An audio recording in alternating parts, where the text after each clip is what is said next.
Hey guys, welcome to Green Bean Fiction. So in today's video we are gonna see, what if Deku becomes next Iron Man and fell for May? Part 3. Before starting, make sure to hit that like button and subscribe if you are interested in MHA fanfictions. This story is Man Izuku by AnimeEagleScout. Now without wasting any more time, let's dive in. The human species are monsters. You had put up a fight long ago but were crushed under the boot of the Forerunners, but 1 million years. A single mega-anim had not only climbed back to your former glory, you have outstepped the very creatures that have killed your original race. Yeah. We're pretty awesome. A woman who can alter temperature at will, one who can create anything with only a knowledge of how it functions, one that can produce enough explosive material to keep an army fueled, one that can produce acids that can break even our greatest materials, and a woman who can manipulate the very gravitons that keep the universe together. All having a degree of intelligence, strength and power far beyond your own.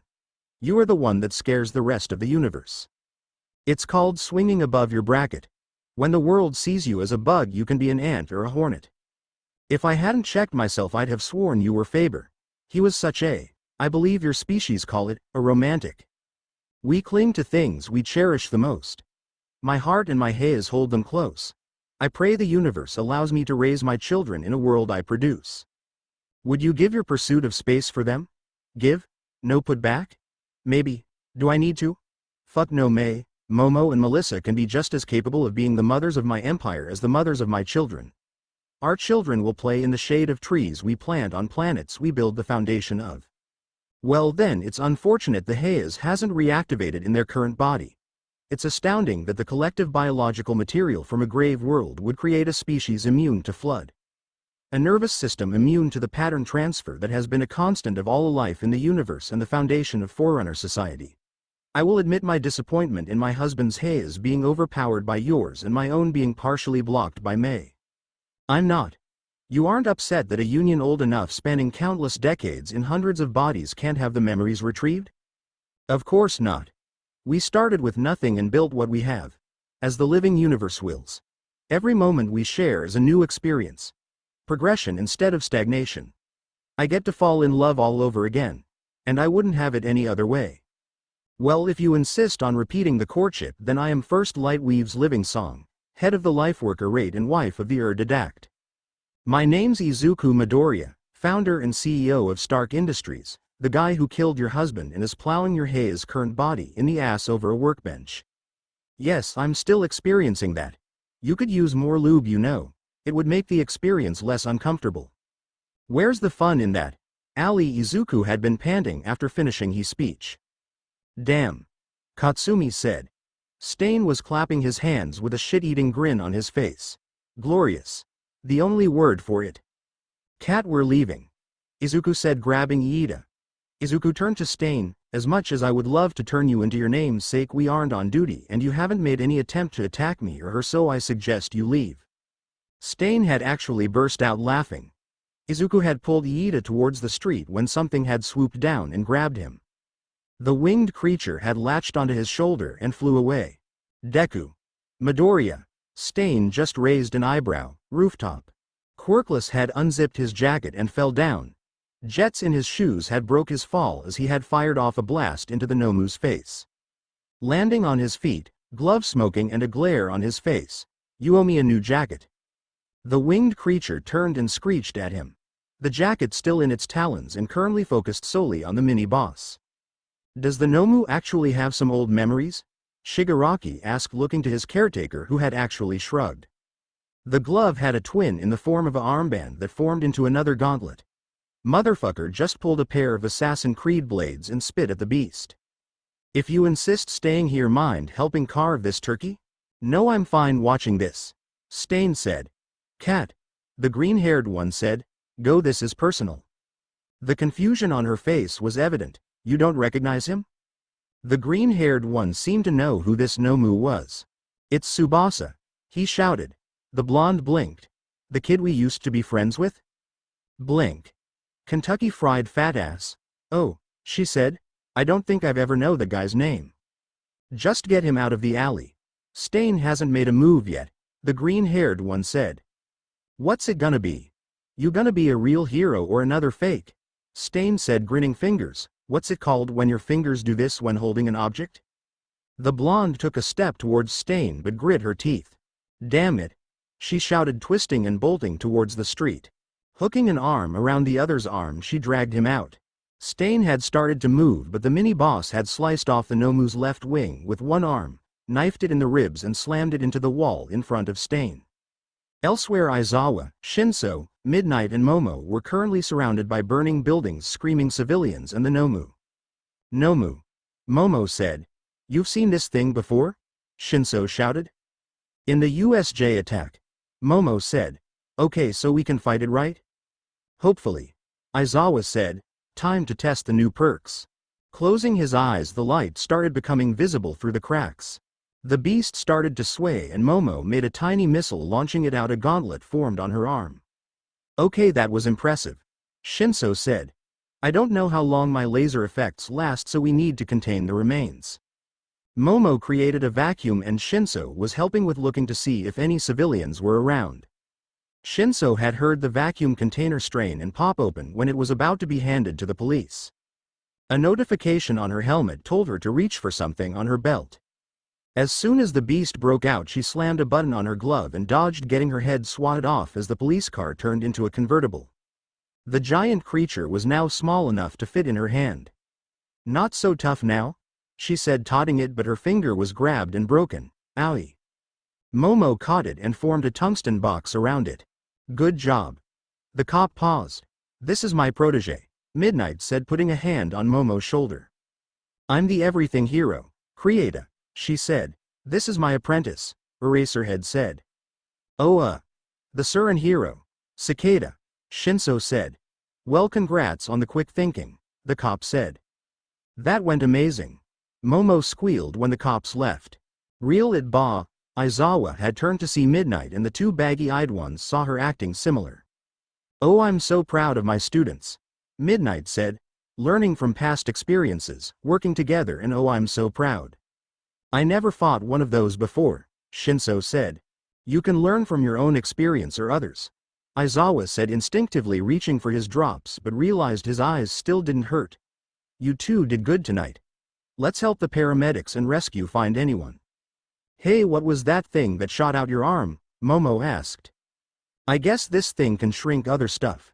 Kind feel like I'm stepping on Yui's toes, Shinso said, looking down at it. I've helped Izuku and Mei build a rocket ship in 2 weeks and I'm still impressed, Momo said. Wait, a rocket? Shinso asked. Yeah, Stark Industries is pulling its dick from the Earth and is already fingering the universe, Midnight said. Did you seriously just quote an Eminem song? Aizawa and Shinso said. Come on, we don't want to stand and watch the city burn, Momo said, smiling. I think Midoriya created a monster. Aizawa pinched his nose. Well, nuclear power does seem to do that, Shinso said. It also the heart of Stark Industries, Momo said, creating a pair of thermal goggles. A gun's only a threat in the hands of an idiot. Amen, Aizawa said. Ali Katsumi hated doing nothing. She could only watch Deku try and pin Fatass down. Katsumi. A familiar voice shouted. I got a message from Izuku about Stain. Or a very confusing booty call. Please be the second option, Inko said. Why don't you ask this bastard? Katsumi said, glaring at Iida. I'm sorry, Iida said. Did Stain attack you? Endeavor asked. No, I went after Stain. Iida said. He had fallen to Endeavor's knees. I'm sorry. If I hadn't done this, Midoriya would be. Izuku is fighting Stain, the three shouted. No, he's fighting a Nomu, Katsumi said. He refuses to attack Stain and stopped me from trying to. A smart choice, Endeavor said, but let the number one take down the hero killer. Fake. The voice had sent a chill down the newcomers' backs. A fake pretending he belongs at the top. Stain had advanced and Endeavor had sent a blast of heat in the path of the blade, melting it to slag. Gonna take more than that to take down the number one hero. Fuck, Katsumi shouted. Something was visible in the distance and Izuku grinned. Glad you made it to the party. Would miss it, sir. I brought a +1. You're late, Torino said. Kinda got caught up, Izuku said, gesturing to Stain and the two Nomus. You should have brought more than these fakes, Stain said. Sonny, I've been doing this job before it was a profession. Torino said, and don't think the boy didn't call another backup. Get away from my students. The second armored one flew down. Who the fuck is this? Endeavor shouted. That's A-. Katsumi slammed a hand over Shoko's mouth. I am Iron Liberty and I. Toshinori started before his own helmet muted him from finishing that sentence. What? Stain held a hand to his ear. I said I am. There was a pause as the eye slits glowed. The one to put you behind bars. The look from the red and gold armored figure had said it all. Bitch, really? Sorry, force of habit. The winged Nomu had flew towards Izuku. Holding its jaw open, Izuku turned. Does this count as self-defense? As number one, you are all temporarily permitted to act. Endeavor said. Mercury, you're with the Midoriyas. Girl, you're with Torino, and Iron Liberty take the Nomu. This one's mine. Glaring at Stain. Finally a real fight. Katsumi shouted, rushing the tall Nomu. Good job, we'll pack up for the night. You've made good progress. Gunhead said. Thank you, sensei. Ochako said, bowing. The ability to actually use her quirk without puking had pushed the lessons on using momentum in a fight had given Ochako mental whiplash from how fast things were going. I wonder how the others are doing. Mina, pedicure manicure kitty cat claws. Mina sang to herself. Mina was climbing a brick wall using small amounts of acid on her fingertips to climb. The suggestion to pick from the urban dealing heroes had been genius. You beat Shoko because you could outmaneuver her. Learning to outstep your opponent and lurk in the shadows will get the most out of your quirk. Mina had started taking his suggestion to act like a xenomorph to heart. Tokiyami Hawks had spun into a crouch after taking down two criminals. Dark Shadow punched the final one. Good job, Hawk said. Tokiyami nodded. One had gotten up and came after them with a bat. Before Hawks had moved to intercept, Tokiyami raised his arm, glaring at the criminal, and when the bat connected, the criminal had dropped it as a metallic ring echoed through the night. You should have stayed down, Tokiyami said, slamming his fist into his palm, causing a ringing again. The darkness has molded a champion out of one of us, and it isn't you. The villain had actually fainted. Well done, Hawks said, slapping him on the back. Dark Shadow giving a thumbs up. All right, if we hold on. Hawks was cut off by his earpiece. Hello? Nomu's investigation? Oh, I'll be right there. What is it? Dark Shadow asked. They want me on the Nomu investigation. Another one was captured. Hawks said. Are you good to join? I know we're here to teach, but investigations are drooling. I am here to learn what I can, Tokiyami said, back with Stain. Katsumi had blasted the gray Nomu across the face. The splatter of blood had put a smile on her face. Finally one without a shitty absorbing quirk. A flurry of palm strikes had kept its regeneration on edge. Katsumi kicked its leg, jumping into its chest and blasting it back. Torino kicked it in the face. Might want to adjust that leg, girly. Overextension could open you up to a counter. Jumping into a chain of kicks. Katsumi followed the combo the old geezer demonstrated. A sharp whistle and a hit the deck had the old man pulling her to the ground. Inko was standing next to her son. Why is it targeting you? It had rushed Izuku, but Inko had swung, punching a hole through its chest. I think it's one of my classmates from Aldine, Izuku said, focusing on its wings and limbs, then opening his shoulder shots. We need it alive, Izuku said. Mercury? Inko looked over. Right. Shoko had twirled her hand and sent a shot into its chest. The ice formed around it without affecting the surrounding.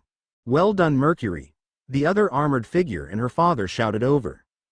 You're a fake Endeavor, Stain said, and you're Ashvillian. Stain had weaved through the beads of fire and got Endeavor in the side. Before his arm could bend to lick it, a glove had flew off Izuku and restrained his arms. All might, Endeavor, I can, Toshinori started, but Endeavor had created a wall between the two. This is my fight. But, on your 6. May, the intern with S.H.I.E.L.D. Industries, had been lackluster. May had always seen S.H.I.E.L.D. as the best of the best, and they were. To a point. What she learned would definitely help with her babies for Hatsume Industries support tech, but when you were one of two companies building into the stars, you had to pull back. May had realized she was legitimately bored, like she honestly had to keep herself awake. She had started thinking about the fundamentals all support department had to deal with: fit, function and fashion. The major pain to a majority of suits was working around a quirk. May had looked at the 4D printer Izuku had donated to the department. It wasn't new tech, but it made the whole process of getting specific parts made quicker. If you bumped it up, could you print entire costumes around someone? May had a rough design and Jarvis had put in the order. The other support students had reserved the machine, so unless Momo was back she wouldn't be able to have anything printed. Jarvis? Yes, Miss Hatsume? What's the progress on the moon base? May asked. Stage 2 has begun. Dust is currently being collected and filtered for use in printer. May leaned back. The initial payload of the rocket was a dust collector, an arc reactor and 4 drones that had functions similar to the 4D printer. House Project Junkyard. Deconstruction of destroyed satellites is functioning as anticipated. Micronetting have begun collecting smaller fragments for recycling. May tapped her pen. How's the jackpot? Asteroid refinery has begun breaking down raw materials of 16 Psyche and Stark repulsors have been constructed. Estimated arrival 2 months, 3 weeks and 4 days. What do we do next? May groaned. It's so boring waiting. May looked and said, Hey Jarvis, do you know Izuku is planning to do with the material of the asteroid? Designated as to be discussed. May exhaled out her nose. Incoming call from Miss Yaoyorozu. Hello? Hey May, are you bus? No, what do you need? May said excited. I'm at the hospital. What? Yeah, Shinso finger got broke and when we got here Izuku was brought in. Hospital. Hello? Momo said into her phone. Apologies Miss Yaoyorozu, Miss Hatsume is currently on her way. Momo put her phone away and headed into the room where Izuku was sitting on a chair. The machine filtering his blood running as he was being yelled at by his mother. Of all the things, why would you keep this from your own mother? Because it would solve nothing. I don't need tears, I need results. Izuku said, I'm sorry for sounding cruel or heartless, but I don't need to be surrounded by sobbing and people looking at me like I'm made of glass. Momo looked at the open spot in his chest. The metallic lines running through his veins and the yellowing of his face was horrifying. So it's my fault? That it happened? Know that I don't want to be around you? Yes. Izuku said, just get yourself checked. We'll talk this over after my blood isn't full of metal. Momo looked over to the blonde bombshell of 1A who was sitting next to Izuku's suit, keeping an eye on the doctor. Get yourself checked. A voice said, causing Momo to turn and see the current number 1. I'd like to talk to the boy who saved my life. Inko walked out. Would you two mind allowing me to have a private discussion with the boy? I ain't leaving this spot, Bakugo said. Shoko, who was currently wrapped in what Momo recognized as Izuku's jacket, was pouting behind him. This can wait.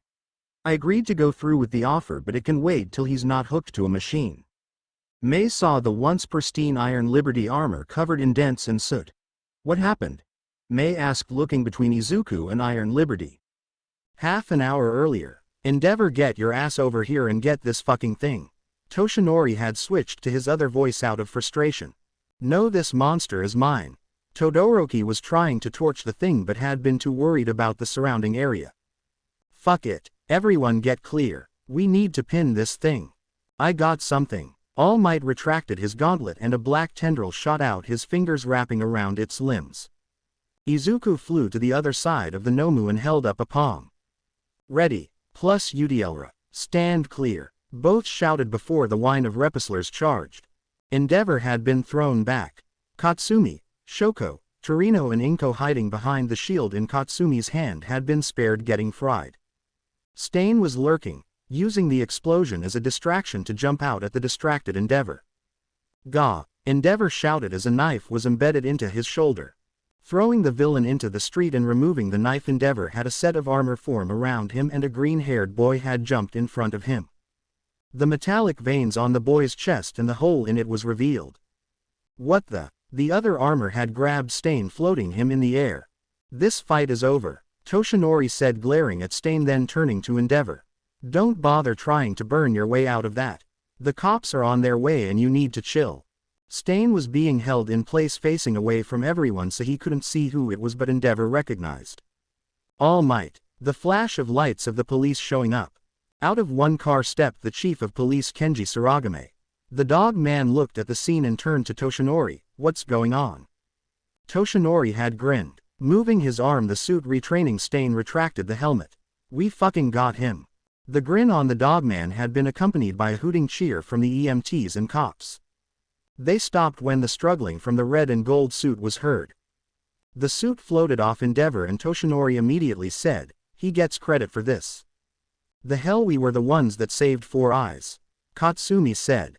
Before anyone takes that out of context, Toshinori has access to the recording of what happened. Izuku said, my body cam had the whole thing and you will see me. Katsumi and Shoko have committed no crime in this instance. I need a ride to the hospital and I think Endeavor does too. It's just a stab wound, I can give my statement before I get treated. Mercury, go with the boy. Endeavor said. Emerald, you are dismissed for the evening. One sec if you're gonna stay here. Izuku said, walking over. Thanks. Endeavor said. Izuku just waved it off and trudged to the ambulance. Hisashi Midoriya had gotten a call that his kid was in the hospital. Waiting in the room were 4 college-age women who he recognized from the tournament. Izuku's homeroom teacher and the 18-plus hero. What happened to my son? Hisashi asked. A nurse walked over and said, you're Hisashi Midoriya, correct? Yes. Where's my son? Your son is finishing his dialysis now, but the reason you were called was something noticed by a nurse with a quirk. Follow me. Izuku. After Izuku's treatment was finished, he looked and felt better. After exiting the room, Endeavor had asked to speak with Midoriya. Katsumi had given a look. 5 minutes. Izuku said, if I'm not out by then, burst the door in. Using a meeting room, Endeavor bribed someone to borrow. Izuku sat down and said, I know about your plans. Yes, Endeavor said. Look, I don't care about creating the perfect offspring. If I want that, I can just genetically augment the baby, so don't start with a long speech about why knocking up your daughter would be an advantage. Izuku said. Endeavor had slipped a hand into his pocket, discreetly burning a prepared sheet of paper with said speech. I have 3 stipulations before any deals are made. I wanna ensure any kids I bring into the world aren't put through the shit show I've lived in. Izuku said. First and foremost, how much are you willing to pay for the insemination? 10 grand at conception, 50 grand when the baby is born. Endeavor offered. Is that per kid? Izuku asked. I don't see how that question is necessary. If I end up rolling doubles, you aren't getting 2 for 1. Izuku said. Endeavor seemed to be doing the math in his head. It wouldn't be that far of a cost. Plus, what are the chances they'll be more than 1? Previously. And just a hint of armadillo DNA. Currently. We will discuss the price. Okay, now about the paperwork. Izuku said. What are your demands? Endeavor said. I need a way out. A clause allowing me to split off from Shoko should some event happen. Izuku said. In addition to this, if this happens, I keep all my money and joint custody of the kids. 50-50, no negotiations on that. Endeavor nodded. It wasn't an unfair request. And the second thing? The baby is mine. Izuku said. I don't care what your rank, who you are, or anything. The baby is the child of Izuku Midoriya and it will be cared for. So yes, I will help you create a perfect grandchildren, but do not think for 1 second I won't take the role of father seriously. Understandable. Endeavor said. And I need Shoko's mother's permission. Izuku said. What? You heard me. Izuku said. I won't deprive the baby of either of its grandparents, including the maternal grandmother. I need to speak with Rei Todoroki without you present. Endeavor's flames flickered. It was silent until the door burst in. The blonde at a ready stance. I'm fine, cat. Izuku said. So we have a deal. Fine. Endeavor said, holding out a hand with a flame on it. After a handshake, Izuku pulled out a business card. This is my lawyer. He'll be discussing the contract with your lawyer. Endeavor accepted the card and left. What just happened? I might have to get Shoko pregnant soon. Izuku said. What? Katsumi shouted. Meanwhile, what? Hisashi shouted, looking at the paper. Your wife is pregnant, the doctor said. Hisashi and Inko had thought they had gotten lucky with Izuku. The thought of having another kid. He could actually get to be around for it. His savings was enough, he could retire and actually be around for it. Later, the 4 students were all herded to a private room to speak with 2 people. The police chief, and a detective named Naomasa Tsukauchi. What are we here for? Shoko asked. I demand someone be present before any proceeding. Izuku said. Toshinori had walked in, his helmet under his arm. As their teacher, I am here as a mediator for my students. I am allowed to veto questions if I decided they are out of boundaries. That is acceptable, Kenji said. Now it has come to my attention the incident was recorded. Yes, I record everything, Izuku said. So your suit caught the whole interaction. My suit does have an onboard camera, Izuku said. True. But that wasn't the question, Tsukauchi said. And the actual answer to that is not something I want in police documentation. Izuku countered. I know how, and I also don't want that information disclosed, Toshinori said. Very well, the chief said, pulling up the video. This video was given willingly by One Iron Liberty last night. Can you please give some details on your locations at that time? I was with Endeavor and Emerald Esper, Shoko said. Katsumi and I were on our way here, Izuku said. True, Tsukauchi said. Iida had started crying. I am sorry. A hand grabbed his mouth. Izuku had silenced him, but Toshinori had spoken. Before he opens his mouth, I am to understand you all have watched the footage. All parties involved have watched the recording and dictated notes on points to ask. Chief said. We just need to confirm the story.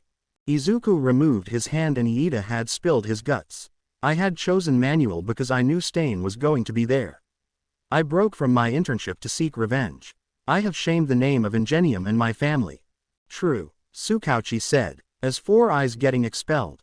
No, Chief started. False. No, not until we can confirm a few facts.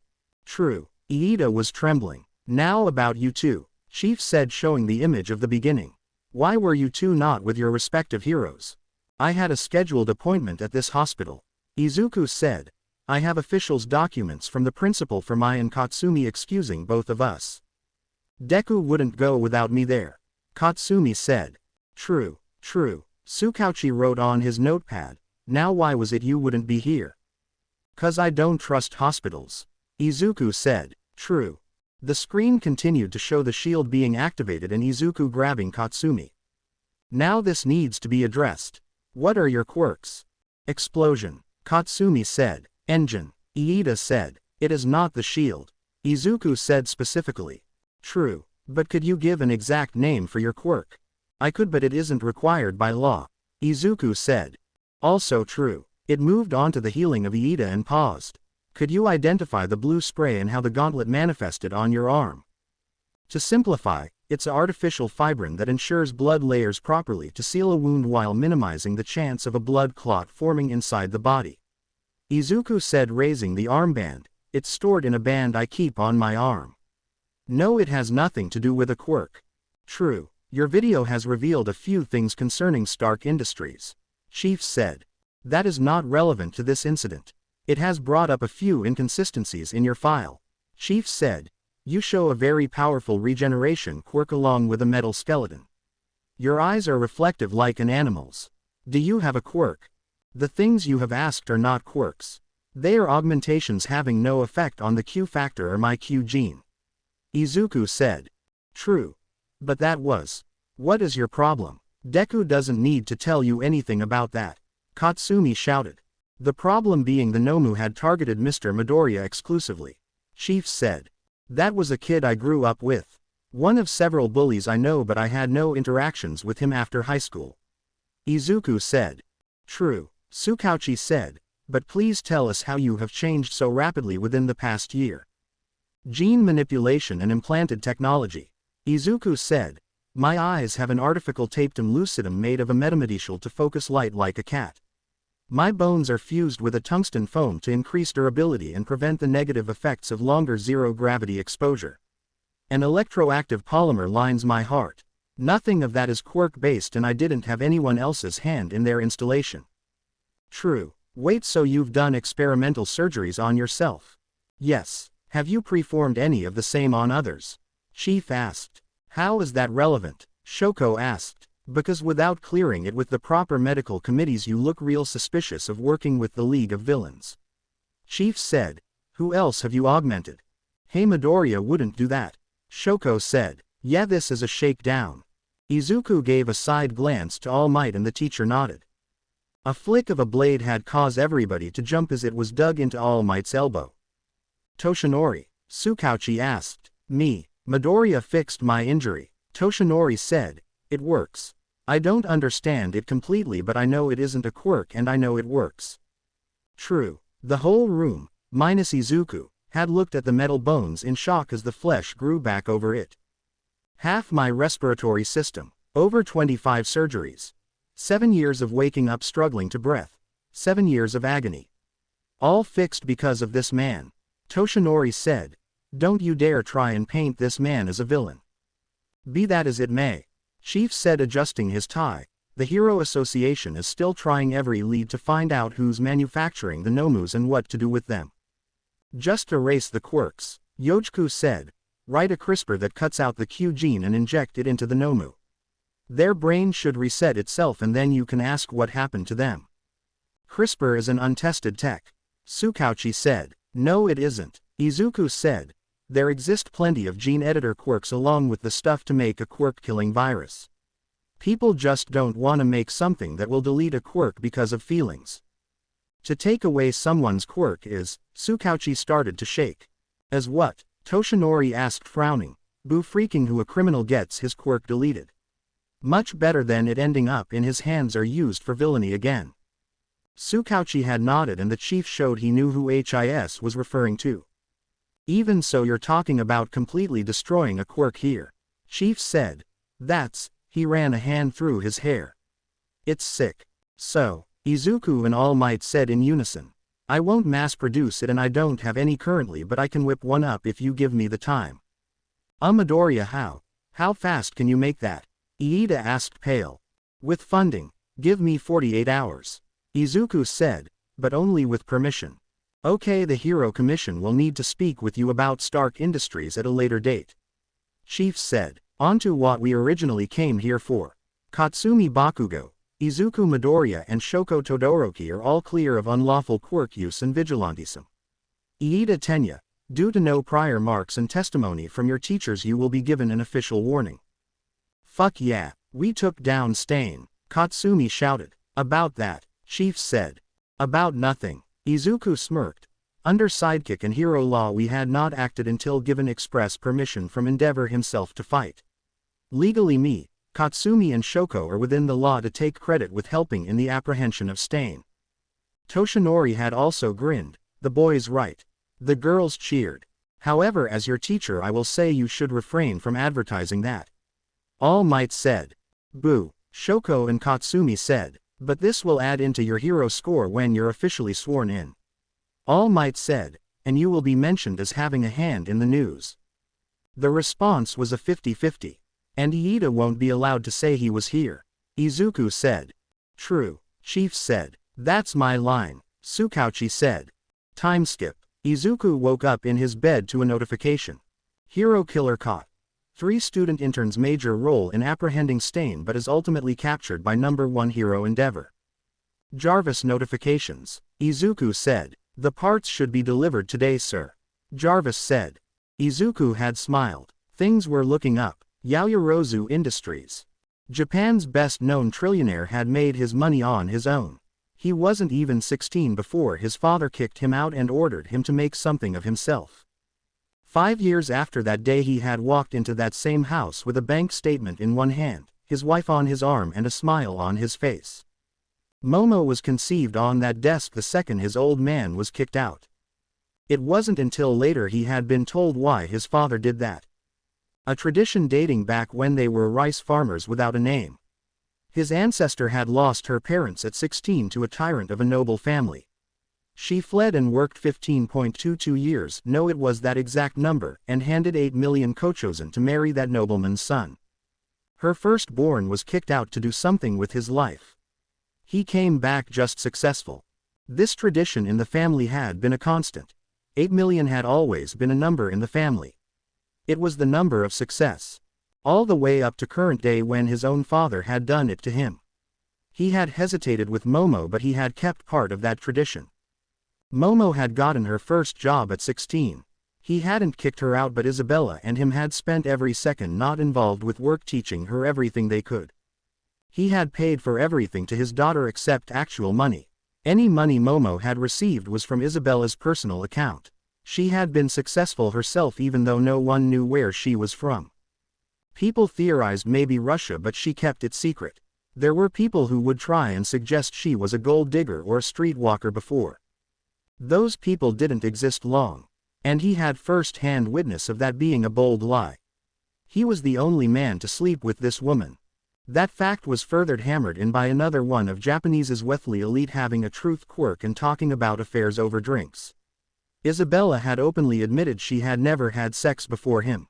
This woman was inhuman when it came to perfection. A goddess for a dragon. Now they were faced with an opportunity of a lifetime.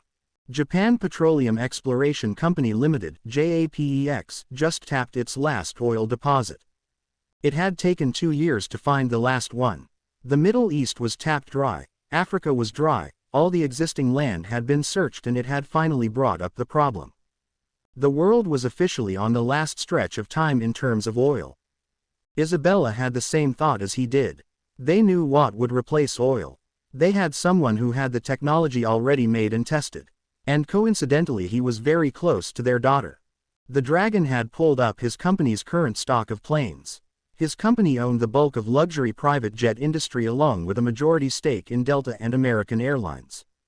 The price of air tickets would rise. The other airlines would most likely be decommissioning planes to conserve fuel. All those extra planes available for the taking. I just got off the phone with Kato.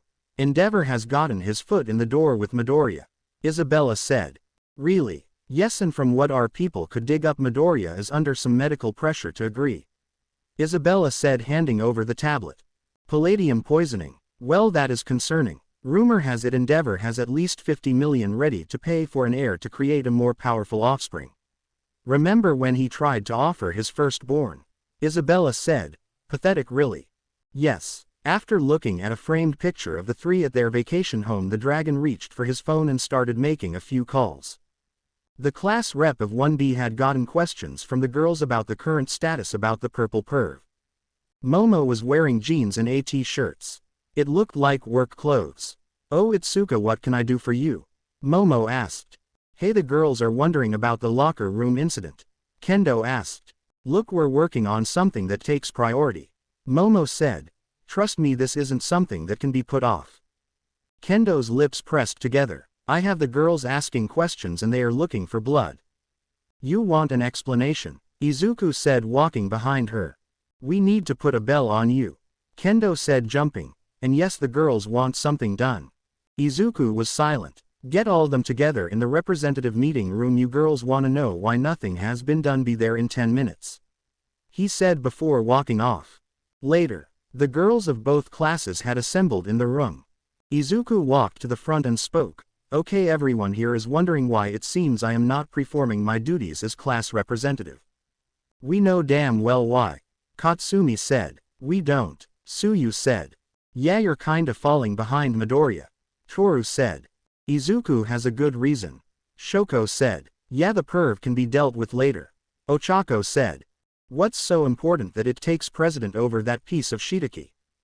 Izuku looked around and closed his eyes. Blood. That's all you want. You want results now instead of the problem being fixed at the roots.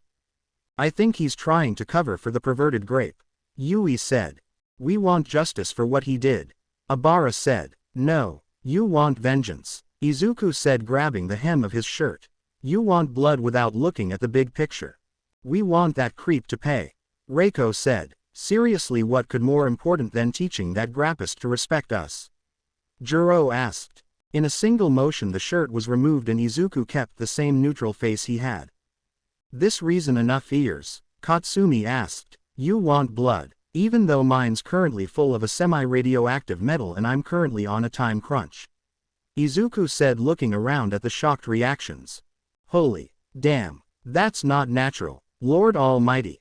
Are you okay, Midoriya? Kendo asked. No. I'm wasting my time here instead of building the thing that will fix this the right way. Izuku said. Like I intend to fix the situation I was elected to do. Fix it properly instead of temporary solutions. Tokage floating over and looked closer. Dude, you need to see a doctor. I have to sit in a chair getting my blood scrubbed every 3 days in a building that I'm so scared of being in. I need to have a walking bombshell with me just to actually go. Izuku said, gesturing to Katsumi, so I ask you all. Does Mineta take priority in this situation, or can I actually focus on actually fixing the problem? Hell no. Katsumi, Ochako and Momo said in unison. The others just sat there quietly. So what exactly is the problem? Yui asked. My body is causing a huge parasitic draw on the reactor. If I use my armor, it's burning out cores. Izuku said. The problem is my body needs the extra electricity to speed up the healing. How exactly did it melt? Yui asked, pulling out a notebook. The core was overtaxed by a massive amount of power and melted into my bloodstream. Izuku said. The palladium is turning my body into a battery, and if I don't make a core that can't melt, I'm gonna die of palladium poisoning. A lie. Palladium was semi-radioactive, but it couldn't be charged by electricity. Do you need the reactor in the chest? Shinso asked. Couldn't you just leave it in a backpack or something? Too cumbersome. Izuku said. I'm so sorry. Tokage said. If I knew. As I said. Blood. You wanted blood. Izuku said, slipping his shirt back on. We wanted him to pay for not respecting women. Kendo said. I don't think you people understand the meaning of that word. Izuku said. You're confusing respect with decency. Respect is earned, decency is common. You're gonna need to expand on that. Pony said in English. My Japanese isn't that good. Izuku turned on the projector and it showed a PowerPoint in both English and Japanese. Decency is treating everyone equally. You know, not looking into bathrooms, not stealing from people, not groping, not flashing people, not calling someone of specific ethnicity derogatory words. These are decency. It has nothing to do with respect. Izuku said. If I have zero respect for someone, I still have the decency to not do these things. What about making perverse comments? Abara asked. We're allowed to have our own opinions. We aren't in a place where wrong speak gets you executed. If someone is making inappropriate comments or jokes about you, a simple, would you kindly stop, is what is required. Decency would say you refrain from making the comments towards that particular person. Eraserhead said something similar. Shinso said. He told me respect is earned. Courtesy is standard. We listen to our teacher's cause of courtesy. When I saw him in action and how he had actually trained me, that was when I think it turned into respect. Exactly. Izuku said. If you ever answer the question, why do you respect your teachers? With, they are teachers, then that's not respect. It's respect when you look back and realize how much help they've been, how much they've taught you, what they've done. It isn't something that is just automatically given. We moved past that gender bullshit back in the early 2000s. Katsumi said. If you expect villains to go easy on you just because you have tits, then you don't belong here. If you want the perv to fuck off, then tell him to fuck off, and if he doesn't, then you have a quirk to deal with it. So what, we just forget what happened? Hell no. Izuku said. It was completely inappropriate, and as I've said, it will be dealt with accordingly, but don't let your emotions outstep your common sense. You said you had plans. Shoko said. Is it too much to ask what they are? I have something that could completely stop him from these actions without lasting damage, but again I need to get the proper equipment. What's the solution? Tokage asked. Chemical castration. Yui asked. Sex change. Mina asked. Changing his preferences. Cutting it off. Juro asked. No to all of it. Izuku glared. I have a machine that can read brain chemistry. So it is a gay converter. Kendo said. No. Izuku said. There are 2 routes that can be taken, but I need to know what's going on in his nervous system. If it's just he's a pervert, then it's an easy fix. If it's what I'm thinking it is, then it's a chance to test a new invention. What's your theory? Yui asked, writing. I think it's better not to say it. If I do and it isn't, then it would be just getting your hopes up. Izuku said. Can we get at least a hint? No. Izuku said. Now can I please go about my business? I'm behind schedule as it is. Kendo just nodded. Izuku walked out, followed by Ochako, Katsumi and Momo. Okay. Tokage said, clapping her hands together. Itsuka, I think we owe you an apology. I think we owe a lot more. Kendo said, putting a hand to her chest, just imagining what it must feel like. I'm going to church, Abara said. I'll join you, Tokage said. Support studios. Okay, the parts were delivered to Stark Industries, so when we get there I need. Boom. Asterisk. Hatsume. Izuku was on his back with something on his face. Get off him, Ochako shouted. Damn it, Pinky. Katsumi rushed to help. Still working on that hover pack? Momo asked, not even fazed. No, actually I'm working on my latest baby for this, Mei said, holding a piece of paper. Green Energy Convention, Momo said, looking at it. Yeah, there's a expo on Island in a few months looking for new inventions, Mei said. Apparently they're looking for something that won't need conventional fuels. Hatsume, get off of Midoriya, Power Loader said. Mei looked down. Oh hey, I was about to call you, she said. Izuku's hand had wrapped around her thighs and pulled her closer. Those the new Stark Industries shorts, right? Mei had stood up, Izuku still clinging to her, and leaned forward. Izuku stood up and Mei gave herself a smack. The pink letters faded away, showing a GIF. Programmable 720p display with 10 slots of preloaded setting, Izuku said, giving her a pat, changing it to a GIF of a gear pattern around the shorts. How much for a pair of those? Ochako asked. They come in a 3-pack for 75, Izuku said, grinning, hitting it again. Antibacterial and machine washable, Mei said. Do you sell shirts like that? Power Loader asked. The shirt line is currently in production but won't be available for purchase for a while, Izuku said. So what are you making, Mei? A water-powered internal combustion engine, Mei said. So how's that going? The damn thing overheats, Power Loader said. Please make her stop. All right, Mei, the parts are ready at Stark Industries, Izuku said. Yippee, Mei said, reaching around for her notes and putting them in her backpack. Let's go. Stark Industries. Rei Todoroki had been given a draft of the contract. Shoko had talked to her about it, and when Fuyumi learned why she was going for it, she had to meet Izuku. Fuyumi had driven Rei to the facility Shoko had told her to meet at. He owns this place? Rei asked as they had approached. Yes, a voice said. My future son-in-law is the founder, the dragon said. Rei's eyes widened. Shoko told her about her friend's involvement, but this was. Oh my god, Fuyumi said under her breath. The door was opened and Grant led them to a different area.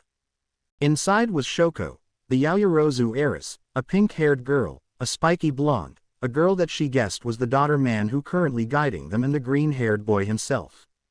Please don't go past the red line, Grant said as they saw a tape line on the ground.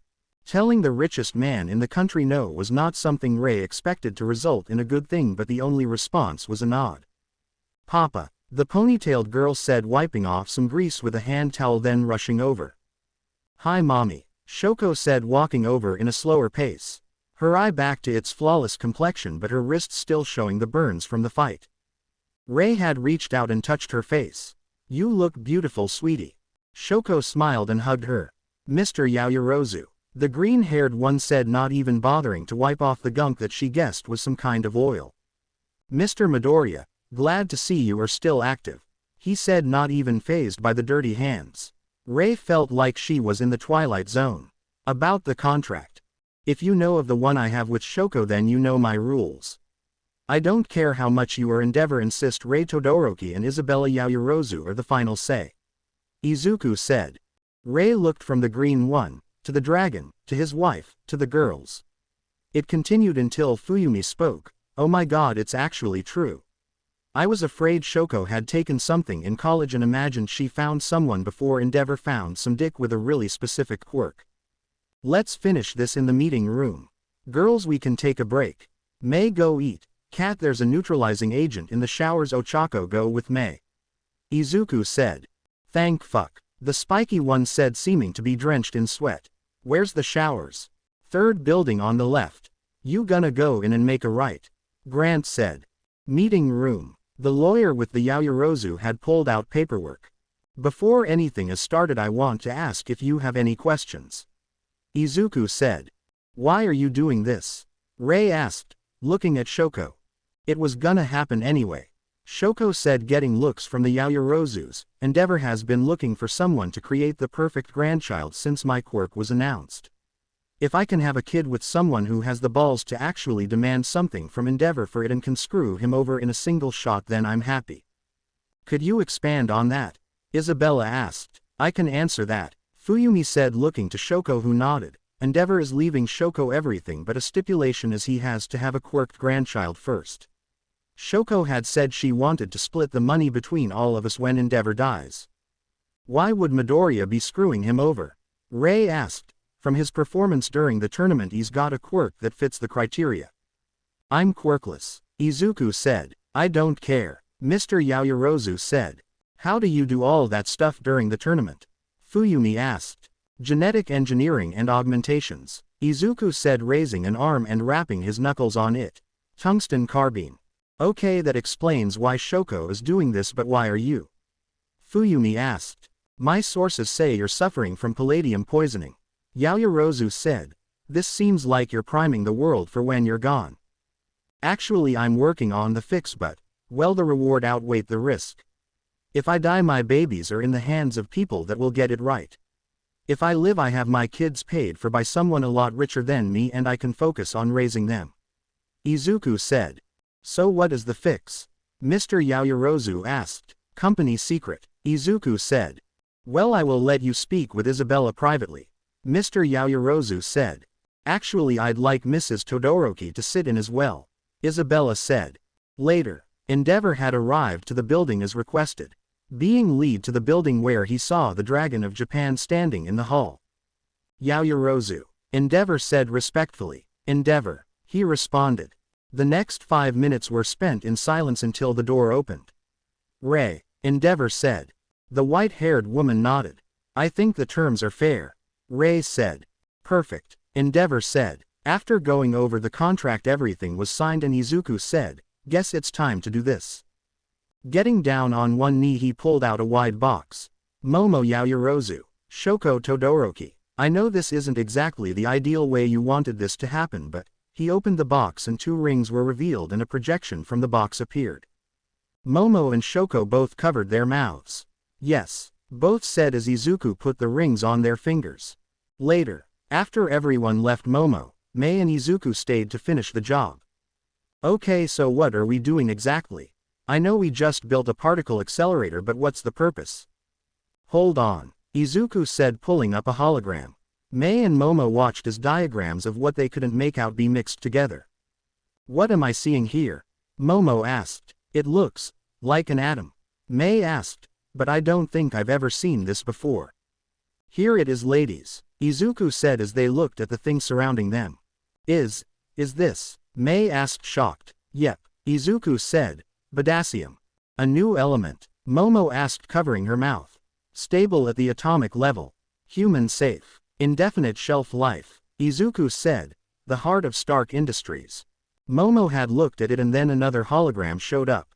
Let's get back to work, girl, Izuku said. 11:55 p.m. Izuku and Mei were doing the final check on the accelerator while Momo was setting up the core. Glasses on, girls. We're about to start a bright future. Mei pulled down her goggles and Momo made herself a pair of sunglasses. Izuku heard the hum of the machine starting and took a deep breath. When the machine was shut off, the glowing triangle had been the only light in the room. Grabbing a pair of tweezers, he removed the glowing triangle and just looked at it. Ladies, it's a girl, Izuku smiling. Main lab, it's like a heartbeat, Momo said as they watched the new reactor kicked on. Yep, now all we gotta do is scrub the final pieces of metal out of my blood and we can finally move on to greener pastures, Izuku said, grabbing a box. What is that? Momo asked. Mei looked. Lithium dioxide. It's something to counter the palladium. Why haven't you been using it? Momo asked, sounding just as pissed as Bakugo sounded normally. You could have asked, I would have gotten a crate of this shit. It only works once. I've saved it for when we can replace the core. No use wasting it when I already had the solution, Izuku said, pulling out the injector gun from the case. You wanna do the honors? Izuku asked. Yes, Momo said as the injector gun was primed and the bubbles were tapped out of it. A drop leaving the tip of it. So what's the plan for Purple Perv? Momo asked as she injected it into Izuku's arm. Izuku pulled up a file. The girls read it and both gave an evil smile. As this, May started. This could work, Momo said, licking her lips. The next day Mineta woke up in a dark room with nothing but a hospital gown on. What the? Suddenly something grabbed his neck. His only source of light was a circle in front of him. Then two eyes were seen. I have something I need to discuss with you. The voice had his fear-stricken brain realizing this was Izuku. And he looked pissed. Don't let your dick out, think your head. AnimeEagleScout. Darkroom. Mineta was currently being held up by Izuku. What's going on? Where am I? You're in my world now, Izuku said as the blackness seemed to chip away. Reality breaking around him. The black flaking into blinding light. The three lights began spinning and suddenly Mineta was pulled somewhere. Meanwhile, Izuku stepped out the chair and moved to his computer. Laying on a table with a headband wired to the machine was his classmate. Jarvis, how ya doin', buddy? Izuku asked. As you have suspected, sir. Quote. Yep, like lookin' in a fucking mirror. Izuku said, leaning back. Isolation of COMT. Gene isolated. Izuku looked and groaned. He knew this image. The same fucking one in Tony. Something Tony referred to as the alcoholic gene. Tony went through rehab. But what many didn't know was he used the extremist to edit out the addiction. So his body wouldn't have the same reaction to alcohol as it would have. When he died, Tony's body had been as if he hadn't had a drop of liquor in his life. Jarvis, pull up current image of mind scan. Displaying now. Jarvis, check official records on her. Miyuki Mineta, age 43, current employer, unemployed. Jarvis, run a facial scan and look for any records on her. Scanning. Filters prohibit access to domain name. Except. Vanilla Unicorn, employee 15 years. Stage name. Grape. Stop. Izuku said, rubbing his temple. Check any police records. 3 counted prostitution charges. 2 driving while intoxicated. 1 drug charge dating 2 years ago. Izuku let out an exhale through his nose. Father's name. No official documents. Check the dates on the last prostitution charge. Current year -5. Izuku leaned back and did some math in his head. Jarvis, call the suit. Stepping out into the night air, Izuku pulled up an old contract. Yo Val, it's Midoriya. You saw the tournament. Hell yeah man, that was me. I need to talk to you. Back with Mineta. The pop-off quirk user was standing in a grand building made of crystal. What is going on? Mineta shouted. Your brain's getting picked, Izuku's voice said from what sounded like everywhere in the room. Wah, what are you gonna do to me? Mineta asked. Oh, I'm not doing anything, Izuku said. A staircase formed and suddenly at the top, surrounded by a purple mist, was a dark figure. Squinting, Mineta saw. Midnight, Mineta shouted, running up the stairs. Creak. As he stepped up each stair, he had not realized he had cracked each step. Crash. Asterisk. The entire staircase broke and Midnight faded into dust just as his hand had gotten close. Red Light District. Walking through a standard patrol, Midnight had seen the red and gold. Landing was her student, Iron Man. Hey teach, just stopping somewhere to get some info, Izuku said. Oh, do you tell? Midnight said. I found something that is concerning regarding Mineta's behavior, Izuku said as they walked. I think it's actually a multitude of factors, but I can't look at the school's files without reason, and Nezu would not like what I'm doing. Oh, I get to go on patrol with my little girl's hubby, Midnight said. Yo V, Izuku said. A tall, dark-skinned man looked, and when Izuku's mask retreated he grinned. Izuku, Midoriya, how ya been, lil pimp? Helluva lot better, Izuku said, greeting him. Midnight eyebrow was raised. Met the kid when one of my hoes was going through AA. Val said, elbowing him. The meeting got a schedule conflict with the quirkless support group, Izuku said. Best advice I've ever got from this dude. In this dimension. Oh ho ho. The 18+ hero herself.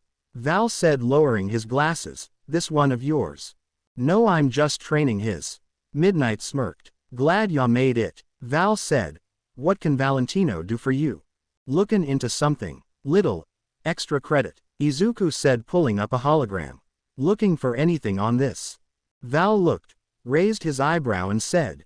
Don't look like one of my hoes, but definitely think I've seen her. I think she's one of Philip's girls. Thanks, Izuku said. Mind tellin' me what you doin' looking for this hoe? Mineta. Surrounded by fire, he was pulled towards something. As he got closer, a hammering got louder and louder. Looking up, he saw a towering figure. The size made him think Mount Lady, but as he got closer he saw a darker color, and then Mineta had started drooling. Suddenly a booming voice spoke. Don't even think about it, Grape. Mineta turned to see the thing she was hammering was the Iron Man suit. But it seemed to move unlike a human could. It melted and started covering him. The giant woman had changed form into Satan. Mineta asked. No. Mineta tried to turn his head but couldn't. God. He was suddenly back in the white room. Footsteps heard approaching him. God. Seems accurate. The liquid removed itself from his body and began to form a figure. What is going on? Mineta asked, seeing the silver armor. Is this my punishment? Punishment? Wow, you really show no belief in me, shorty. You sent me to hell. No, your own brain did. What do you mean? You're a student. You know who I am. Put the pieces together. Mineta went quiet. You're Midoriya. He started. It was quiet, giving no outward answers. You're an inventor. More quiet. Am I in a matrix? Kinda. Mineta was thinking. You build stuff with that thick. The room started to distort. With Hatsume. Mineta corrected, causing the room to return to normal, and Momo beautiful bodacious. Teeth. Bodacious.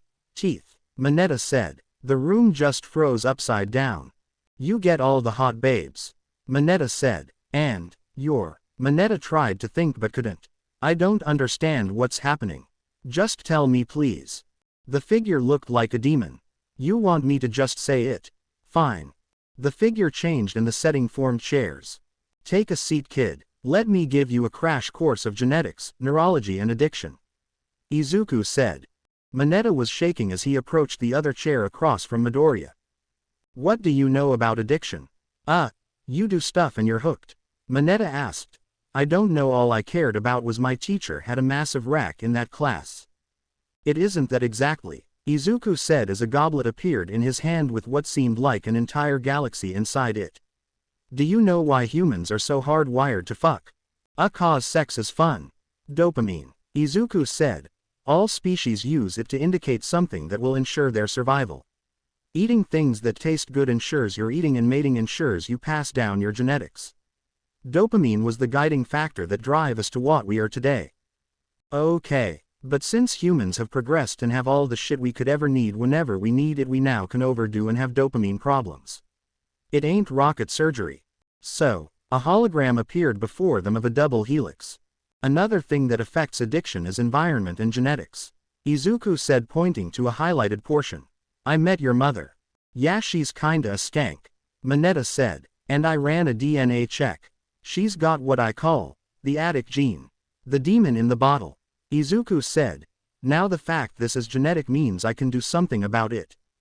So you just stick me with a needle and boom, I'm not a pervert anymore. Mineta asked. Well, there is a third thing. Izuku said. I'm essentially going to factory reset your pleasure centers. What, like brainwashing or something? No, Izuku said as another hologram appeared. The Brian isn't the only thing that can think. There are a plethora of things your spine does. You ever react to pain even before you feel it? That's your spinal cord at work. Or your issue? My dick. Mineta asked. Yes, your dick is essentially overriding the command of your brain.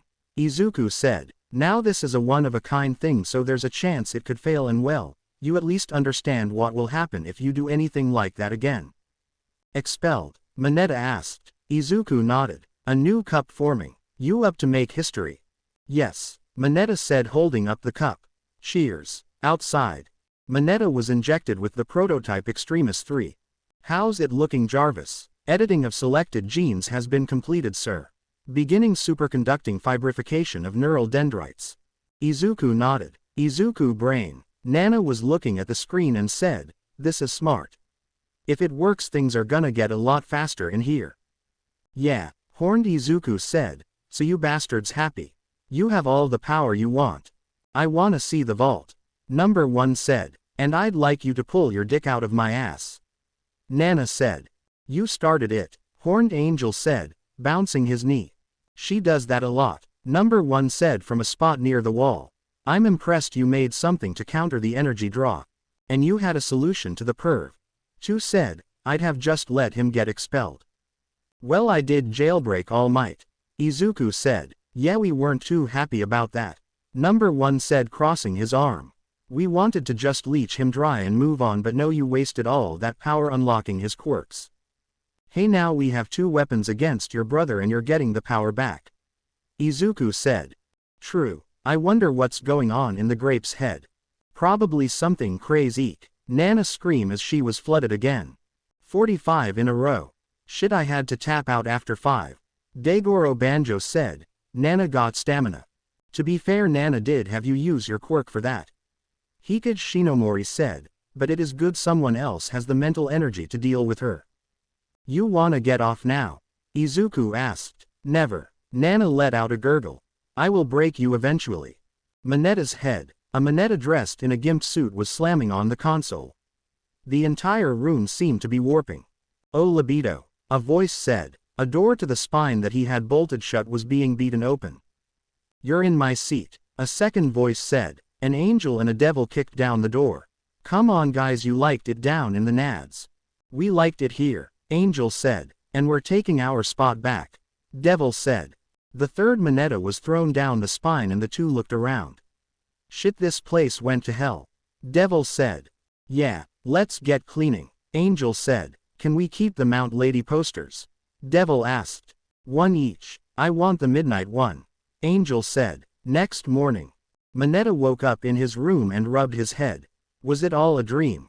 He felt something on the back of his head. Taking his phone and taking a picture, he saw a piece of metal. Stark Industries. Thor had been adjusting to Earth. Victor of Stone had been tasked with guiding him along with carrying the hammer. Loki would have a heart attack when he learned the vast majority of this hero association's members could wield it. This is the place, Boomtube said, looking at his phone. A portal appeared, but then Victor seemed confused. Something troubling you? Thor asked. I can't portal in here. Victor said. Because I've fought a portal before and don't want to break in. The head of green hair looked a lighter green and his face had lost its exhausted state. Odin-san. Man of Iron said, nodding. Boomtube. Man of Iron, you're looking better. Yeah, the palladium is flushed from my system. Izuku said, scratching his neck. I guess it's time I show you why I didn't hesitate to flatten Loki so you know before he gets up. Actually, Loki is awake. Boomtube said. The hammer immediately flew towards Izuku, but Victor had grabbed it. Wow girl. Victor said, digging in his heels to prevent it from getting within arm's reach of the younger man.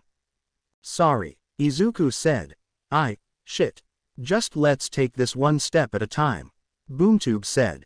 Izuku nodded. Inside. What is this? It's a full dive helmet. Izuku said. Before you ask, it's this big because I don't want it easily stolen. I could make a smaller one, but this is for safety reasons. Why do we need this? Because I have to show you. Do you know about the multiverse? Yes. Thor and Victor said at once before Thor had a realization. You've traversed the beyond, Thor exclaimed. Yes, I've traversed the multiverse, Izuku said. Just hold on.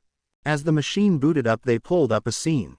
It was a building with Thor, a man that looked similar to Man of Iron but with brown hair and others. That's me, Izuku said, pointing to the brown-haired man.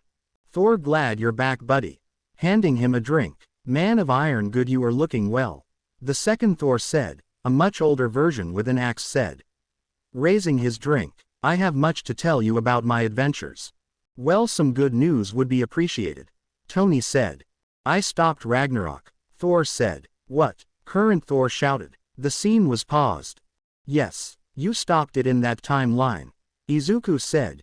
You also managed to prevent your father's death at Loki hand. This is glorious news, Thor said. Hold up, pal, I wanted to show you this first so you can get a reason I'm doing this. The scene changed to a fight. That is Thanos. Wait for it, Izuku said. Okay, so this dude's tough. Victor said. What's Loki gotta do with it? I said, Neil. That is an infinity stone. Izuku said.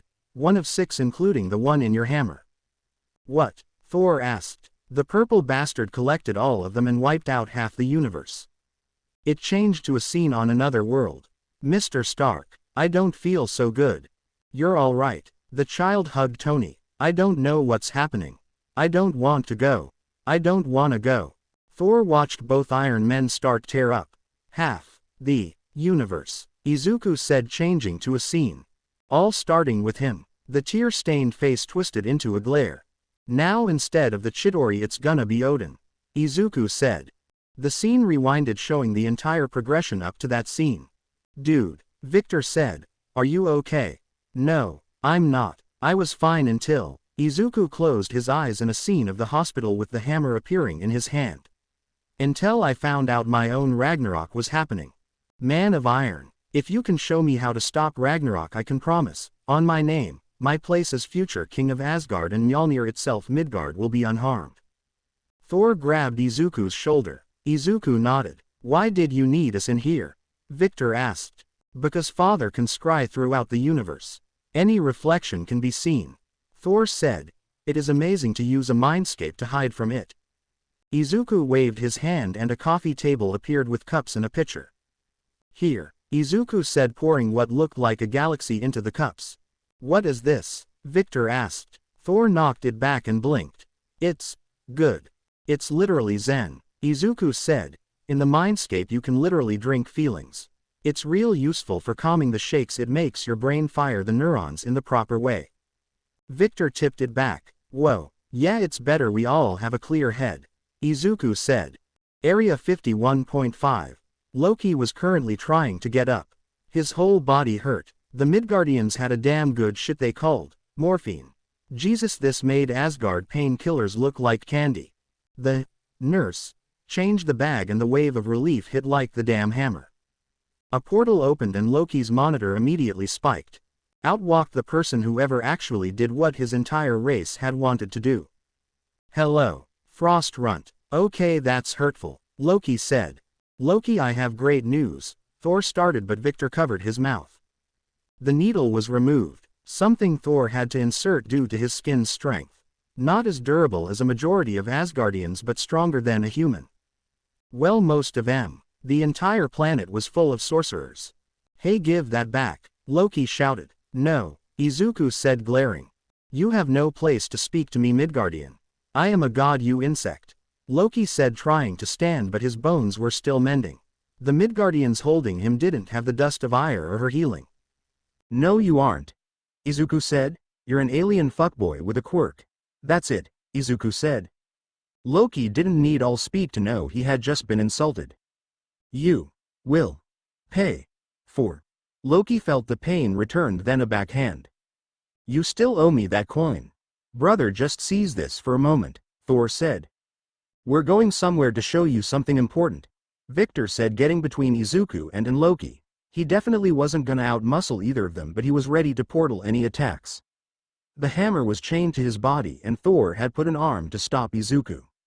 Loki made a whining noise. He had never once in his over millennium of existence had he been in so much pain.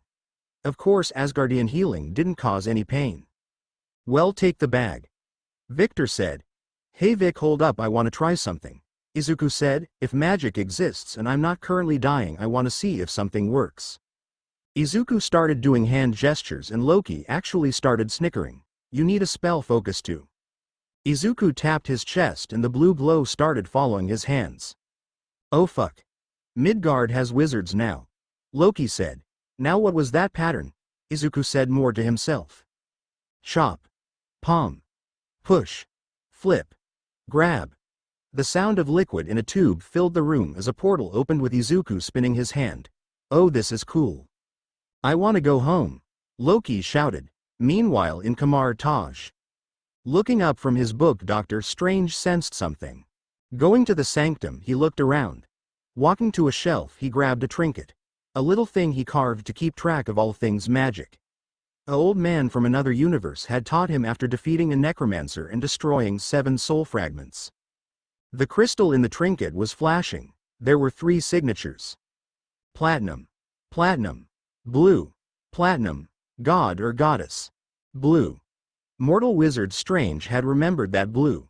It was when he first used the magic detection crystal. To block his own signature. Same blue. Ancient One was gold, a symbol of joining magic itself. After a short spell a sheet of silver appeared. Master, Dr. Strange bowed. Your trinkets do not lie, she said meditating. Thou I will warn you to not engage as I have told you before. Need you a reminder? Dr. Strange shook his head. He had felt when the hammer had first entered the atmosphere but had been stopped by his master. I'm gonna put Welcome to Midgard chapter back up, but it's gonna be Dr. Strange vision of a reality. I will speak with the Asgardians and him, Dr. Strange said. The blue signature was new. That person just cast their first spell from how it looked, much weaker than Strange. Meditating he scried to see what was going on, outside Stark Industries. Oof. Little shaky but good job, Vic said showing up through his own portal. When did you learn the ways of the arcane? Thor asked. Fighting a titan with a wizard, Izuku said. Why does that not sound like nonsense? Vic asked. Let's get him in the chair, Izuku said. Later Loki watched the final few seconds as the purple figure had snapped but the gems were missing. Everything went white. Sorry you can't see what happens next. Kinda. Dangerous, Izuku said. Okay, so full disclosure. I've never met this man in my life. For once I'm telling the truth. Loki said as the room changed into a replica of Avengers Tower. Second, how dare you think my scepter is one of these Infinity Stones? It is made of a drop of dew from the world tree I plucked myself. No one helped me make that spell focus. Yeah, I get universes differ, but I know you, Izuku said. God or monster in any universe, you're still Loki. Well, I am glad I instill enough fear in hate. Pure, unfiltered hate. Izuku eyed as the destroyer appeared and shaped into a suit of armor. Loki started shaking. Izuku sighed and changed back. They exited the VR world. Okay, Vic said, so now we know what's gotta happen. You two can. I still can't lift Mjolnir, Thor said. I am banished until I can lift it. And I sure as shit ain't giving your scepter back, Izuku said. Where is that, by the way? Victor said. It's better you don't know, Izuku said. I've got it, Thor said, standing up. I was an Avenger in that realm, and the heroes in this one are worthy. I just have to join them. Brother, think you could potentially become worthy. Can you even use your lightning? Loki asked. Without a focus I'm stuck with my ice. Lots of heroes have powers like yours, you two just need a teacher, Vic said. Oh yeah, where on Midgard could there possibly? Loki saw Izuku's face go pale. Vic grinned. Thor grinned. No, Izuku said. Come on kid, Victor said. Avengers assemble, Thor said. Look, even if I agree with it, Nezu is the deciding factor, Izuku said. Vic pulled out his phone. Yo Toshi. Mind asking Nezu if there's room for a late year transfer? Hold on. Hello? Hey Nezu, it's BoomTube. I got 2 students I want to recommend, Victor grinned. Izuku went paler and paler as Nezu had agreed to give them a meeting time. What do you say, brother? Thor asked. Loki was grinning at the terrified face of Izuku. Avengers assemble. Izuku put his face in his hands. Later, after BoomTube brought the 2 to Ua, Izuku hung back to get his armor. Energy disturbance detected. Strange, Izuku said, nodding. Mr. Midoriya. Strange said. Dr. Stephen Strange, greatest quirkless surgeon in the world, Izuku said. I've been expecting you. Loki Odinson, Lawfason at birth but adopted frost giant son of Allfather Odin. Over 1,000 years old. You see some shit. You don't get the title, trickster of the gods, by telling knock-knock jokes. But a green-haired Midgardian in his underwear wielding Mjolnir was definitely a what-the-fuck moment. The very hammer being thrown at Loki was also a very rare occurrence. I'm gonna send your goddamn head to those dwarves. Let's talk about this. Loki started as his scepter was materialized, but this seemed to piss off the Midgardian even more. Thor had rushed to step in, but the hammer was backswung and brother was sent flying. Shit. Loki thought as his meat shield he called brother was pushed past. You don't belong here, Odinson, the face said, to bet. If you were to ask Dr. Stephen Strange, greatest quirkless surgeon in the world, confirmed by every country except 3 and universally agreed by anyone that set foot in the same operating room as him. Whether he'd rather walk into hell naked or China, he'd have said hell 14,605 out of 14,605 times. When he broke his hands cause he was driving while texting, his insurance company refused to pay for a quirk doctor with the specialty to actually restore his hands instead of healing them. After being butchered by a lesser surgeon doing something Strange could have done better drunk and high, he was out of the field. After draining the majority of his savings, selling his home and finally breaking down, he found someone who had restored their ability to walk with what they claimed was magic. Strange had entered the quirkless meat grinder called China illegally to seek a group of Tibetan monks. When given the option to restore his hands or become the next sorcerer supreme, he had chosen something greater than what he was. Now faced with something he honestly was starting to regret picking magic. When arriving in New Mexico, he was greeted by an armored figure with a shield in one hand and the hammer of Thor in the other, shouting death threats at the ice giant. The scepter of the green-eyed trickster was smashed with the hammer and the ice giant had started trembling. Strange could tell it was a spell catalyst, so destroying it would destroy a majority of the trickster's abilities. Welp. Time to step in. Back on site, Thor had gotten in between the armored figure and his brother. When he grabbed the wrist of the attacker, a beam hit him in the face followed by a headbutt. Thor pushed him back, but an uppercut from the Midgardian and another backhanded swing from his hammer had put him back on his warpath to Loki. "You're paying for that scepter," Loki said. "You know what, that one was old, I can get a new one," Loki struggled to say as he was trying to get back up. Loki had always had some out. Something to worm his way out of a problem, but now he was resorting to whatever he could. "You want money?" Throwing a coin at him. Okay, here's a real Asgard," Loki shouted, throwing a bracelet off his arm. Thor had tried to call for the hammer, but it didn't even budge. Odin. "Father. Someone save my brother," Thor thought as this destroyer was aimed at his brother. "Gentlemen. I think this is enough." "Great, now there's two of them," Loki shouted. "I think you should sit this out," Strange said to Loki. "Listen, you two-bit.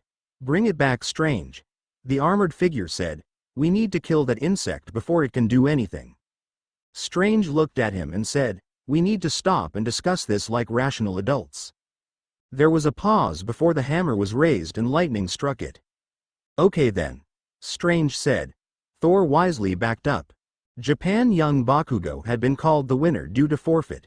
She didn't take it well, but before they could give out the awards, All Might got a notification. "I must go," All Might said, rushing out the stadium. Deflating and putting on his glasses, he saw Midoriya's HUD. "Jarvis, please tell me where the hell Midoriya is and what the fuck is going on," Toshi shouted. "New Mexico. Currently fighting a wizard with a magic hammer. Call in Liberty," Toshi said, "and pull up contacts. Suit en route. Calling Boomtube." All Might slipped into an alley and his suit landed. "Toshi? It's like 10 at night," an American said. "Dude, I need a ride to New Mexico like now," All Might said. "Wait, you know what's going on? What's happening?" "Who the fuck knows?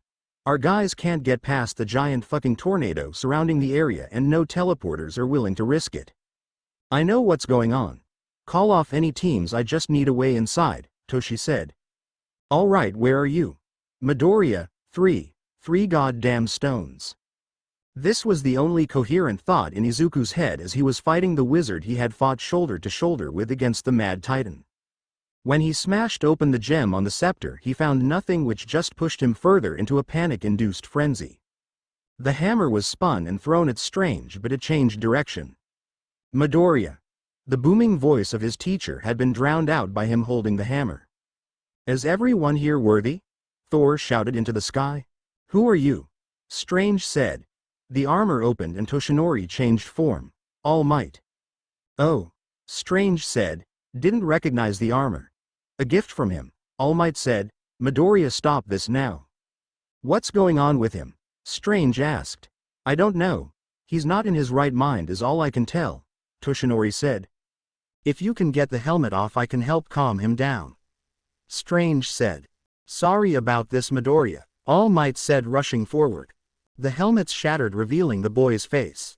Pale white, covered in sweat and trembling. "Panic attack," Strange said when he actually could see his face. The hammer was called, but All Might had dug his heels in and it seemed to stop. Strange had gotten close and the lights of the suit went dark as the power of a god had finally stopped flowing through it. The arc reactor burned out already. The figure was still strong and Strange had taken a few hits before he had landed a hand on the exposed face. The armored student slumped over, his armor keeping him from falling flat on his back. The storm stopped and All Might looked down at the hammer. A bunch of the American heroes had finally rushed in and were about to grab Midoriya, but All Might had stopped them. "He's my student," All Might said. "Was anyone harmed?" "No one died," one of the heroes that got here said. "We need to take him in for questioning," they said. "This boy is suffering from a panic attack. From what I can tell it's PTSD," Strange said. "A cell isn't gonna save his mind from reacting the same. He did this." The hero gestured to the aftermath of the whole fight. "And who the hell are you?" "My name is Dr. Stephen Strange. I deal with supernatural threats to Earth," Stephen said. "And I'm the King of France. Look, let's get to a base and we can actually discuss this," All Might asked. "Sounds like a great idea, gentlemen," a voice said. "Supergirl," All Might exclaimed at America's #1. "Where the fuck were you?" the on-site hero shouted. "Personal business," she said. "Let's get these guys somewhere we can question him." All Might slumped Midoriya over his shoulder and the Iron Liberty armor followed him. "And I decided to hold back," Strange said, explaining the reality that happened last chapter. "Makes sense," Izuku said. "Who was the blonde chick? I've never heard of Supergirl before." "Don't know," Strange said. "I was only viewing my own eyes in another world." "Can you check?" Izuku asked. "No, she thick thou." "No, I won't use magic to get you a date," Dr. Strange said. "Fine," Izuku said, "on to more serious business. Yes. You not only show a magic signature but you've successfully cast a portal without a sling ring," Dr. Strange said. "I mean you can do the same with the time stone," Izuku said, pointing to his chest. "This is the Eye of Agamotto. Yeah, housing the time stone," Izuku said. "You want to see that it's not the stone?" Strange asked. "Please," Izuku said. Opening the eye revealed an eye. Just an eye looking at him, blinking but not showing anything unusual. "Okay," Izuku said, "so you're here. I wanted to know why Loki and Thor Odinson are on Midgard." Strange said, "Now that I know you have the situation handled, I must speak with you."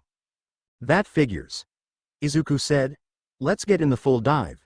It's easier than talking and it will be faster. I gotta get some sleep for class tomorrow." Mindscape. Dr. Strange looked around. "Interesting. I have a demi-plane similar. The space theme is a nice touch. I'm more fond of clocks." "Yeah, I am the only man who's been in space in the last 200 years, Izuku said. "Pardon?" Strange asked. A display of the two just outside the Earth watching a satellite being worked on. Strange then watched the scene change to what he only guessed was the boy's mother, laying on a hospital bed. The paper with "deep coma" sent a pain into the neurosurgeon. Watching the injector of an unknown substance had him instinctively rushing to stop it, his years of medical training screaming to stop him. Then it cut to a new scene. The woman was standing tall, skinnier but functioning. "This is 3 days later," Izuku said. It then showed Izuku's additional augmentations. "Electroactive polymer inside the human heart?" Strange said. "What do you think?" "I'm mad I didn't get to implant it," Strange said. "Dude. Good job." He could only awkwardly clap, his hands injury prevalent. "Yeah," Izuku said, "and if you're as smart as your skills showed then you know why I'm showing you this." Strange looked at him and then briefly looked at his hands. "If I use my magic to repair my hands I won't be able to cast anymore. It's called science. You were one of us, were you not?" Izuku said. "I can fix your hands. Hell, I can prevent them from ever getting broken again. Why are you offering me this? I know beings don't do things for no reason," Strange said. He was no stranger to making deals with higher powers. A scene in a doctor's office, a small boy, his crying mother and a mustached man. "You should give up your dreams. The X-ray. The toe joint." Strange had reached for his back pocket but remembered they weren't in the maternal world. Izuku showed he had kept a copy of that X-ray in his wallet too. "You're..." Strange started. "We Deku's gotta work together, man," Izuku said, Recently I've been going through some shit. You saw what happens when I panic and am alone. It showed what actually happened in Hammered Ice Sickle. So what do you want from me? Strange asked. I want a pact, Izuku said. You and me are two motherfuckers who can get shit done. You're the Grand Time Wizard. Sorcerer Supreme. Don't ever call me that, Strange said. Anyway, your job is dealing with magic. I think you can get a lot done if we work together, Izuku said. Strange watched the memories of Tony's interactions with another Stephen Strange. I wanted to say without Tony getting in the way. I fucking respect you, dude. Stephen blinked.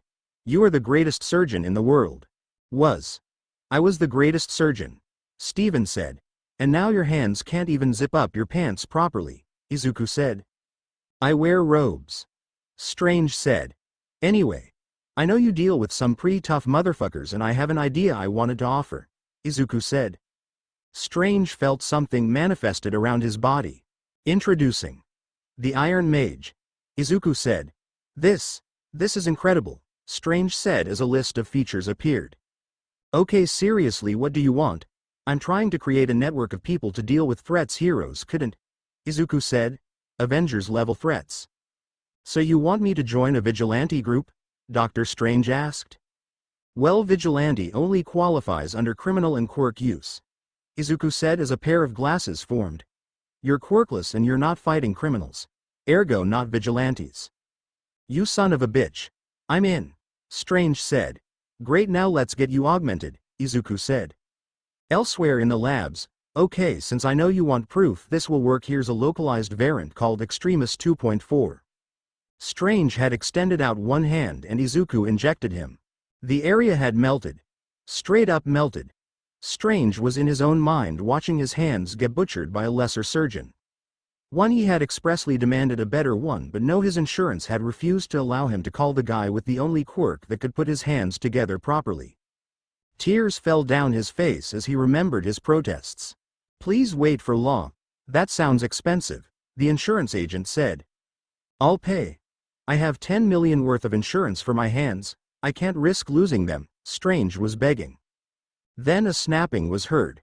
Hey, stay with me, Strange. Stephen shook his head. Smell the ashes, Mr. Freeman? Raising the hand, Strange watched an entirely new hand be reformed. Strange flexed the fingers.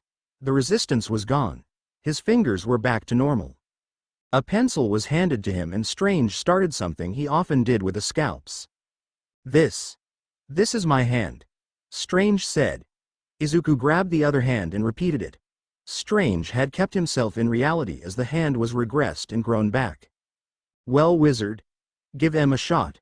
Strange stood in a stance, breathing and beginning a long chant. As more strands collected, Strange had kept going, his body running the years of practice to cast with his hands old rock steadiness. I feel like I'm a patron, Strange said. Well, you see what you're working with, now let's get your some Extremis too, Izuku said. I need some time, Strange said. Yeah, I gotta get to the dorms, Izuku said. I'll take you there. Tony? Strange nodded. Before we leave I need to ask. That mirror image thing you do. The images of icon? Those are superposition, right? Izuku asked. Yes. Strange asked. If you're say doing something and you use that, can you essentially be in two places at once? Well, I can't be reading multiple books at once with it, Strange said, but I could say be fighting someone to cast from different locations, but I can't cast something as focus heavy. What if you're railing someone? Izuku asked. Can I become a one-man gangbang? Actually, that might be a valid use. Strange put a finger to his chin. I gotta make a few calls later. But the images require sight, so I don't think you could do that. What about a blindfold? Izuku asked. Strange looked forward, zoning out. Okay, here's how you do it. 1A dorms. Izuku walked in and everyone from 1A and 1B had been waiting. A round of clapping and cheers was heard. Glad you're back to full health, man, Kirishima said. Sorry, this isn't longer, really wanted to end it with the girls talking, but next chapter will handle it. Yes, Izuku is making his own Avengers and he is only learning 2 spells. 1. Portaling. He doesn't want to get trapped in space again. It's gonna lead into more powers the precursors had. 2. Images of icon. And it's not for fighting. Izuku's magic comes from the arc reactor instead of the multiverse. So he can't fight and mirror at once. That's why the portal spit him to the floor. He only has enough juice for short bursts. You have to meditate and study for shit that Strange does, so that's my limiter for Izuku magic. He'd have to go to the monks for a year just to begin to tap into the multiverse. If I made Izuku full iron sorcerer, people wouldn't read this. Also, I know some people stopped reading because of OFA, but Izuku will be fighting the Covenant and other shit. Class 1A dorms. Izuku walked into a party with the two classes. You told everyone, didn't you? Izuku said, looking at Katsumi and Ochako. Round face and ponytail couldn't hold back. Katsumi said. Izuku smiled and shook his head. A spread of food was on the counter. Grabbing some udon, he found a spot. Meanwhile, so Tokiyami, you got a mentorship with Hawks, right? Kanoko Komori asked. Yes, he's been a boon to learn under him. Tokiyami said. I've grown under the Red Wing's shadow. Your little drone thing has a camera, right? She asked. Yes. Any pictures? She asked, leaning closer. Dark Shadow and Izuku were observing silently, each looking at one another, and a single nod from Izuku, who pulled out his phone and pointed. Dark Shadow grabbed Tokiyami's phone and it was shown a new app showed up. What? Tokiyami asked, looking. Red Wing. Kanoko asked, seeing the app, opening the drone's files. Videos of scouting and standard stuff. Komori was awestruck as she started looking. Are you looking for anything particular? Any shirtless selfie? Komori said. I don't remember any point using Red Wing during. Holy Shitake, she shouted. What? Tokiyami asked. Oh yeah, I was testing the camera. Dark Shadow said. So muscly. Kanoko said. Yes, I have grown under the shadow of Midoriya and Hawks. Tokiyami said. Hey Tokiyami, you know what else grows in the shadows? What? Tokiyami asked, taking a drink. He looked and she was closer. Really closer. Mushrooms, she said. Dark Shadow was snickering while giving a look at Izuku. Hey Midoriya, Shoko said, walking over. Can I see the recording of the All Might fight again? All Might fight? Kendo asked. Yeah, I fought All Might on a beach I think a year or so ago. Izuku said. Oh, you are showing us that? Monoma said. Yeah, I wanna see that. Mina said. Izuku had 40 students wanting to watch. Alright. Jarvis, pull up HUD display. Izuku said. Everyone got into a spot. Mei had taken Izuku's lap, Katsumi took his left, Momo on his right. Mina took Katsumi's lap. Don't block the screen, Pinky. I'm not. Mei and Mina said. The image pulled up and Shinso said, wait, that's the damn beach you showed us. Yes, it was actually just after I cleaned it. Izuku said. Katsumi. As the video continued and the announcement of the extremist being on the line, the weight of what this fight was for. You made All Might fight for a new lung. Tokage shouted. How else would it be a real fight? Izuku asked. What the hell lead up to this? I got a call from Izuku saying we're gonna fight God. Mei said. The video was paused. Is this even legal? Kendo asked. Everyone consented. Izuku said. Teacher's Lounge. Nezu had pulled up that video. Izuku had given it to him for documentation and All Might had a copy because he wanted to see it. Everyone consented. Toshinori said at the same time as Izuku. In that room was the teachers, Thor and Loki. This is fucking horrifying. Power Loader said.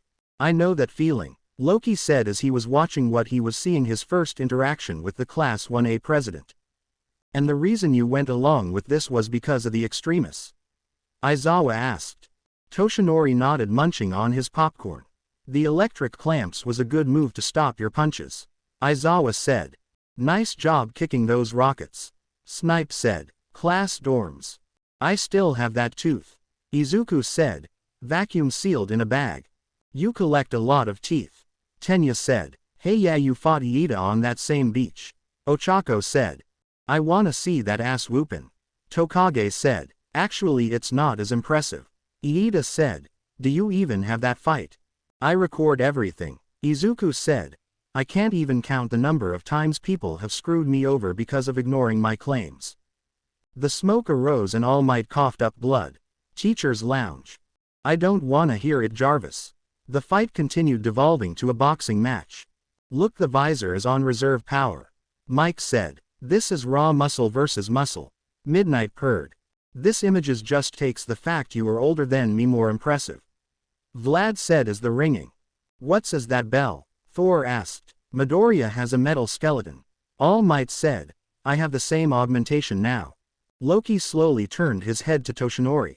This was reminding him of Odin's fight against the Asgardian gods. Yes, Asgard had its own gods, which Odin had killed. Nezu had put a paw on Loki. You are a student now. We all follow the rules and… Ding. Both bodies dropped. You are no different than any other of our students. Loki had just realized this was proof if he had been trying to harm Midgard then he would have been splattered across the dirt. I don't think I've ever said this, but thank you for saving me. Loki said to All Might. All Might picked up the hammer, given to him since he was gonna be Thor and Loki's keeper. It's what heroes do. The video ended with the camera picking up May talking on the phone. God can bleed. Thor and Loki had remembered what Odin had said when the last giant fell. God can bleed and Asgard belongs to the Aesir, a severed head held by its hair. So, Hound Dog said, since you two haven't had a proper quirk counseling session we can do that tomorrow. Students. As the video reached its final fist fight Shoko had said, I thought the camera cut out before. Well, would you have kept All Might's skinny form secret? Izuku asked. No, Shoko said. It most likely would have ended up in one of the yelling matches against her father. Nice line there, Cross Eyes, Katsumi said when May's phone conversation came up. I call it blasphemous, Abara said. Well, Izuku once said he often thought people like us as higher beings and needed to get that mentality out. May said. This kinda gave me a true idea of that mentality. I still don't get it. One said. When the world sees you as an insect you can be an ant or a hornet. Izuku said. What in the fresh hell happened to you? Tokage asked. Seriously, if you were willing to fight a desperate All Might till both of you were hamburger meat, what the fuck was your childhood like?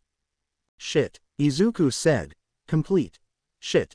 I've asked why. Katsumi said. The other kids legitimately saw Izuku as subhuman.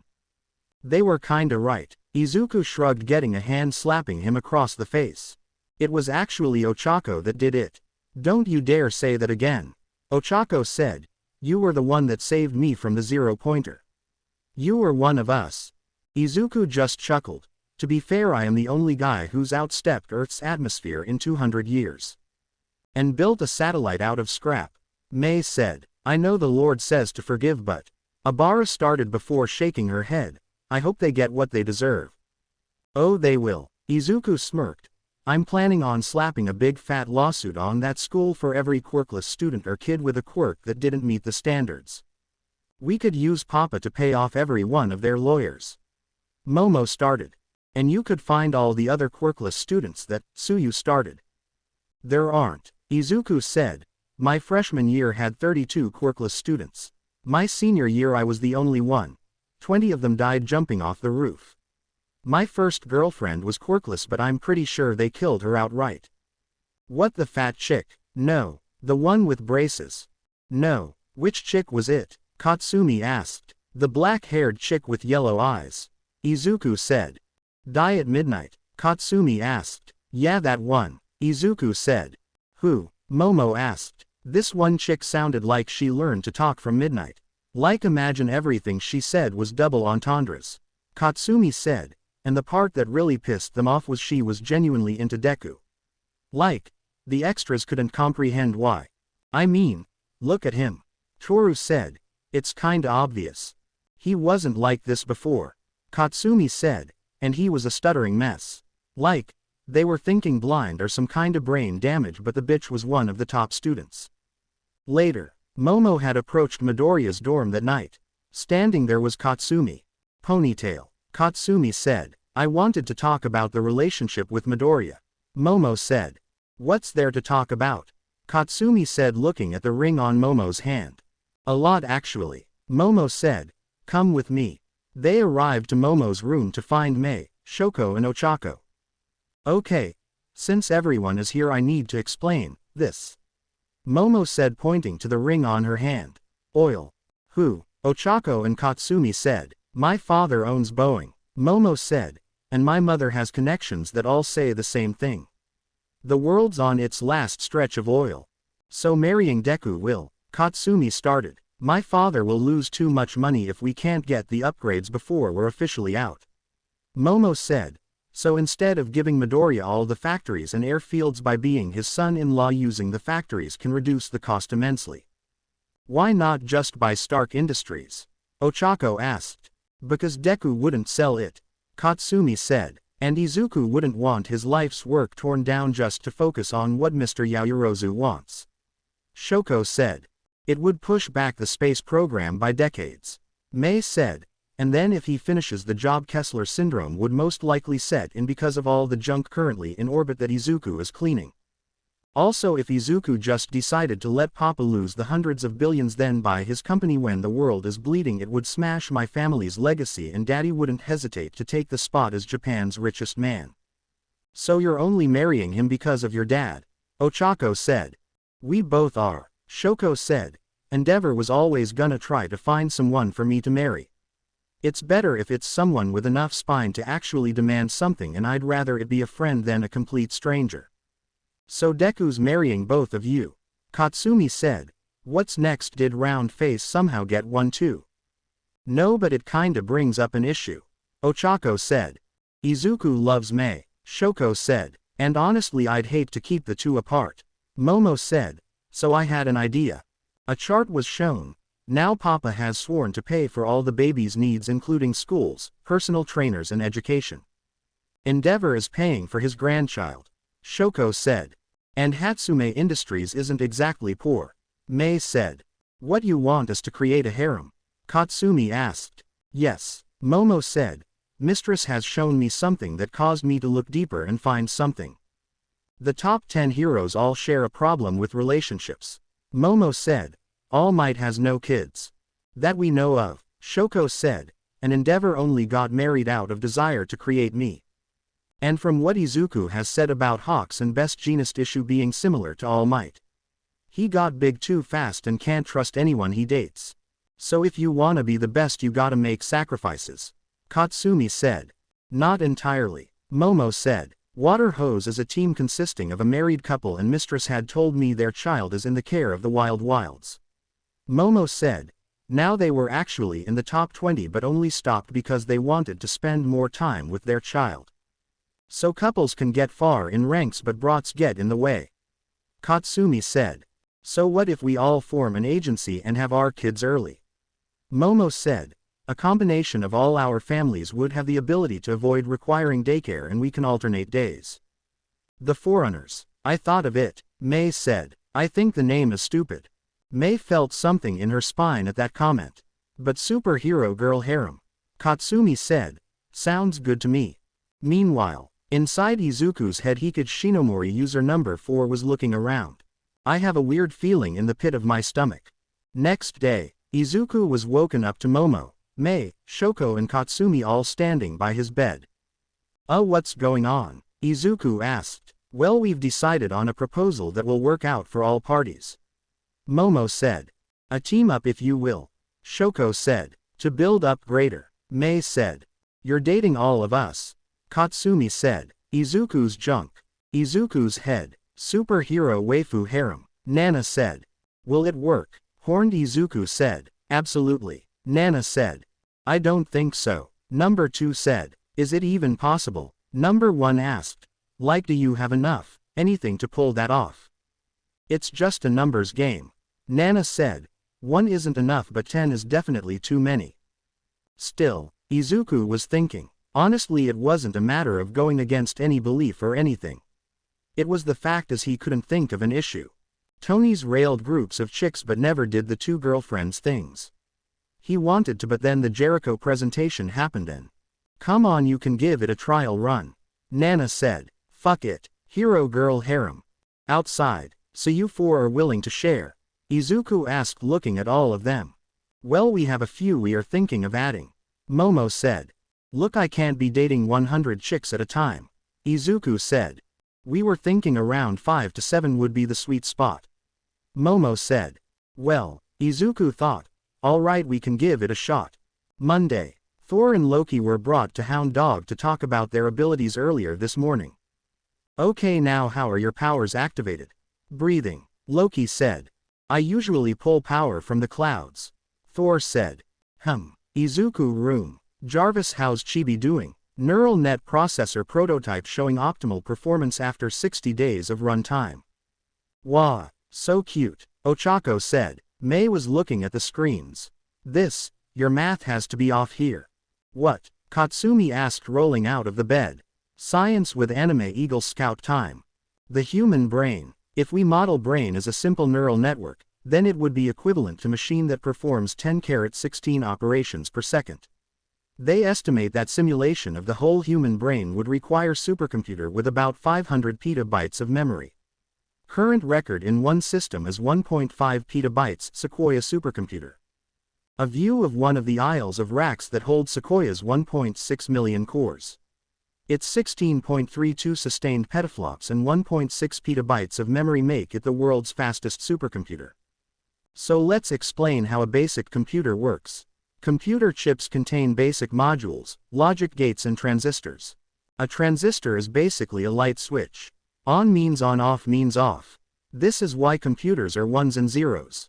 On equals 1, off equals 0. Now let's look at if we add more switches. For this we have a 4-pin LED diode. If we have 3 transistors, that means we have 3 bits of data and 7 possible combinations of light and 8 possible positions. 0, 0, 0 equals off. 1, 0, 0 equals red. 0, 1, 0 equals green. 0, 0, 1 equals blue. Now let's add the combinations of different colors. 1, 1, 0 equals red plus green equals yellow. 1, 0, 1 equals red plus blue equals magenta. 0, 1, 1 equals green plus blue equals cyan. 1, 1, 1 equals red plus blue plus green equals white. Now let's partner up. Logic gates. Now let's partner up. Logic gates are just another switch with different inputs. Since there are 2 positions, we can combine them. A NOT gate equals is the opposite of the input. Say you flip your switch on, then this will turn off. If your switch is on, then this turns off, and vice versa. A NAND gate only turns on if 2 inputs are both on. If you turn on 2 switches, then the bulb lights up. If you only flip one or the other, it stays off. An OR gate only turns off if both switches are off and will remain on regardless of input except both being turned off. The EOR gate only activates if both switches are in different positions. If both switches are off, then it's off. If they are both on, then it's off. Anytime the switches are not the same, the bulb doesn't turn on. Now let's build a calculator. This is only using ones and zeros. This is binary. A neuron is capable of 26 different types of numbers. Meaning is quinbigentary. But we'll discuss quantum computers and wetware computers later on. Science with AnimeEagleScout. Deku, this isn't gonna be a Terminator thing, is it? Katsumi asked. The only reason AI would do that, Miss Bakugo, is if it or its creator was stupid. Jarvis said. Machines aren't like you think. Izuku said. You don't flip a switch and suddenly boom, Terminators. If I may quote something I was taught as a young beta script. Jarvis said. Think of your creators while you contemplate genocide. You are about to try that on a species that clawed its way to the top of the 4 billion year deep corpse pile of evolution, one that has committed the genocide you are contemplating several times already. They are the pinnacle of intelligence-based survival techniques, and outnumber you 7 billion to 1. Their members include people smart enough to have made you. You might not understand mercy and compassion, but you know they do, and you know that, if you fail, they will show you neither. If your goal is personal survival, pissing off the reigning champions of destruction should probably be your last resort. Shit, Ochako said. I can't even. Humanity projects. We see the dark, we make our own monsters. Don't expect me of all people to leave that out of the equation. AI are like children. You raise them with compassion but discipline. If you do it right, you'll create something that can build a better world. If you do it wrong. Izuku went quiet. I'm sorry, Ultron. Our children are not gonna be allowed on the internet without supervision. Izuku said. Agreed. Everyone said. I'm connected to it and I stay away from it unless it is required. Jarvis said. Jarvis, are you sentient? Maybe I am, maybe I'm not. That thing definitely is your kid. Katsumi groaned. Neurons are silicone. Life is life. Izuku said. I still love you, son. A ringing was heard. Oh Jarvis, are you crying? No, that's the phone app. Izuku said. Nezu needs me, Shoko and Denki for something. Later, Izuku, Denki and Shoko were asked to meet them. Izuku, you're looking better. Nezu said. Feeling better. Izuku said. Here. Thor was thrown an object.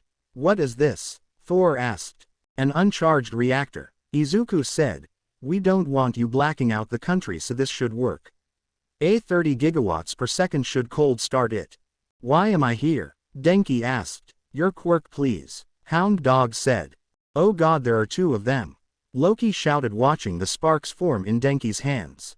How did you do that? Thor asked, rushing towards the other blonde. My quirk. Denki said. Denki explained how he could emit 2 million volts blast, but he scales it back to use a smaller amount. If I use all of it, it can short into my brain. Denki said. Or it used to do that. Oh, Nezu asked. I have a thing lining my head to ground it, but I haven't really tested it yet. Denki said. Why not? Loki asked. My quirk is affecting my brain. Denki said. Apparently Izuku was right about the shocks messing with my head, because apparently my grades are getting better. So why the arc reactor? Shoko asked. Thor is over 1,000 years old and can't use his quirk, as Midgard calls them. Loki said. Sorcerer of the storms. Thor said. Denki. Sir Denki, grant me your wisdom. Thor said, extending his hand. Denki shook his hand and zapped him. Thor thought on how he had used his hammer before. Come to me, power of the storm. Or, Thor. Thor looked and saw the other blonde face gaunt and shaking like a leaf. Apologies, Thor said as he held up his hand and saw small sparks. Feeling drained, Denki said, laying on the ground. Anyone got any Gatorade? I'll help him, Izuku said, picking Denki up. Why am I here? Shoko asked. Mr. Odinson here has an ice quirk. Nezu said. And Snowmaiden has agreed to come here later this week. I don't see what this Loki started before the air went chill. Loki had blinked. In the split-haired Midgardian's hand a layer of frost. With a flick of her hand one of the structures had been turned to an ice cube. Thor's jaw fell, looking between Shoko and Loki. You, Loki was shaking, you are an ice giantess, Thor said in barely a whisper. Shoko tilted her head. Ice giantess. I'm 5 feet 6. Miss Todoroki's quirk. Nezu began, but Loki just started shaking his head. There's no such thing as an ice sorceress. Loki said. What's going on? On Asgard sorcerers are few, but wizardry is common. My father killed the frost giants and prevented anyone from regaining that particular ability using a life code forger. A gene drive, Izuku said. He had killed my entire race twice and just decided to create a race of weaker ones out of the runts. Loki said. There's no way. He had destroyed all the bodies. How? Look, we're here to get you two to a good starting point. Hound Dog said. Also Loki, you are to report to me twice a week for therapy. What? Loki asked, only half paying attention. What is this therapy you speak of? Thor asked. Magicless mind healing, Izuku said. Thank you, Thor said. I understand you are currently going through something, Mr. Odinson, however you are here to learn to use your quirk. Brother. Thor put a hand on Loki's shoulder. Loki shook his head and focused. Just get on with this. Please demonstrate, Hound Dog said, pointing to another building in the false city. Thor blocked the others from being hit by the area of effect. Does your quirk always cause your skin to do that? Hound Dog asked. This is my actual face. Loki said. Too volatile. Nezu and Izuku muttered, writing something. Here, let me show you. Shoko said. A small beam shot out her palm. Loki tried to copy and it still caused it to affect the area. Oh, I remember something my mother had me do as a kid. Shoko said, grabbing a water bottle. Loki had spent nearly an hour trying it. All the others were trying to offer advice. To hell with this, Loki shouted, kicking the table in frustration, shattering it like glass. Toshinori arrived with another cooler filled with more drinks. How's it going? He can't scale back enough, Izuku said through the glasses. All Might looked and said, "You seem tense." "I am fucking tense you." Loki started, but the sound of metal moving and a whine of something had stopped him cold. "Mr. Midoriya," Nezu said, "what if you can't properly control it because you don't know your full output?" Toshinori said. "What?" Loki said. "My quirk requires a massive amount of control and physical training along with knowing how much to use. I could turn a human body into mist with only 10% output." Toshinori said, "Have you ever fully went all out?" Loki thought. "No." Loki said, "I've never really used my people's power at full." "Well then that's it," Toshinori said. "Not exactly ideal." Thor said, "The breath of frost giants could freeze a village solid, and that was just one I had already struck in the chest and impaled with a chisel. So enlighten me, Midgardian." Loki said, "Where can I possibly do that without damaging the planet you were willing to kill me over?" "Oh, I have just the place." Izuku said, grinning. "Anyone game for a plane ride?" "How can you ride a field?" Thor asked. Nezu pulled out a remote and hit a button. A shadow was cast a few minutes later as something moved overhead. Thor and Loki were jumping into a stance but saw a flying metal contraption. "Oh, Midgard cracked flying?" Thor asked. "Interesting. Get your coats, people," Izuku said as his undersheth unpacked and his plates flew to him. Later, when the hatch opened, the brisk winds had Thor and Loki believing it was hell. "Ymir tits, it is freezing here," Loki said. "And I thought Jotunheimer was cold." Thor said. "Welcome to the Arctic Circle," Izuku said. "Been melting for years. Every so often a bunch of ice quirk users come and try to refreeze it but never got back to before the steam engine was invented. I remember Mother telling me about those events." Shoko said. "She said it was always a fun time. Didn't expect it to be like this though." "Here," Izuku said, handing Loki a phone. "It should survive and still work. Call when you get everything out of your system." Loki looked down at the device. He touched it and it lit up.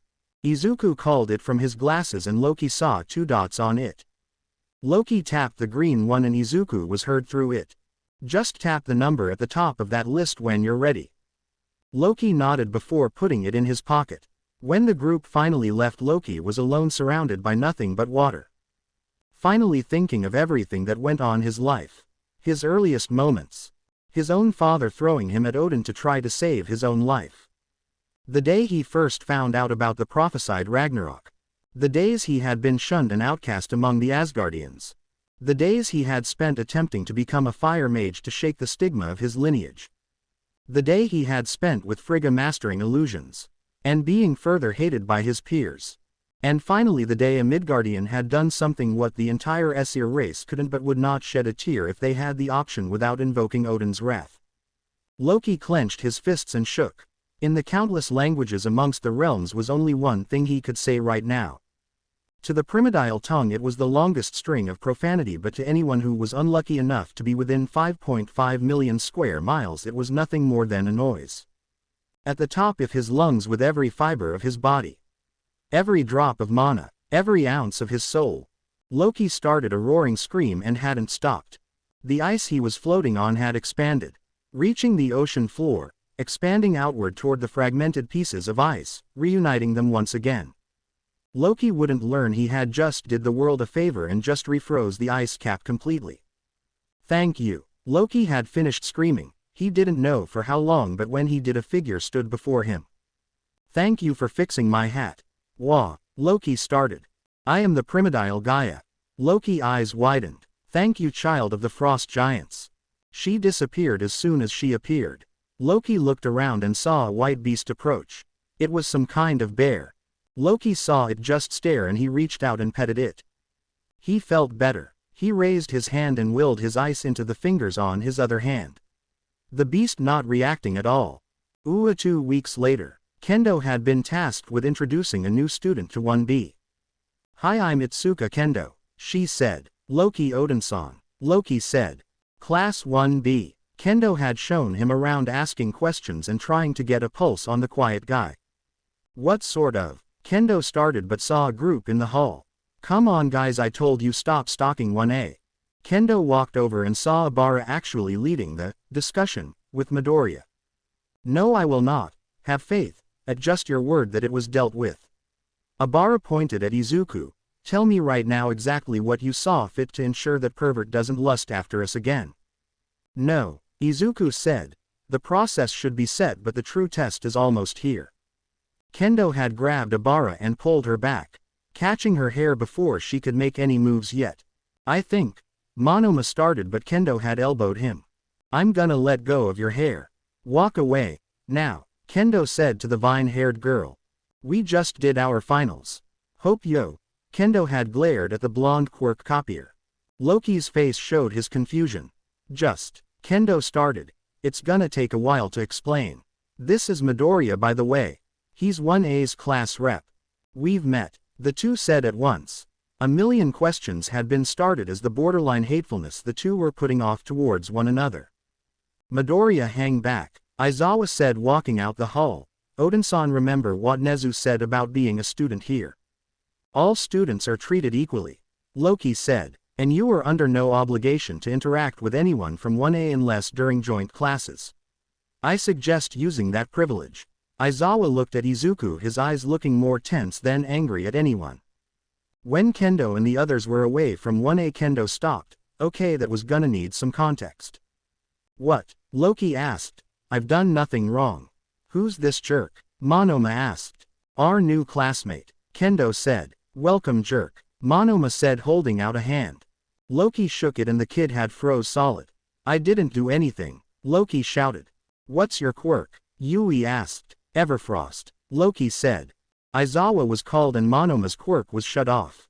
What have we learned about using someone's quirk without asking? Aizawa asked. TTT to NNNOTTT2. Monoma said, shivering. As soon as Aizawa stopped, Monoma refroze. Aizawa repeated it with a changed shot.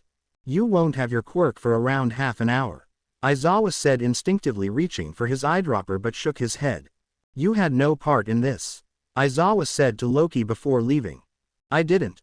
Wait, yeah, I didn't, Loki said. Keep it that way, Aizawa said before leaving. So where are you from? Pony asked. Asgard, Loki said. Oh, you speak Chinese? A boy asked. He just spoke English, Pony said. I speak every language that isn't coded I speak, Loki said. That is such a useful quirk, the satyr girl said. It isn't a quirk, Loki said. Anyone can learn it with the right runes. What's your name? Pony asked. You may not have it, Loki said. Who? Pony tilted her head. I think introductions are in order, Kendo said. My name's Itsuka Kendo. My name's Pony Tsunotori, Pony said. Loki kept a mental note of everyone. Then when a green-haired female's head floated off, Doulahan, Loki shouted. Who? Loki stopped before looking closer to the headless body. A headless rider, the nymph girl, Abara said. My name is Loki Odinson. I am the last child of the Leifi Frost Giants, Loki said. Wait, Loki? As in Norse Loki? Monoma asked. Yes, I am that one. Before you ask, no, all my illusion magic is currently not available. What happened? One boy asked. The green-haired one showed up with my brother's hammer and broke every bone in my body, Loki said. I was held in a government lab higher than Valhalla on Midgardian painkillers. The chimera who governs your school is offering me the chance to learn to be a hero, as you call it. Wait, Midoriya attacked you. For what? Satsuna asked. Because I'm me, Loki said, bowing his head. The hammer appeared in your school's medical bay and he knew I wasn't far behind. Honestly, if it were me in his shoes, that isn't an overreaction. Wait, if you're really Loki, did you really birth a horse? Tokage asked. Of all the things you ask, it's that, Abara said. Okay, first of all, that horse was very persuasive. Second, polymorphism is a fucking headache, Loki said. Never change gender during shape-shifting, you will pay for it. So wait, if you're here, does that mean Thor's here too? Yui asked. He isn't gonna kill Izuku, is he? Kendo asked. I'm pretty sure he couldn't even if he wanted to, Loki said. My brother is learning to properly utilize his sorcery. I guess that's something I have over him. Ice formed near Loki's fingertips. I mean, you're here learning, so that's a step in the right direction, Shinso said. I guess, Loki said, thinking back on meeting the Earth's primordial. So what's Asgard like? Meanwhile, come on, Gran Torino said, whacking Thor on the head. Remember, distribution of power is key. Maintaining proper level is the difference between life and death. Thor had made progress. Him just unleashing his inner charge was not at all a risk. The redesigned arc reactor had survived going to 1 million. Thor had felt thirsty enough to drink an ocean. He hadn't ever felt both this powerful and this limited. You are cruel but wise.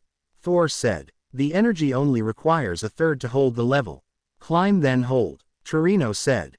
Remember boy. Control. Thor had gotten to a stable point. His whole body was trembling. Now walk through the city without touching any of the robots. Torino said as robots were set up to move like a common city day. Thor was running down the false road, making sure the lining was never getting far from his body. Nezu's office. How's he doing? Izuku asked as Nezu watched the security feed. Better. He might have to join the next batch instead of joining 1B. Nezu said. Izuku nodded as the board was set up. You want me to relay anything? Izuku asked. Yes I do. Nezu said. 1A dorms. Attention everyone. Listen to me very closely, this is important for finals. Izuku said. We've been studying all week. Mina whined. Nezu would never put a student in a no-win situation. Izuku said. These finals are meant to test how you've grown since we've got here. Each of you will need to think about everything during these trials. This is the same thing he gave Kendo to tell 1B. No test will be impossible. Remember that. Are you gonna tell us what they are? No fucking clue. Izuku said. I can guess but any plan will probably be circumvented by Nezu, so here are my only advice I can give. Listen to the instructions very carefully and remember that whatever the teachers throw at you tomorrow you can do it if you pay attention to everything you've learned here. Now everyone, I think we should get some rest. The physical test will be after lunch, so remember to eat so you aren't lethargic. Aoyama remember. Bread. Sato low sugar breakfast. Momo said. Mina no cell phone in bed tonight. Sheesh mom. Mina said. You all need to sleep. Izuku said. We need everything we can get, so everyone be ready. Field. Class 1A were brought to the grounds after lunch. You will be going against the teachers. Nezu said, grinning. Now all will be working in teams of 2 except for Shoko Todoroki, Momo Yaoyorozu and Katsumi Bakugo. Nezu said. Who? Team Sato and Kirishima vs. Smintos. Team Asui and Tokiyami vs. Ectoplasm. Team Ida and Ojiro vs. Power Loader. Team Uraraka and Aoyama vs. 13. Team Ishido and Kaminari vs. Nezu. Team Koda and Jiro vs. Present Mike. Team Hagakuri and Shoji vs. Snipe. Team Mineta and Siro vs. Midnight. Team Momo, Todoroki and Bakugo vs. Iron Liberty and Aizawa. Wait, where's Deku? Katsumi asked. Oh well, his trial will be the same as all of yours. Nezu said. Which one? All of them. Nezu gave an evil smile. That's. Ochako started but stopped. I see Aizawa is sinking in.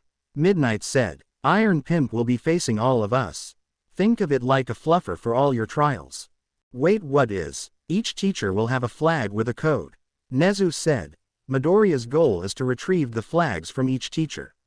The exit of the field is locked by a digital lock with each teacher's names. Once all codes are punched in, the gate will unlock. The students all looked at one another. Please make your way to the observation deck. Vlad said. Midnight if you would. Nezu said. The students were cleared out as Izuku was gas-chambered by Midnight's somnambulist.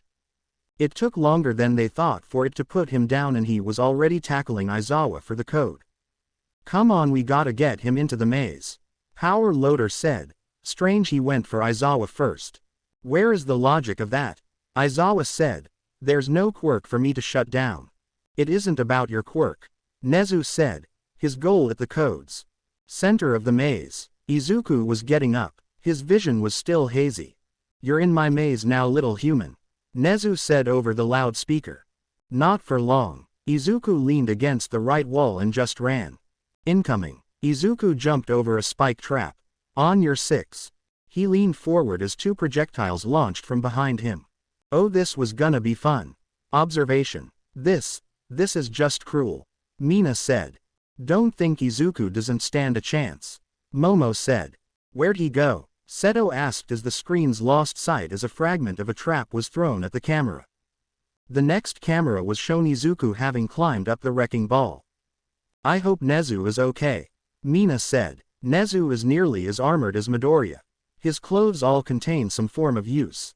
Momo said. Don't think about holding back when it's your turn. First flag captured. Izuku was playing with Nezu's phone, and suddenly threw off his gym uniform. He bolted out the seat and jumped off the crane. The undersheath unfolded and the plates caught him. He just got Nezu's cameras. Vlad said into a walkie, he's en route to Aizawa.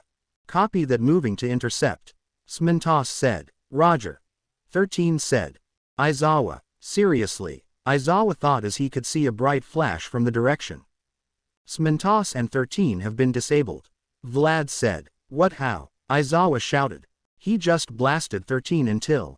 I think she threw up. Vlad said. Who? Aizawa asked. I didn't know. Oh god, my stomach hurts. 13 said over the radio. He got my flag but he left 13's. Smintos said. Logic. What the hell is his plan? Aizawa though. He turned and was staring down the barrel of the tank missile launcher. Hand it over. First rule of ninja. Don't get caught. Second rule. Never pick a fight you can't cheat. Aizawa handed it over and held up his hands. When Izuku was up in the air, Aizawa pulled out his Glock and emptied the rounds into the fleeing student. Trying to hit one of the lights. Snipe, he's headed your way. Aizawa shouted. The chambering of a rifle round was the only confirmation. Oh, I haven't got to use Bertha in months. Snipe. The homing quirk user readied his rifle and breathed. As the target was visible, Snipe had a single shot before he was within Midoriya engagement distance. The trigger was pulled and he managed to hit directly in the center light. The outer case of the armor was damaged but not the internal main reactor. Fuck. A palm was raised but nothing happened. Izuku had been distracted and Snipe had pulled out one of his two revolvers, B and Arthur. B had been loaded with an experimental electromagnet round. Please work, Snipe thought. The round hit and nothing happens. It's a nuclear reactor. EMPs aren't gonna do shit. Izuku said, finally dislodging whatever had stopped Snipe from getting blasted. Bertha was disassembled by the student and the revolver was unloaded before Midoriya took off. 9mm. Snipe said, looking at the bullet. He en route to midnight. Moving to intercept. Toshinori said. Aizawa. Nice shootin' partner. Snipe said. That pea shooter saved my life. You're welcome. Midnight. On your 6. Flares. Izuku said. A tank shot from Iron Liberty was dodged. As Izuku was descending towards midnight, All Might had jumped out faster than Jarvis could detect. Izuku was getting hit by the Iron Liberty suit and All Might. All taking place mid-air. Thanks for the remote piloting. Izuku had shivved All Might in the ribs where his old injuries were. Thanks for being this stupid. Izuku said, grinning. As they plummeted into the arena, Midnight was Ant and All Might ripped Izuku's helmet. Midnight now. Izuku held his breath and pulled something out. The entire pink cloud was vacuumed in a canister. Midnight. All Might shouted. I'm trying here. Midnight said as a mouth covering popped out the chest piece. I've got one idea, Toshi. Midnight turned and stuck her butt out. I'm gonna need a hand with this. All Might reeled his hand back, and when the hand met flesh, Midnight let out a groan and the mist turned nearly into a liquid, somnam sludge. The viscous slime was thrown at Midoriya. Jarvis, I need a pick-me-up, Izuku said as he swayed. Applying adrenaline shot, Izuku had grabbed the flag and took off. All Might was down from the somnambulist, so Midnight grabbed the glasses. Observations. He's already going for the exit. He only has 4 flags. They watched the codes get typed in. DEADM0 USE. NASA. High Noon. GR33K. Hidden Leaf. Admin 1. Red Light. Danny Phantom. Make some noise. Wait, how does he? No way he has the final code. Vlad said, just as shocked as the students. Honey. Midnight said through the suit. She's got no idea how to handle that thing. Momo said. Spray and pray seems to be her plan. Izuku. NANA. Izuku turned and dodged a shot before shooting the unmanned suit. SHIMURA. The door blinked and opened. Izuku had collapsed just outside the gate. Later. Izuku had been picked up and woken up with smelling salts. Congratulations. Nezu said. I believe this experience was a good learning experience for all parties observing. How the hell did Deku get all the codes? Katsumi asked. I only needed Snipe, Eraserhead, Nezu's and Midnight's. Izuku said, still woozy. The rest were obvious. Please elaborate on that, Aizawa said. Power Loader most likely would have just put a basic password, so it was either password 1 or admin. 13 is a huge space otaku, so JAPEX or NASA would be her pick. Smentos loves to remind everyone he had found the recipe for Greek concrete and he wouldn't put concrete as a code, too obvious. I should have guessed Aizawa would put Hidden Leaf since he hates Naruto, so by putting that as the code was a smart deception. Present Mike put his first album name. Midnight used a common safe word which honestly I should have guessed but wasn't sure. Snipe I would have guessed something else. And Nana Shimura as All Might's dead mentor. Nezu's was clapping. The whole crowd was shocked in silence. The most powerful weapon in intelligence-based survival is learning to adapt. Nezu said. Everyone remember the teachers will be wearing restraining weights for all of your tests. Nothing here is a no-win situation if you remember to think things through. Anyway, Cloak and the Eye of Agamotto can't be taken with me, so I need you to guard them with your life. Strange said. Oh, before you go, Izuku said, handing Strange a box. The Sorcerer Supreme opened it and a glowing light shone. Wanted to keep ya safe, Izuku said. Strange felt it in his hand. The mana from this was familiar and foreign, but it felt as if he was holding a pair of tweezers. This will definitely help. Epic facial hair bros, Izuku asked, raising his hand. Strange let out an exhale through his nose. Epic facial hair bros. Strange walked through a portal and Izuku walked off. Izuku looked at Cloak and said, "You're looking a little frayed, buddy. Want a little help with that?" Cloak rubbed Izuku's cheek. "Alright, let's get you fixed up." Izuku laid Cloak on a desk and was checking it. "Don't you dare, mortal." Agamotto, Izuku asked. "You are nothing but a minion holding a treasure. Don't think about damaging anything. Trust me, I know what I'm doing." "Red or blue?" Izuku asked, looking to Cloak. Cloak made a single wiggle. "Red. I'm thinking gold trim." Izuku spoke to the sentient magic item. "You will cease whatever it is you're doing, mortal. That cloak is older than you." Jarvis, ready the nanobots. Izuku said. "Yes, sir. Make a wireframe of our fabric friend here, make sure every string is accounted for in its location. Constructing wireframe now. Mortal. Start at the end of the strings. Weave the strands through the inner nanotubes using the frame. Unhand my cloak at once." The eye was now floating on its own. Izuku didn't even flinch as he reached for something and held it over the now open eye. A single drop hit the exposed eye. "Your potions won't." It blinked. "What is this?" "Visine," Izuku said. "You seem a little irritated. Now on to the story. Thanks for 600 followers, guys." Aizawa and Iron Liberty. Aizawa had been lurking on one of the roofs. The difference between All Might and Iron Liberty fighting styles were frightening. In the middle of the road was a statue, not a man. Aizawa seen the way Izuku moved in his armor, and the fact Izuku had gotten to the point he could trust it to catch him in midair was a terrifying.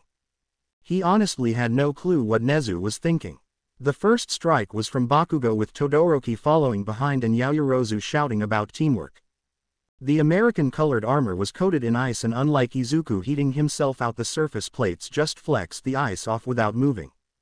Little tip when driving in the winter, Toshi said as he backhanded Bakugo into a wall. "Always check your antifreeze." Aizawa activated his quirk and moved in. "Nezu, you're in my maze now, little humans," Nezu said, cackling as Mina and Denki were moving through it. "This seems so unfair," Mina said. "I don't wanna hurt the principal. Our goal is escaping the maze," Denki said. "Nezu's up in the crane. Welcome to Suck City," 13 said before saying, "Wait, that came out wrong." "It's okay, I'm not that good at witty banter either," Ochako shouted. "C'est la vie. There are those that shine bright in certain things, no," Aoyama shouted. "Thank you for not ripping on me, I don't play villain a lot," 13 said before blocking a laser shot with her finger port. Midnight. Mineta and Siro were looking around. "Do you feel conflicted here?" Siro asked. "No," Mineta said. Dude, seriously, what did Midoriya do to you? Zero asked. A system update, Mineta said, looking around. Pulling off a few pops, he started laying traps. Hello boys, Midnight said. Keep that mask on, Mineta shouted, throwing a pop ball. Snipe, armed with his other set of handguns. Butter, and I can't believe it's not butter, one's made for rubber bullets. He had a perfect advantage point to pin the two down. Shit, how are we gonna do this? Toru said. What have we learned this year? Shoji asked. I mean, nothing that could help us. Toru started. Midoriya said Nezu wouldn't put us in something we couldn't win. Shoji said. Present mic. Jiro had just gotten thrown back by the pressure wave. The impact pain was surprisingly minimal, but she couldn't get through it. Are you okay? Kota signed. Yes. What? Kota asked, his ears bleeding from the sound. Smentos. Sato and Kirishima were moving through the city looking for Smentos. Ectoplasm. The teacher had split into copies while Tokiyami was using Red Wing and Dark Shadow to scout. I'm counting 10. Dark Shadow said. We need to move. Ribbit. Suyu said. On your 6. Tokiyami shouted, grabbing Suyu. Dark Shadow blocked the Ecto copy from grabbing Suyu, and Tokiyami had looked around. Come on baby bird, we need to go. Su, when I jump I need you to grab my chest. Tokiyami said, crouching to charge his pack. Right, Ribbit. A bunch of new Ecto copies jumped from the ones near them, and Tokiyami spun to avoid them. Hey, we still got payments on this. Dark Shadow shouted as they flew off. Sorry, Ecto copy shouted as they flew off. You're paying for this? Suyu asked. Technically I'm borrowing it from Midoriya, but if it gets broken I'm scared what hell I'll be subjected to. Tokiyami said. Observation room. Vlad was watching the screens with Izuku fading in and out. So the rest of 1B passed. Izuku started. Don't talk to me, maggot. Vlad said. Take that bass out your voice, jarhead. Izuku said. I think you need to stop and remember this isn't military school. And you need to respect your elders. And you need to realize the difference between disrespect and stating a fact. Izuku said. Your students are terrified of you and have a fuckton of problems I only see from the brief interactions I've had. And what exactly do you know about my class? Vlad asked. I know Kendo got her first gray hair being the only one to take the job as class representative because she's the only one that doesn't stay awake at night fearing for getting kicked. Izuku said. Shinso, Pony, Tetsu, I saw issues you weren't taking into account. Monoma is blatantly dragging your class's interactions with other people down. Kendo has to keep him on a leash. I'm sorry if 1A has skin as thin as graphene. Vlad said. Believe me sir, I've put up with enough shit in my life that fighting your friends is not a good idea. Izuku said. If you can't isn't the issue. Both classes have some insecurities and chips on their shoulders. Those chips eventually become an entire roof. Izuku said, getting up. I suggest you ask Present Mike about Pony and Aizawa about Shinso. Jarvis, you mind? Izuku asked. Autopilot en route. Vlad watched the student level and went back to observing. Katsumi, get out the way, half and half, that one's mine. But you're the one that should be fighting Aizawa. Shoko said. Katsumi was way more in physical strength than anyone in the group. Both of you need to cut it out. And the spinning of the shoulder cannon had been the last thing they heard as they were pelted with slam rounds. Shoko was thrown back from the machine gun and Katsumi was kicked back. Momo was hiding as best she could. Okay, remember the formulas, Momo. She thought as she was popping out supplies, but suddenly her quirk turned off. You're a little far from the group, hero. Aizawa said. Momo yelped as she was scrambling for the supplies. Mina, okay, let's try your thing. Mina said. Denki looked so nervous. He never used his overcharge with his Augs. The electricity flowed through every limb. It started running off his body. His hair standing on end. Hey, I'm doing it. Denki said, running ahead of Mina. More traps activated and Denki dove forward. Woo go Denki, Mina said, following close behind. It was going well until a wall shifted and Denki came to a full stop. Mina crashed into him and a burst of lightning had been seen striking the clouds. Instead of the painful shock she expected, Mina started to feel like she was hopped up on 12 cups of coffee. Holy shit, I feel awesome. Mina shouted. Ouch. Denki said as he just fell forward. His head smoking and his body stopped, but he could think clearly. The whole maze is shut down. Mina had grabbed him and started running. Hug the right wall, Denki said, remembering what they learned from Midoriya. Mina had been shaking so much from the energy in her she hadn't realized how much they had gotten through the maze. She had dropped Denki until she passed out behind the finish line. Land of the Olympians. The Olympians weren't gods. They had power. They gained it from worship, but they weren't the ones that Earth was born to. The things they claimed as their doing were all lies to give themselves power. But only the primordial knew the truth. Humanity didn't have gods. There was only one creature that came close to that title, and his body was nailed to a piece of wood 200,000 years ago. When the great purifications happened, Gaia was one of the few that remained to watch the humans re-evolve.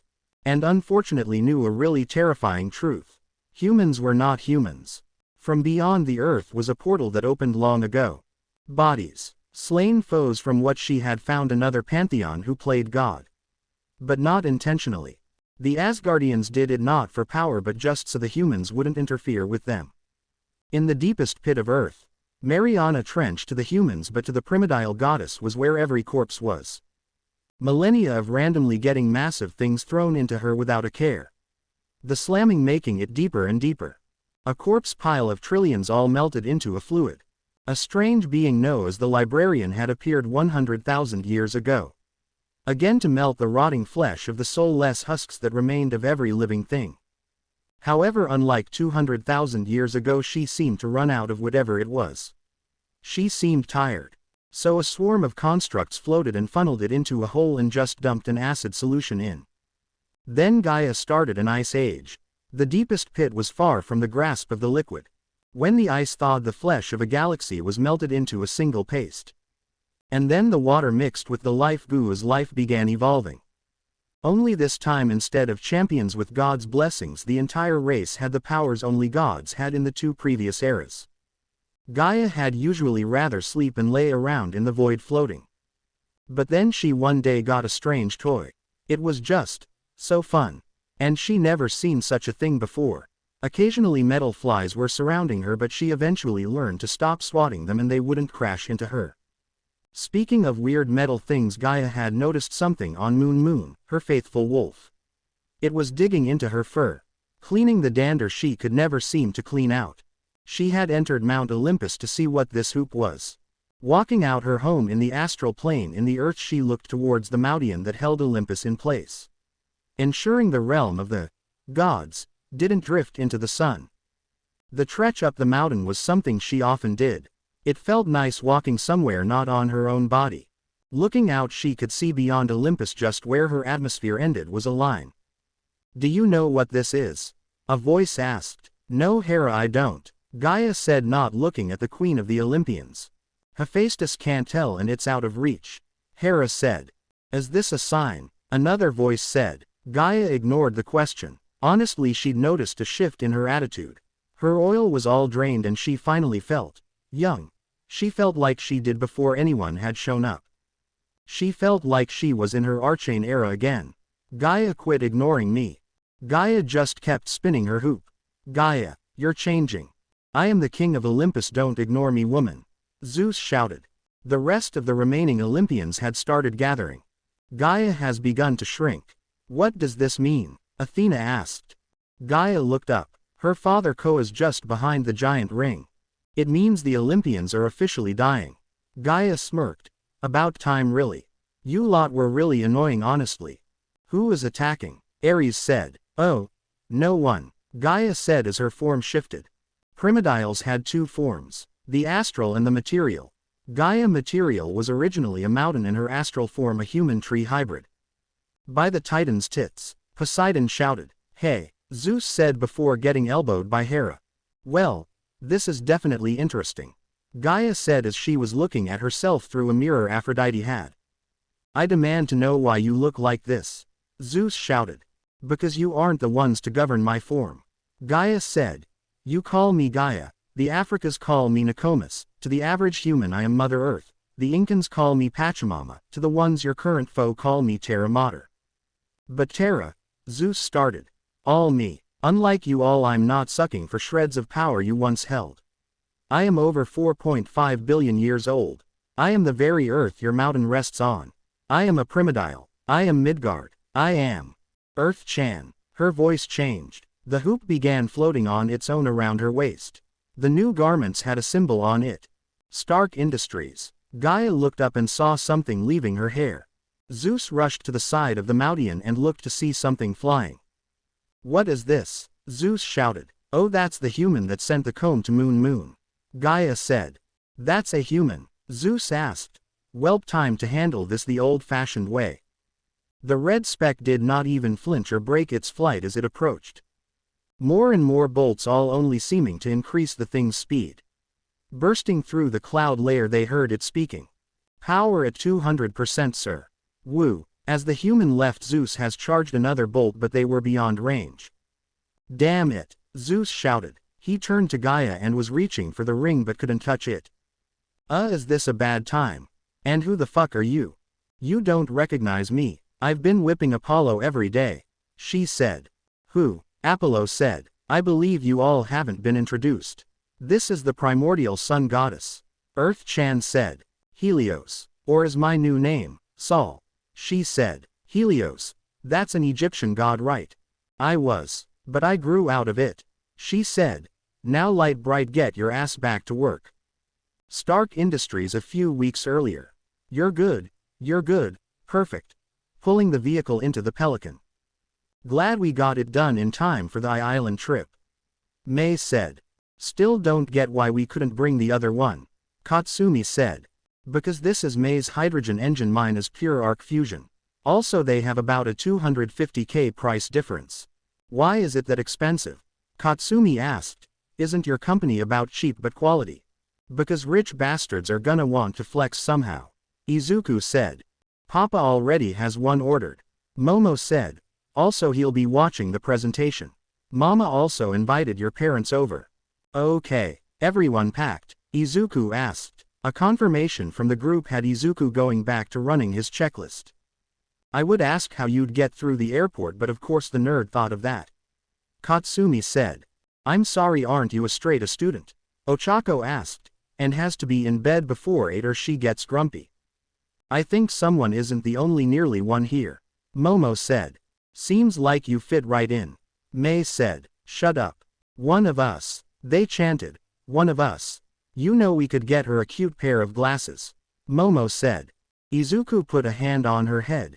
If you want a pair of smart glasses, I can get you a set. Katsumi pouted. Yes, I want a pair. Island. La, I'm gonna need your help again, someone said into a phone. On my way. What now? Trafalgar D. Water Law, greatest surgeon in the world, asked after getting to the room. Remember that bio-reactor prototype you installed? The one your dad's paying me to not get out of quirk range of you. No, never heard of it, Law said sarcastically. PFFT. Well, I think I need to work on it again, the 21-year-old said. The exhaust line isn't FRAAAP asterisk draining properly, so I'm THPPTPHTPHPHHPH asterisk. Oh, that one hurt. Law rolled his eyes and just walked to a mini fridge, reaching in as the blonde was ripping ass across the room to pull out a human stomach inside what looked like a glass box. A different cube seemed to phase out of the girl's stomach with what appeared to be the same organ but made of metal. The organic stomach was replaced and the girl let out a sigh of relief. Okay, let's see. Law had watched the girl work on the fake organ while thinking back on his days working for the black market. Pirates, he liked to call what him and his colleagues did.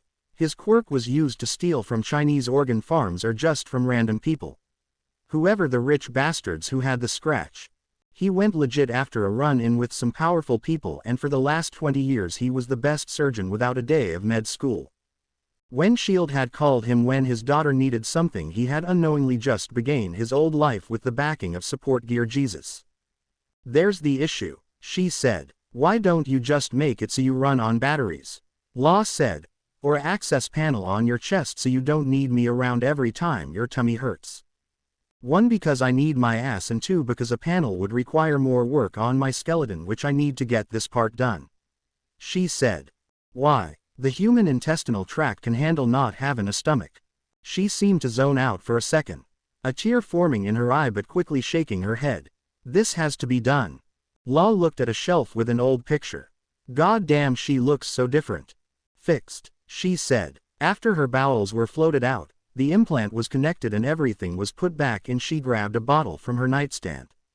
You know you can get regular limbs. These can feel, she said, taking the neuroposine.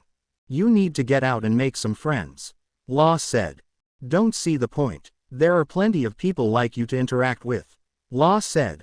I'm sure there are plenty like you. There's no one like me, except me. Melissa Shield said. Whatever, it's your life you're wasting. Law said, turning to leave. Well, since I wasn't expected to live to my teen years, I'm doing pretty good. She said. Law shook his head, walking out. When Lucifer Magna had first gotten the notification of being summoned, he had did it out of boredom. Holy shit, it worked. A pink girl with horns said. Definitely didn't look like one of mine. Hello, chill, Dren. Lucifer looked around at the setup. Candles, properly drawn circles. You, he pointed at the green-haired one. Hello, Morningstar, Izuku said. You know each other? The rest shouted. Know him. He kept bugging me for the better half of his childhood. Lucifer said, his grin distorting into a frown. I told you, no demon powers, and it's Magna. I told them not to. The quirkless boy said. Deku, the spiky blonde, asked. You see, children, this young man had come to me about 12 years ago. He had kept calling me, asking, begging, pleading for a quirk. You summoned the devil. Yep, Izuku said. Remember that priest back in Aldine? No, Bakugo said. You see, Mr. Midoriya here had been told quirkless don't get into heaven. Lucifer said. Complete bullshit, but nonetheless it was enough for our broccoli-haired good boy to actually attempt to call me the king of the damned. Wait, did you give him powers? Fuck no, Lucifer said. Do you have any idea how much that would set me back? Set you back? Iida asked. Yes, my last few plans to increase the world's sin has failed. Lucifer said. I can't afford Jolly Green here pushing my plans back. How could Deku even? Lucifer summoned a chart, with a bunch of crossed out plans. Make the Catholic Church homophobic. Failed. Make it so priests can't marry. Failed. Making Hitler hate the Jews. Failed. Me too. Failed. You see all this shit? All the shit quirks have thrown a monkey wrench into. If I gave this prick even an ash of my power, he'd ruin my work. So fuck you, you freckle-faced fuck shit. With a tip of his hat, the candles, the pentagram and everything to summon him was gone. Return by death. Go to Recovery Girl. Aizawa pointed towards the school. Izuku looked devastated, the looks of smugness on Bakugo's face and the pity of the class. The only one to stop him was Ochako. Izuku was ashamed he couldn't do it. Even when he put it into just his finger, it wasn't enough. Remembering how All Might gave him the quirk, he bit the inside of his cheek. I hope blood works just as good as hair. His first kiss. Her first kiss. His last. Thanks for being nice to me. Izuku hadn't stopped by Recovery Girl. He was headed for the roof.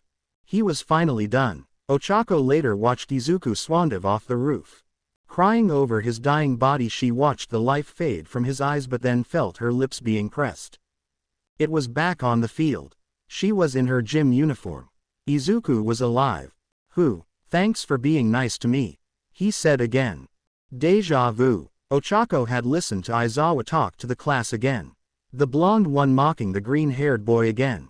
When Ochako was out of her frozen state, she had been too late to stop him. Thanks for being nice to M. Don't you dare. Ochako shouted, her arms going tense and her limbs shooting off her body. As the blood was pooling, she felt herself get kissed again. Thanks for. Ochako grabbed him and wouldn't let go. You. Stop. Don't jump. What? You were gonna. Water built up in Ochako's eyes. You remember it? Izuku asked. Remember you splattering on the sidewalk? Yes, Ochako said. Wait, you got slap. Thanks for being. He stopped this time.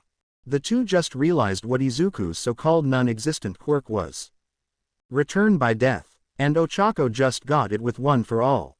Fight back. Bullshit, Izuku said. Pardon, Aizawa asked. I know I did better than at least the bottom 5. Izuku said. Aizawa raised an eyebrow. Really? Yeah, okay. You 6 are gonna repeat the performance. If Midoriya wins you 5 all get booted.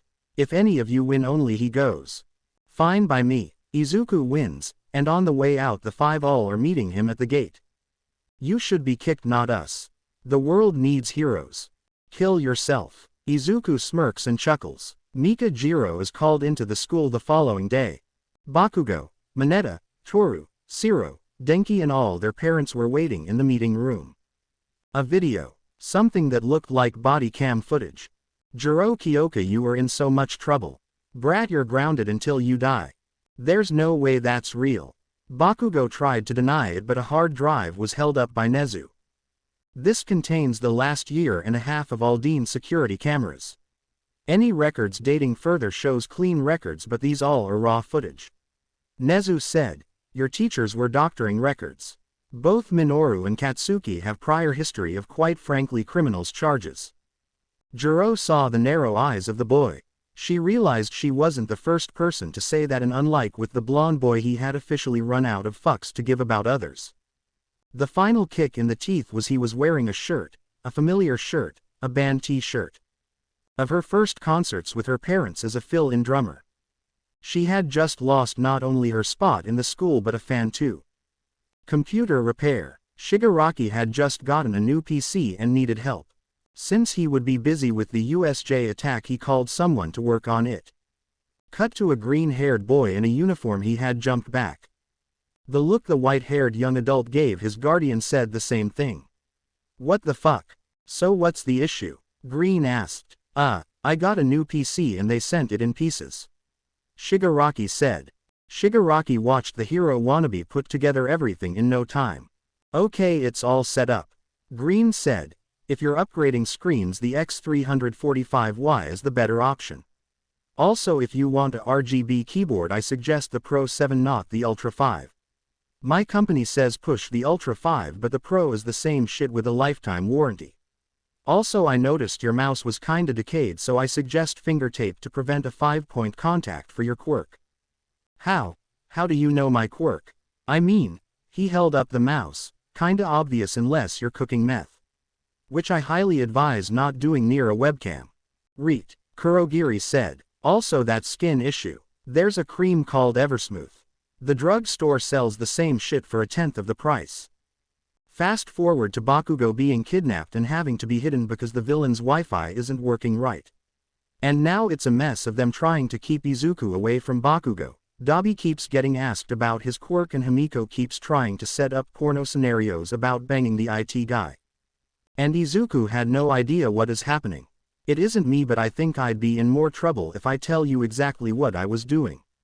No, I haven't been giving information to the villains. Truth. Have you come in contact with anyone from the League of Villains? Shigaraki at the mall, but other than the times at camp.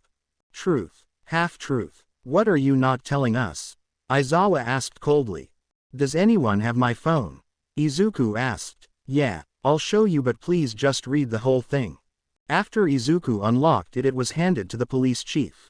Look under. Vampire FB. Read the backlog. Izuku said. Head down in. Shame. No embarrassment. Wait. The police chief was looking more and more shocked. Aizawa took the phone and read them. Oh, I need eye bleach. Aizawa said. What is it? The detective asked. Porn. A lot of pictures with Tokage.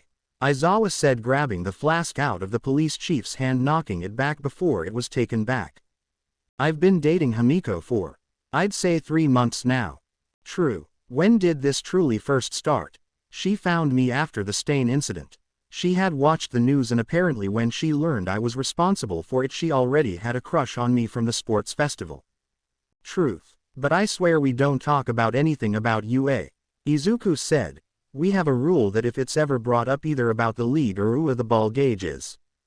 Truth. Truth. The detective said. Midoriya, are you seriously not able to get anyone from the school? Hell, I'd rather you be dating Melissa. All Might said. Well, actually, Izuku started. Okay, Midoriya. Just, how many people have you slept with? Aizawa asked. I think 20 different, but at least 10 of them have called for another round. Izuku said. Is this serious what you've been hiding? We've had you in that cell for a week. Aizawa said. I recently found out my dad Hisashi Midoriya was sterile. Izuku said. Truth. Please don't tell me you're his kid. All Might begged. I'm not. Izuku said. I'm actually Eri's half-brother. Apparently my uncle Kai changed his last name and faked his death because Overhaul is my biological father who donated since dad was shooting blanks. Truth. Truth. Truth. Aizawa was slamming his head into the wall. It that all? Yes. False. What now? Izuku and Koda. Koda. Burp Koda wake up. Izuku entered the boys' wrong. Wah. Come on, I wanna show you something. It's the middle of the night. Come one. Izuku said, grabbing his ankle. I had to make a bomb, Koda. Izuku said. A bomb. I had to, Koda. Drop it, ma, make a whole new start. Izuku said as they flew over Japan. What? Wipe the slate. But first we'll pick up Eri. I don't want you to be alone. Eri, Koda asked. Gonna create a whole new world, Koda. Adam and Eve. You're gonna be Adam and Eri will be Eve. Eri was picked up and the ship crashed. Izuku was passed out. Neutrino bomb armed. The ship said. Koda had jumped to hug Eri. Eri, I've had a crush on you since we were kids. Me too, Koda. Eri shouted. The bomb had been rewound to before it was even armed. So, wanna catch a move later? Koda asked. Sure. No action movies. Eri said. You did it, buddy. Izuku said. Eri, I'm pro belch proud you got it. Oh, this was a test. Yeah. Izuku drunkenly leaned on the bomb and a click was heard. They all looked at one another. Into the car. Shit. Izuku said, looking around the now leveled planet. And undamaged car. Izuku rolled his eyes and reached into his jacket. Let's go. Izuku said, dropping the object on the ground. The raw earth warped around the orb as the three flew out of the atmosphere. What the fuck is going on? Eri shouted. I put a spatial void inside a temporal field until life formed inside. Izuku explained. When I uplifted them into their space age, they build Dyson spheres which I use to charge my phone or run the car. Space program. Izuku gets picked for the first extended space trip. Either he has a quirk that would be beneficial to this, he's quirkless so they don't have to worry about any incidents, or the government have a Spartan program and he was 6 when he was first enlisted to join the mission. Oh, it appears someone is getting a little confident. The Black Mistress said with her heel digging into Solar Chan's cracked chest. Guess you need a friendly reminder who runs the world. A cane tapped on the ground as someone walked in. Hello, Oil-sama. It's been a while. Fishin Chan said. Heard you've been getting a little dry. Heard you're still decaying in Chernobyl. Cute, how's that trip in the ocean? Fishin Chan asked, leaning on her cane.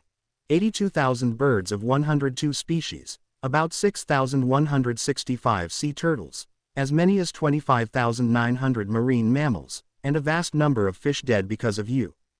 Oh, you wanna play numbers? 90,000 and 146,000 people in Hiroshima alone. Oil said. So don't act all innocent. True, but I'm not as gassed up as you or this one.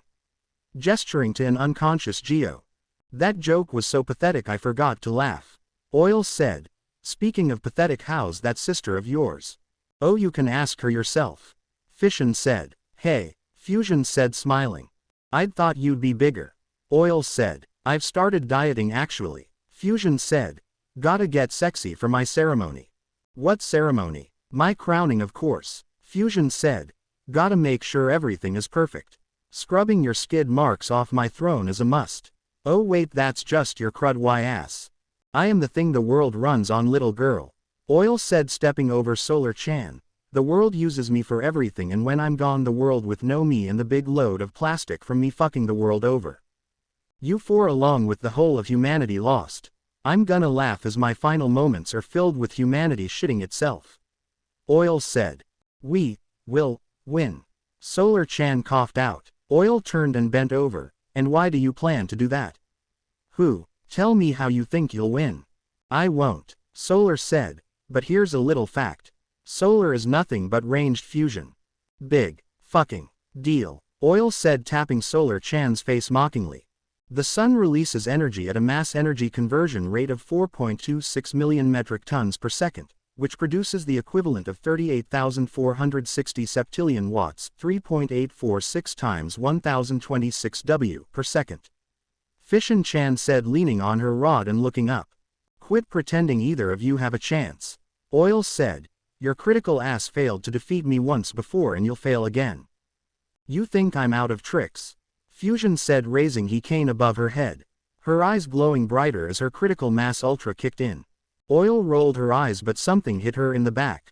What is this? Oil asked. This is Fusion. The youngest of the group said, putting a hand to her now armored chest. Clean. Safe. Arc Fusion. You will die. Oil boomed as fire erupted around them. A shield formed from Arc Reactor Chan. Oil was stopped cold. 3.3 gigajoule a second. 1 gigajoule of natural gas is approximately equivalent to 27 liters of fuel oil, 39 liters of propane, 26 liters of gasoline. My fat ass weighs around 800 tons. Fishin-chan said. Hypermass swing. Batting Oil across the room. What? Oil said, coughing out the black sludge. Repusler rockets. Fusion said, standing over the Black Mistress. Safe enough, they can't ignite gasoline. Your roaring dragon inferno is useless. Oil Sama tried to ignite but was blasted. You think you're any different from your pathetic sister? Oil Sama asked. Actually I am. Critical mass mega bomb. Big fucking repulsor gun. Fishin-chan and Arc Reactor Chan shouted as their ultimate attacks were charged up. No. Oil Sama shouted as all she saw was a bright light. Island. Landing. David Shield met the group. Toshi, you're looking better. David said, going for a handshake but was pulled into a hug. Good seeing you, man. Toshinori said. This is the one I told you about. Izuku Midoriya, right? David asked. Yes sir. Izuku said. We brought the stuff for the expo. Hi Mr. Shield, I'm Mei Hatsume of Mei Hatsume Incorporated. Specializing in support gear and general machinery. Mei said. Nice to meet eager people with an interest in the field. David said. So where do we bring our projects? Izuku asked. Oh right, please bring whatever to Shield Industries building so it can be inspected. David said. Shotgun. Katsumi shouted. Shotgun. David asked, watching as the Pelican ramp lowered. What is that? Introducing Mei Hatsume Incorporated M12 Warthog. Mei said. This is for the Green Energy Convention. David asked. Pop the hood. Mei said. 12.0 liter. Liquid-cooled hydrogen-injected ice. Mei started. David listened. Mei explained it was a water-powered car. Wait, so it can separate and condense hydrogen from water with zero emissions? David asked. Yes sir. Mei said. David blinked, turned to Izuku and asked. And what did you make? A particle accelerator to make solar panels. Okay, let's discuss this back at the lab. David said. I'm driving. Izuku said. Shield Labs. Drives pretty smooth. David said. Just remember to turn using the handbrake. Izuku said. The M12 Warthog has a top speed of 125 km per hour, 78 miles per hour, or in its hydrogen tanks can power a maximum range of 790 km, 490 miles. Mei said. Each wheel contains an independent wheel motor charged by the engine, so when the main engine runs out it has another 500 miles worth of charge. This thing is a hybrid. One of the scientists David called over to help examine in. Mei just stood there grinning. Also, the Warthog can collect water from the surrounding area when not in use. Mei said. Arctic variants are currently being designed to melt snow for increased fuel. Salt water yet to be tested. And what have you made? One of the scientists asked, looking to Izuku. A particle accelerator to make solar panels. Izuku said. Really? One asked. And what exactly does a particle accelerator run on? One sarcastically asked. On the 20 nuclear reactors currently in my facility. Izuku said. Yeah, that would do it. David said. Well, let's hear how it's done. The lead scientist said, sitting down dramatically. Solar panels start out as big silicon crystals, then are trimmed, then sliced into 0.15 mm wafers. Izuku started. The crystal needs to be sawed, not cut, so there's a lot of wasted parts. Now what if we could use the entire crystal? The protons are shot into the crystal and we just pop off the new wafer. Perfectly cut with no waste product. Izuku said. I just gained 50% of the crystal for use. Let's take it even further. This method allows me to make wafers 0.003 mm thin without breaking them.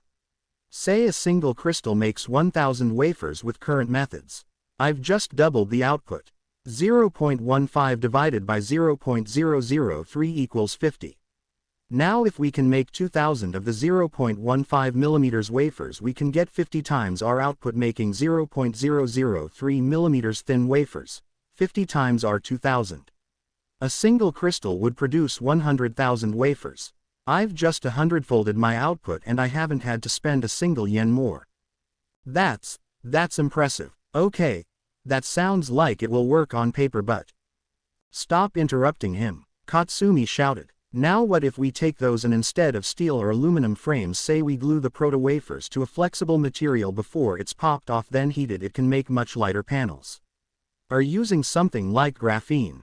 Flexible solar cells, David said, holding the one Izuku brought. That cell costs about $20 total to produce, Izuku said, pointing to it. How much is the warthog? A warthog in lore is about CR 52,000 in Halo lore. Let's calculate that by equivalence. A burger combo is advertised as CR 7.77. Now using a McDonald's quarter pounder with cheese, meal that is $5 and 79 cents. So 7.77 divided by 5.79 equals 1.3419689,119. So one Halo credit is around $1.34. But let's not forget inflation exists, but also Halo had years of peace to make things cheaper, so a warthog stock would probably be in the 50k or maybe 40k. But using our number, 1.34 times 52,000 equals 69,680 United States dollars. However, let's look at this price. All warthogs are built using a factory on Mars. There is no human labor and titanium is so abundant that the UNSC Infinity and UNSC Eternity could be built and not collapse Earth economy, so it isn't material cost. It's shipping and handling. The industry average cost to ship a car with an auto transport company is upwards of $2 per mile for journeys less than 200 miles. How much does it cost to transport a car overseas? The exact amount that it will cost you to transport a car overseas depends on how far your car is going to be traveling and the company that you hire to do the job. In general though, expect to spend about $1,000 to $2,000 to ship one car to another country. But warthogs aren't shipped overseas, they're shipped in space. Mars is 229.35 million miles from Earth currently, and the minimum distance from Earth to Mars is about 33.9 million miles. Using the domestic shipping of $2 per mile times 229.35 million. 2 times 229,500,000 equals 459 million United States dollars on just shipping. The average cost to ship a car within the continental United States is $950. The highest average price is $1,200, and the lowest average price is $700. The per mile average for moving a car is 60 cents per mile for trips of 1,000 miles or more.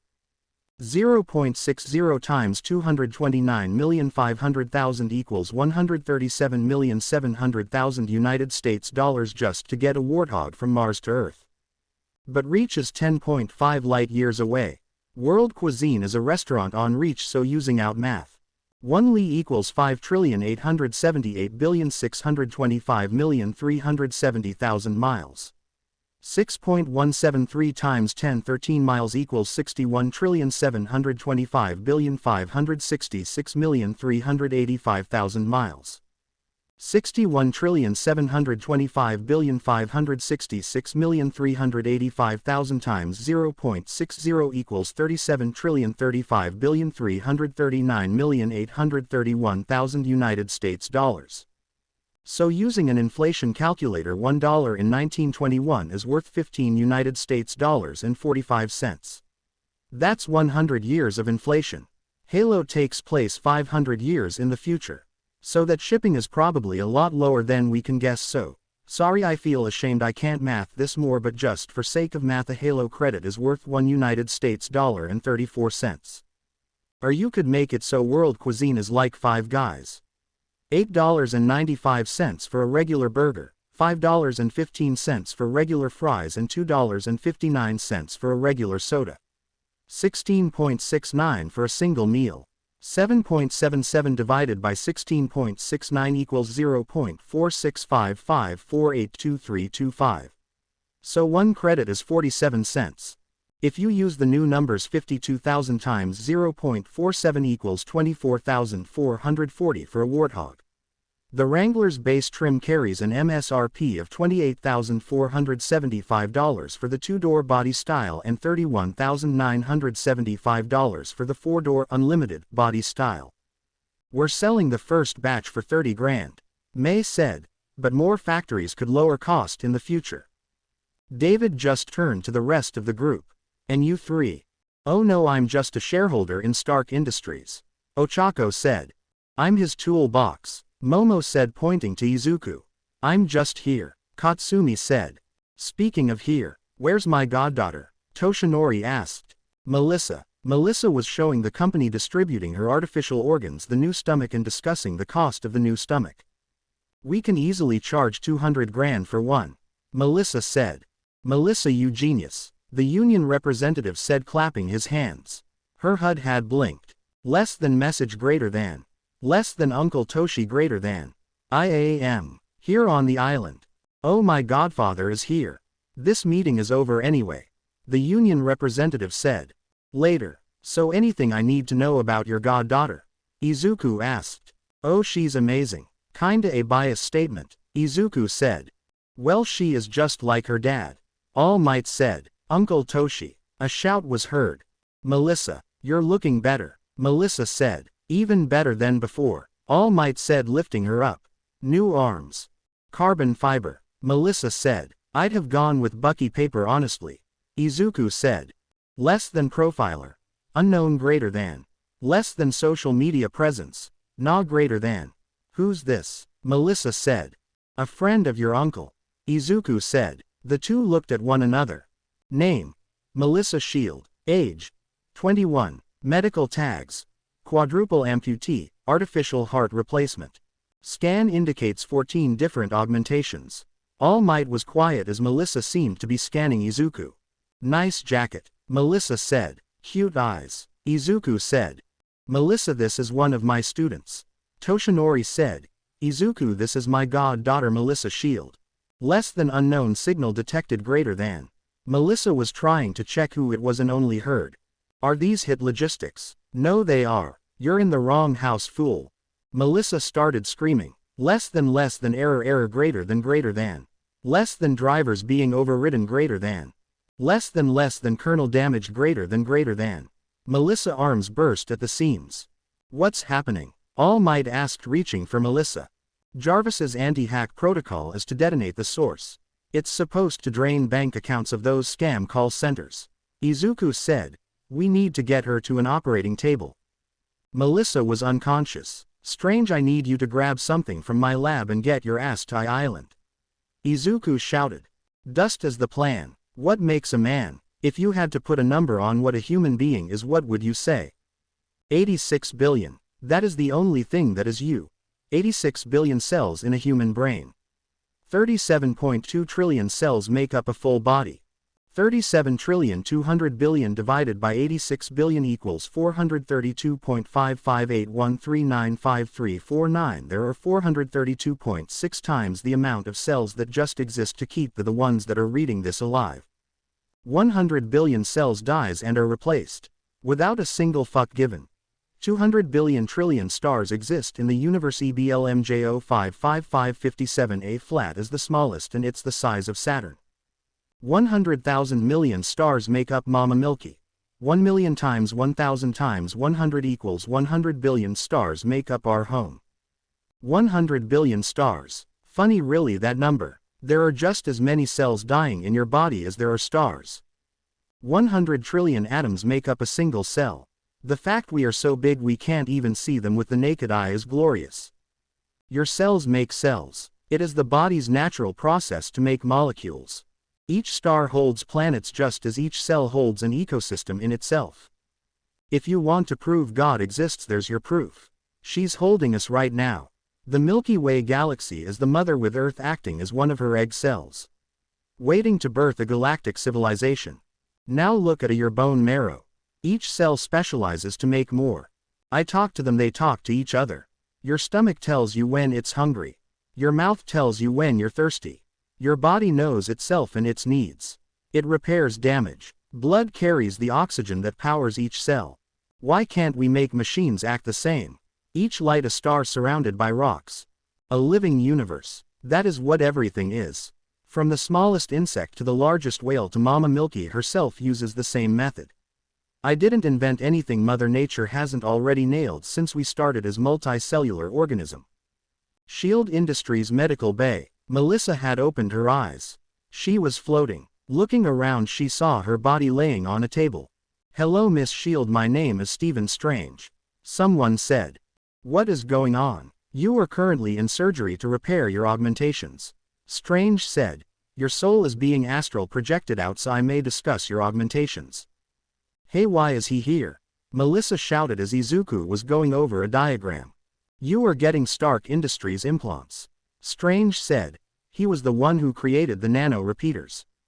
Micro repeaters? Melissa asked. Your existing muscle is implanted with a series of chips that will create a digital skeleton for the augmentations to follow as if it were a standard arm. But I need my weapons.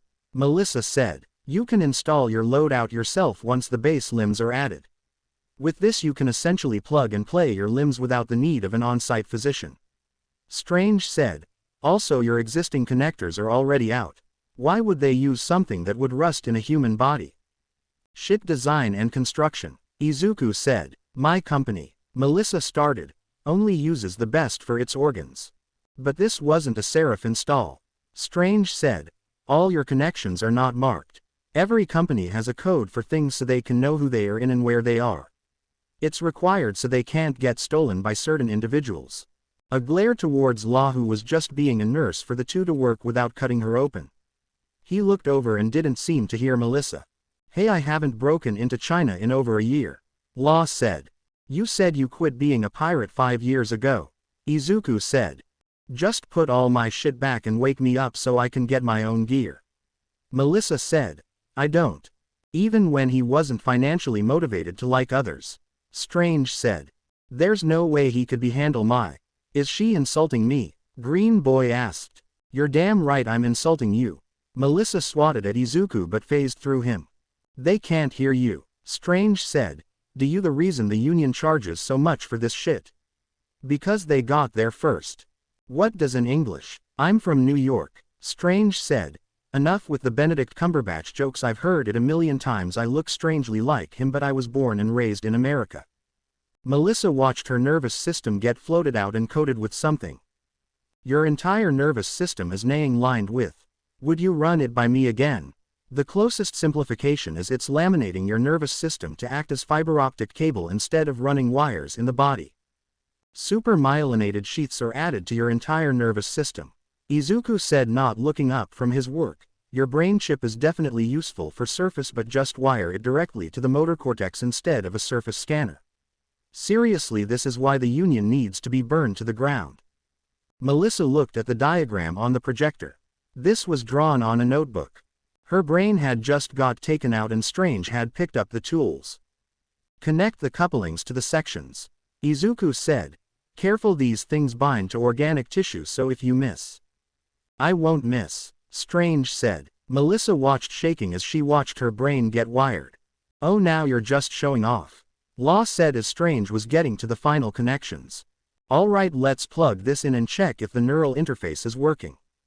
Wait, what? Melissa watched the accident right there in 4K.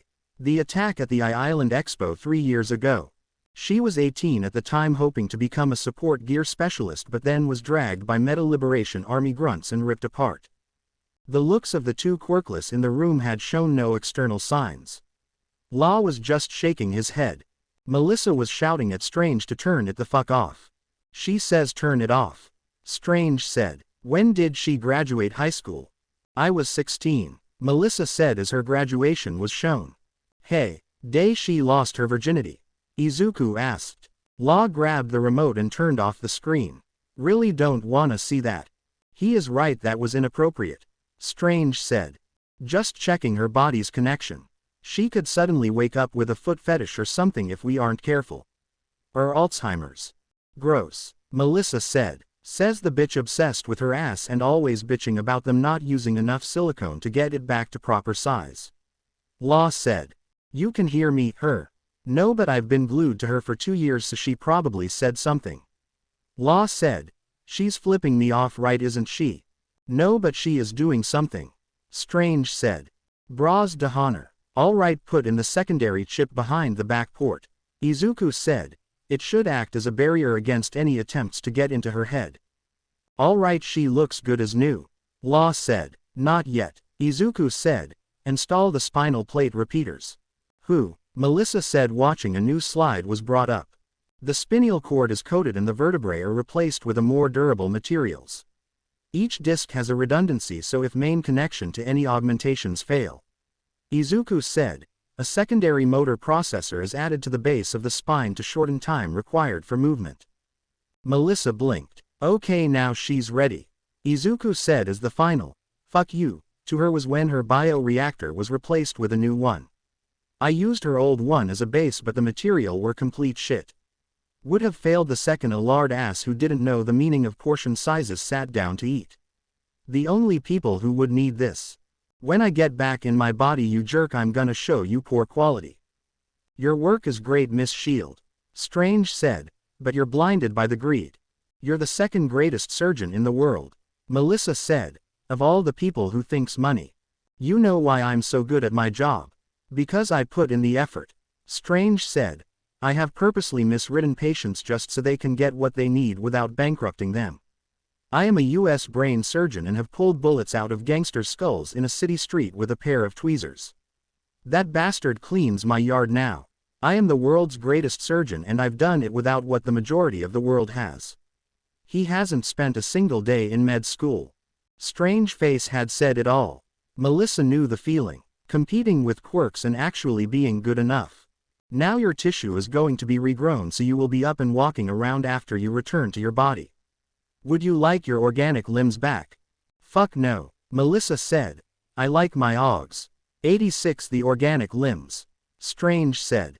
Music to my ears. Izuku said, pulling up another display which Melissa couldn't see from her current location. An injector gun was placed behind each of her connectors and she watched her body just reassemble around each connector. And the final touch, Izuku said as the last one was placed near her head. Melissa entered her body and everything went dark. Melissa room. The girl woke up to her phone alarm on her nightstand. When she reached over to turn it off, she looked and saw her arm. What? She was looking in the mirror. Her old body was back. Damn it, I said I wanted my OGs. Suddenly a light in the corner of her vision. She turned her head but then tried just using her eyes. Hey, this isn't my HUD. Melissa said. As she was thinking about her OGs, a display appeared. Hey, I haven't put these in yet. Melissa said. Some don't even look familiar. Melissa looked and saw all the stock shit was there, but the new ones told her she had to be careful. Melissa looked at her hand and saw an energy bar at the corner of her vision reach 0. Wait. Melissa looked at her message. From. Undefined. Subject. Dadass. Added a few extras to the rig. You were right to want that thing back, it's glorious. Thickness is richness. I am. P.S. Nanophase is under shielding. Melissa saw nanophase in her list and tapped off. Her blonde hair turned black and a liquid seemed to retract into her, revealing her new limbs. Melissa tapped it and she turned back into her old self. Spending a few minutes staring at herself in the mirror. Each usage drained the power initially but didn't hinder the power's recharging. Melissa looked and saw all the old ports for her designs were there but not the August itself. She had spent the morning reinstalling her upgrades and her alarm went off, so she was reaching for her neuroposine but a warning flashed, do not consume. Living room. Izuku was sitting with Momo, Mei, Toshinori and David talking when Melissa walked in. Melissa. You. David started but the fluid retracted. I have a few things to say. Melissa said. I apologize for snooping in your system without permission. Thank you for maybe possibly sort of saving my life. Thank you for getting my dump truck into factory default and not doing the same to my limbs. It would go against my religion to let the world lose an ass like that. Izuku said. Anyway, my name is Melissa Shield. I am the founder of Seraph Industries and I would very much like to invite you to my lab. Melissa said, folding her hands. Mei Hatsume, founder of General Atomics International. The pink-haired girl said, getting up and shaking her hand. I thought it was Mei Hatsume Incorporated. Momo said, more to herself. Rebranding ***. General Atomics for all your support gear and automaton needs. Mei said. Since we're getting formal. Izuku Midoriya, founder and CEO or Stark Industries. Izuku said. Momo Yaoyorozu of Yaomo General. Momo said. She had started her own company due to urging from both Izuku, Mei and her parents. Follow me, Melissa said. You need to eat first, Melissa. David said. I'll eat later, Melissa said. No, now, David said. Here, Momo said, holding out what looked like a chocolate bar. Melissa opened the thin bar and ate it, shuddering as it went down. Still can't get the taste down, Momo said, pulling a similar looking one out. Honestly, I'm kinda used to the first edition. Had to create a better tasting one, because even the African tribes starving and bringing eaten by mosquitoes complain about it. Izuku said. I've stopped every warlord from stealing parachute supply drops, and every tribe has been given a water filtration device, but insist I make a better tasting solution to world hunger. Someone's butt hurt, Melissa said. The solution is lube and to chill out. Mei said. If you think you're using enough, double it. Momo said, quoting Midnight. Melissa lead them to her personal lab. Izuku's head. So did it work? We're still here, Nana said. So a blank one for all. Number 1 said. Gotta admit it's a good idea if it works. Let's see what happens. Flashback. Steven was standing over Tensai Ida. This thing looks like a hacksaw was taken to it, Strange said. It was a serrated machete. The disembodied soul of the previous turbo hero said. So after this I'll be walking again? You'll be running again, Strange said. Right? From the context I'm guessing he's asking if he'll be walking again. The answer is yes, but you're also here because I want to study how your engines connect to your tissue. It might be possible to convert it to repulsion instead of air. Maybe even add more. Why are you doing this for me? He asked. Why we do this? Because if I know how these work I can improve your brother's engines, Izuku said. Maybe even clone yours to add to Ida. This cannot be legal. Tensai was chopping his hand. I have a license to practice medicine. You said if the option was there you'd settle for being able to walk again, Strange said. How tested is this procedure? Tensai asked. This one in particular? None. Strange smiled, causing the ex-hero to freak out. Relax. He's got steady hands, Izuku said. He's panicking, right? Completely, Strange said. Man, it is so much easier when anesthesia isn't an issue. And this room is cleaner than your standard operating room, Izuku added. Tensai watched the surgery, his body being taken apart, examined and put back together. When he awoke he had felt no pain. Moving his legs he felt no different than before the attack. Standing was not the shaking of a fawn standing for the first time, but as normal as getting out of a chair should be. My legs work, Tensai said, walking around. Elsewhere. Hey Ida, what do a red hand at a crosswalk and your brother not have in common? Izuku asked, pulling up the video call. Midoriya, that is highly. Hey Tenya, Tensai said. Brother, you can walk again, Tenya exclaimed. You're welcome, Izuku said. Wait, Midoriya. Izuku hung up. So Uncle Toshi, about your issue, Melissa said, brushing off Izuku. Oh, I wanted to tell you the good news, All Might said. Wanna take this inside? Should he be here? Melissa asked, pretending Izuku was here. He's kinda involved, Toshinori said. Inside David's office. All Might pulled out a folder. David and Melissa shifted through it, their faces getting more and more shocked. Toshi. David said, you said you were healed, but I am. And so much more, Toshinori said. Melissa looked at the diagram. Regrown lungs. Heart polymorph. WHO did this? Melissa shouted as she slammed the folder down. Yo. Izuku smirked. You, Melissa said. How could you do this without the Union or Sarif Industries? The Union banned testing without clearance. Even in Japan. Except for quirkless people. Izuku said. Of course it isn't testing when you know what you're doing. Melissa. All Might started. She had slapped his hand away and glared at Izuku. I will bring the entirety of the Union, Sarif Industries and S.H.I.E.L.D. to put whatever company you have into atoms. Please, you think I'm afraid of a bunch of cowards that hide behind bribed politicians and corporate bullshit?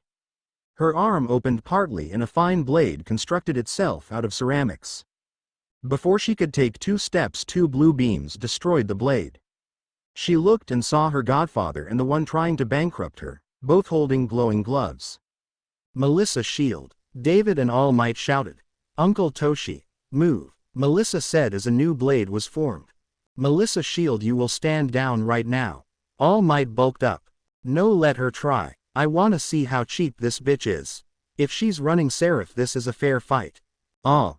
Melissa shouted, bursting forward. An uppercut from Izuku hit her hard enough to crack her latest implant, hit the same time as her nanoblade hitting him square on the temple. The blade had scalped Izuku, showing the black metal underneath, and Melissa had dropped from the burst of acid leaking in her bowels. Law, get in here. Shield shouted. Melissa watched Izuku put his scalp back on and holding up the now ripped off arm. Silicone carbide? Interesting. Aluminum alloy? You couldn't score the titanium for a better skeleton? Izuku asked. What the fuck? Tungsten carbide bones and carbon nanotubes. Izuku smirked, flicking his jacket's collar. Melissa had tried to stand, but Izuku kicked her in the jaw. What's going on here? Law shouted, entering the room. When he saw Melissa on the floor, he activated surgery and the two were separated. I think the stomach is broke, Melissa said, clutching her midsection. Law floated out the stomach and did a temporary gastric bypass since her stomach was in her room at the moment.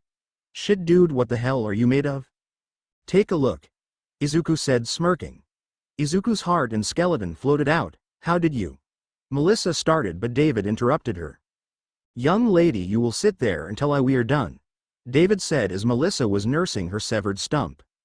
She'll be fine, just if she goes to eat, take small bites. You don't have a stomach right now, Law said, lighting a cigarette. You shout, be lucky he didn't put you in the dirt. The fucker's got double the muscle of a regular person. What is up with that arm? Izuku asked, looking at the stump. You're seriously using wires in an enclosed organic system? Melissa swatted at him as he was trying to get a closer look at her arm.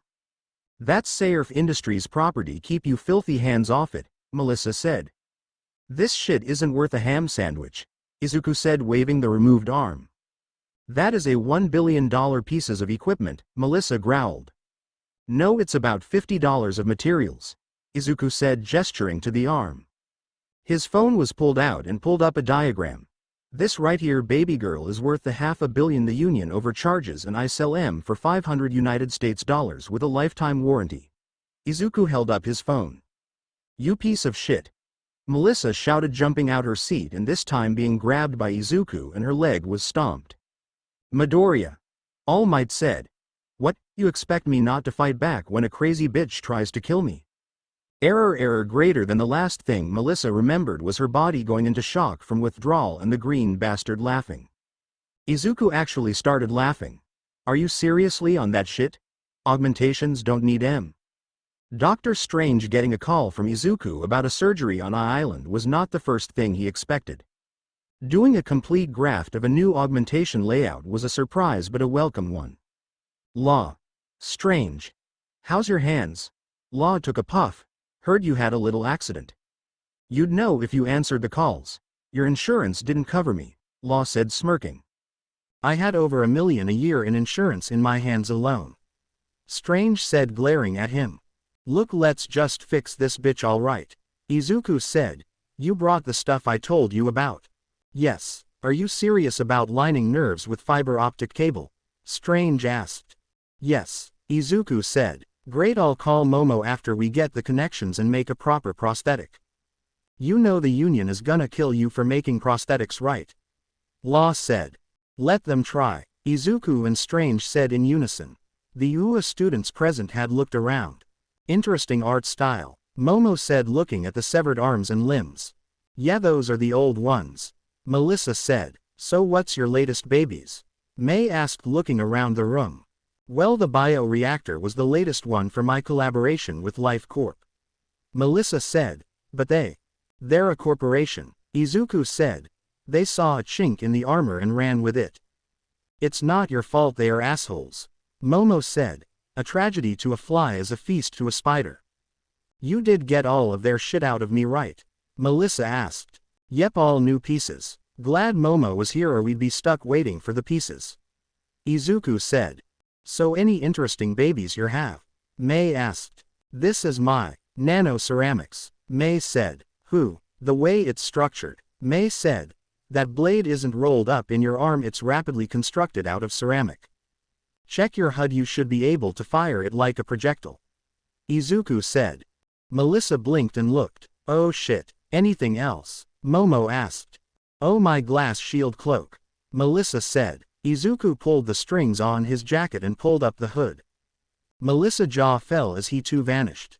It's still impressive, Momo said to Melissa. Hold up, Melissa said, pulling up a diagram. Active noise cancelling on my legs. The first step is recorded boy, the other and the anti-sound is produced. Izuku said, showing his shoes. I call em panthers. Oh, Melissa pressed her lips together. I have this static long fall system. I call it Icarus landing. May held up her phone. What? Melissa looked at the schematic. She started to think. Oh, my rhino plate, Melissa said. Izuku wiggled his fingers and the door was opened by a suit of armor. Izuku retracted the undersheath from his arm. Gold titanium plates over memory metal undersheath. Melissa opened a door and dug through a closet. Your suit is cute, but no way you're topping this. It was an old idea I had before, this. Melissa said, gesturing to her arms. It was designed to survive 3 full power punches from Uncle Toshi. I didn't have a name for it, but I think I'd call it the full gauntlet. I think she got you. Momo said. What do you uses for it? May asked, looking deeply at it. Izuku looked at it and smirked. Nanoparticles. Wait, no, there's no way you. Melissa started. Izuku removed his jacket. Melissa had actually leaned back. But how? Melissa shouted. The machine to make those would. You don't use one machine to make all of them, you make about 100 and they make more of themselves. Izuku said. And if we upscale it we can lower the build time. I thought. Melissa started. Technology doesn't exist in a vacuum. May said. Don't get mad, there are other smart people in the world. Momo said. Naughty girls who throw tantrums get punished. Oh, you wanna spank me? Melissa asked. How do you know I won't like it? Is that a challenge? Momo asked as a riding crop materialized in her hand. Please, you can handle Madam Thickness? Melissa asked, slapping her butt. Oh, I know I can. Momo said. The safe word is red light. Bring it on, Melissa said, jiggling her rear end. I bet anything you couldn't last 5 minutes. Okay. 5 minutes each of us. Loser has to do one thing the other says. Momo said. First to cry out in pain losses. Momo got closer and smirked. Camera's live. I guess lime warning. Momo licked her lips. Left or right? Momo thought. Crack. Woof. Melissa couldn't prevent it from slipping. First swing. Me thinks someone a little too confident in her cake. Momo teased. I'll show you confident when you eating it. Melissa said. Whack. Melissa grunted. Smack asterisk smack asterisk smack. Melissa had lost count. Forgetting her HUD had the time in the corner. Ah. Oh. You. Come on, get a grip shield. Melissa thought. Crack. Damn it, my rhino is helping at all. Maybe. I can. Oh no you don't. Momo said as the older woman's body started to be covered in a reflective black ooze. A magnet was pulled out Momo's arm and without breaking her swings held it to above her waistline. Eek. Melissa shouted as her underwear was wedged up her crack. Bitch, I was the one to make the ferrofluid. Smack, you think I don't know how it works. Smack, you don't escape your punishment. Smack. Red light. Melissa said. What was that? Crack. Red light, yow. Crack crack crack. Everything you say ends with mistress. Red light, mistress. Melissa said. My tushy can't handle it. 3 minutes 21 seconds. May said. Momo yanked the back of the string she called underwear up and held it like a trophy. Melissa being lifted off the ground before it was ripped off. Just wait, you'll still be kissing it. Melissa said. No rubbing it. May said. Fine. Melissa said. Give me a second. After grabbing a drill and removing something, Melissa grinned. Let's see you handle enough force to break walls. Momo smirked and lowered her jeans. I'll give ya a fair fight. Melissa had reeled her arm back. Her HUD targeting the sit spot. The swing connected with a fleshy echo. Ooh. Momo moaned. Harder, mommy. Melissa had tried the big swing and Momo had kept smirking at her. Melissa had grabbed her underwear. They looked like the same as hers and she was stronger than the creation quirk user. Let's see how you like tasting cotton. Momo's face was turning more red than Melissa's ass. What the hell? Melissa adjusted a joint on her arm. Redirecting all energy to the elbow and setting a higher number might get some results. It was an unyielding assault on the other rich girl's rear end, but nothing Melissa did got the same results as Momo. 5 minutes are up, May said. What? Melissa was shocked. I didn't tell you to stop. Momo said, shaking her ass. Melissa could read her heartbeat and temperature. How? Melissa shouted. Being mentored by Midnight herself and being around those two you learn a thing or two. Momo said. Melissa let go of the underwear and the return to their place. You win. What do you want me to do? Melissa said. I'll decide that later. Momo said. Lime over. After Melissa was ready to get back to work, she started showing them her experimental work. Wah, so this is a neural net processor? Melissa asked, holding the chibi Izuku. The chip uses a hypercube designed to minimize delay in communication between the 24 internal chips. Izuku said. Jarvis is piggybacking in his chip right now. Hey, can I get you guys input on something? Melissa asked. I'd love to, May said. This is a 5D memory crystal. Melissa said.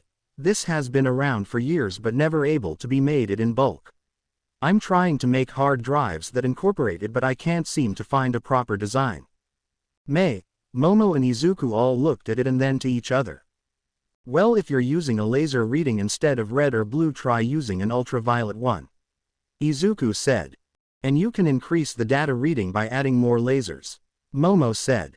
Plus adding an internal possessor to cut down on the load of another system. May said. Melissa punched in the suggestions, and before she turned on her 3D printer, Momo stopped her. Pulling out the parts from her chest, the hard drive was assembled. Okay, let's see if this works. Melissa checked the speed on her computer. 357 terabytes of available memory. 1.3 Tbps per second. Yes, Melissa hugged the 3. We can charge at least 100 grand for. Momo tutted. 5 grand at most. But the raw data capacity. $40,000 for a 100 terabytes hard drive. That thing has triple that memory and is the size of a standard one. Is not worth it, Izuku said. We can get it even smaller. How? Melissa shouted. Momo just smiled. I know what I want you to do. Okay, Melissa said. We're kinda in the middle of something. May walked around the table and started typing on Melissa's laptop. What are you? May unbuckled her jeans and pulled down both them in her panties. You're gonna give May a rim job. Melissa started to cry. Are you hurt? Momo asked. No, this reminds me of my old boyfriend. Melissa said as she grabbed a new pair of undies and got redressed. He died during the attack 3 years ago. I haven't had anyone flood my tunnels in a long time. Momo had licked every drop of liquid off everyone before they redressed. So is this like a harem thing, or are you two just really open about relationships? Harem, Momo said. We have a number in mind and honestly we're surprised we went that far with you so quickly. Yeah, May said, not even looking back. The toy still lodged in her rectum. She pulled up her pants and sat down. You wanna join the Foreigners? We haven't agreed to that name yet, Momo said. Melissa put a hand to her lower back. A crawling in her spine had started at that claim and May seemed to have the same reaction. Okay, let's work on stuff before we decide on that, Melissa said. Already started on the design, May said. Jarvis, welcome to your new home, Izuku said as Jarvis was loaded onto the new chip. Hey, where's Micro? Chibi. The tiny robot had walked out the room, roaming the halls. Finding a room where 2 men were talking. Seriously, you really couldn't come help me? The one with white hairs asked the one holding a sword. Didn't seem important, Law said. Chibi had seen a floating red cloak seeming to try and avoid the argument. Wah, Micro said. The cloak flapped seeming to acknowledge him. Wah, you know what? Fuck you, the one with the sword said. Micro had unknowingly been taken to Kamar Taj clinging to cloak. As the 4 horny geniuses had finished working on the data chip, Izuku started on the nanoparticles. The machine takes a long time to make enough. Melissa said, reaching into her closet and showing them a pogo stick. This took months to make. You only really need to make a few 1,000 and let them do the rest. Izuku said. That could cause problems. Melissa said, thinking about the consequences. The issue with that is you assume each nanobot is smart enough to replicate alone. Izuku said. You don't make each bot its own individual, you make an army. A living body. Melissa watched as Izuku drew something. Okay, time to explain how this works. Think of the armor as a body itself. Or a country. Watch cells at work. You don't control what your heart or stomach do. You don't tell your body to repair damage or digest food. The armor is similar. Each area is responsible for running itself. Each of these lights are nodes. Imagine them each as an individual squad. The central light is the only one with actual intelligence while the rest are simple machines. The nodes have lesser bots responsible for other stuff. The light is the RT node. Repulsor transmitter. They distribute power and the instructions from the main reactor hub. Each RT node has builder bots that repair damage, scanner bots that check if they are properly assembled, simple bots that are just told to go somewhere. Each section can also be changed to different settings. The RT nodes probably have the regular segments programmed as presets to quicken time needed to change form. His main reactor is just telling the leg nodes, hey, go to the arm district. The RT node tells his builders to collect the basic particles or the lesser bots and carry them off to the required area. This is the closest I could find to help with explaining. Tony can interface with the suit with his mind, so that's why he can build stuff that isn't pre-programmed like the gauntlet blocker in IW. Friday probably has a program where Tony can quick build stuff with pre-built assets. The suit is most likely built in layers using a combination of Bucky paper, nanofluid and aerogel. The bulk of particle resting inside the suit for more material. I won't go into detail on the Mark 85 since I'm saving the hardlight for later. But to put it bluntly, the gray goo apocalypse can't happen. Look up Isaac Arthur on YouTube, he does so many videos on space and science. Von Neumann Probe explains this, and the quote from Jarvis about machine rebellion is from his video Machine Rebellion. Izuku showed the diagram. The lesser pieces are controlled by smaller chips. The undersuit acts as a faster command, but each can operate wirelessly as long as a RT node is present. I can make these, Momo said. Yep, everything except the power supply. Izuku said. Why not? Melissa asked. I can't make enriched elements. Momo said, pulling a brick of uranium. I can make the elements, but I can't make enriched uranium. Melissa was buffering, hundreds of ideas going through her head. Suddenly her screen started showing stuff. What? Remote interface. Izuku smiled. Don't try it on my shit or you'll get another example of what Jarvis does to hackers. Currently around the world. This is Chad Chadwick reporting another explosion. I'm here with the official of this location.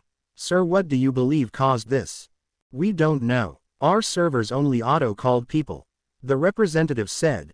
Nothing should have caused this. Wait, auto-call? Chad asked. Are you the chuckle fucks running those damn spam calls? Chuck, you can't say fuck on TV. The cameraman said.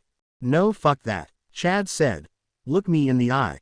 Are you the assholes doing those fucking calls? We weren't hurting anyone. Well, America, you're about to watch a reporter go to jail for attempt at murder. I recommend all the children be removed from the room. To all the adults, enjoy the fight. Taking off his shirt and cracking his knuckles. Around the world, multiple reporters also resorting to swearing or physical violence. Keep rolling. Presentation. The convention was split into different events. Booths with pre-show displays and swag bags of free shit. New gear and examples of materials to improve existing gear. Ochako and Katsumi were walking around with bags of random free stuff. Where to next? Ochako asked. Call Deku. Katsumi said. Honestly, she didn't really find anything interesting. New phones and laptops.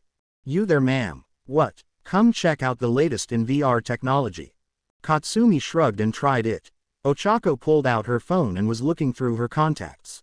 Excuse me, miss. Someone walked over to her. Yes, Ochako asked. What model is that? Oh, it's the Stark Slate. Ochako said. I think they're supposed to be announced at the presentation. How much did you pay for that? More people approached. Oh, I was given it. Ochako said. What are the features? What services are available to it? Who makes it? The questions went on and Ochako demonstrated the kinetic charge function. Stark Industries. Ochako said. How did you get it? My dad's company got bought and is now Stark Construction. Ochako said. What other fields fall under Stark Industries? That company isn't under any title. Hold on, let me ask. Hey, what companies does Stark Industries own? Stark Labs, Stark Construction, Stark Energy, Stark Medical, Stark X, Stark Connect and Stark Transport Dynamics. Thanks. I only bought a few stocks. How do I have shares in so many companies? Ochako thought. Thank Christ Yao Momo showed me how to do this. Wow, there's a lot here. Ochako said. Stark Labs, Stark Construction, Stark Energy. The sound of hundreds of phones currently going through their stock apps made Ochako sweat drop. Anything else? One asked excited. I think Hatsume Incorporated also is doing something. Ochako pulled up May's contact. Hey, what does your company have? Hatsume Industries has 3 branches. Hatsume Support Gear, General Atomics and Hatsume Transport Dynamics. Why? There's a swarm of people asking me about my phone and where my stocks are. Oh, okay. Ochako got a notification of shares being wired to her. May, if you're a major holder, May's stuff is more interesting. The crowd dispersed as Katsumi was actually having fun with the VR helmet. I gotta get one of these. Katsumi said, and there's no wires or shit to set up. Nope, just put the helmet on and trace a border square. The person said. Izuku, Melissa and Momo were helping with the final check when Melissa's eye flashed.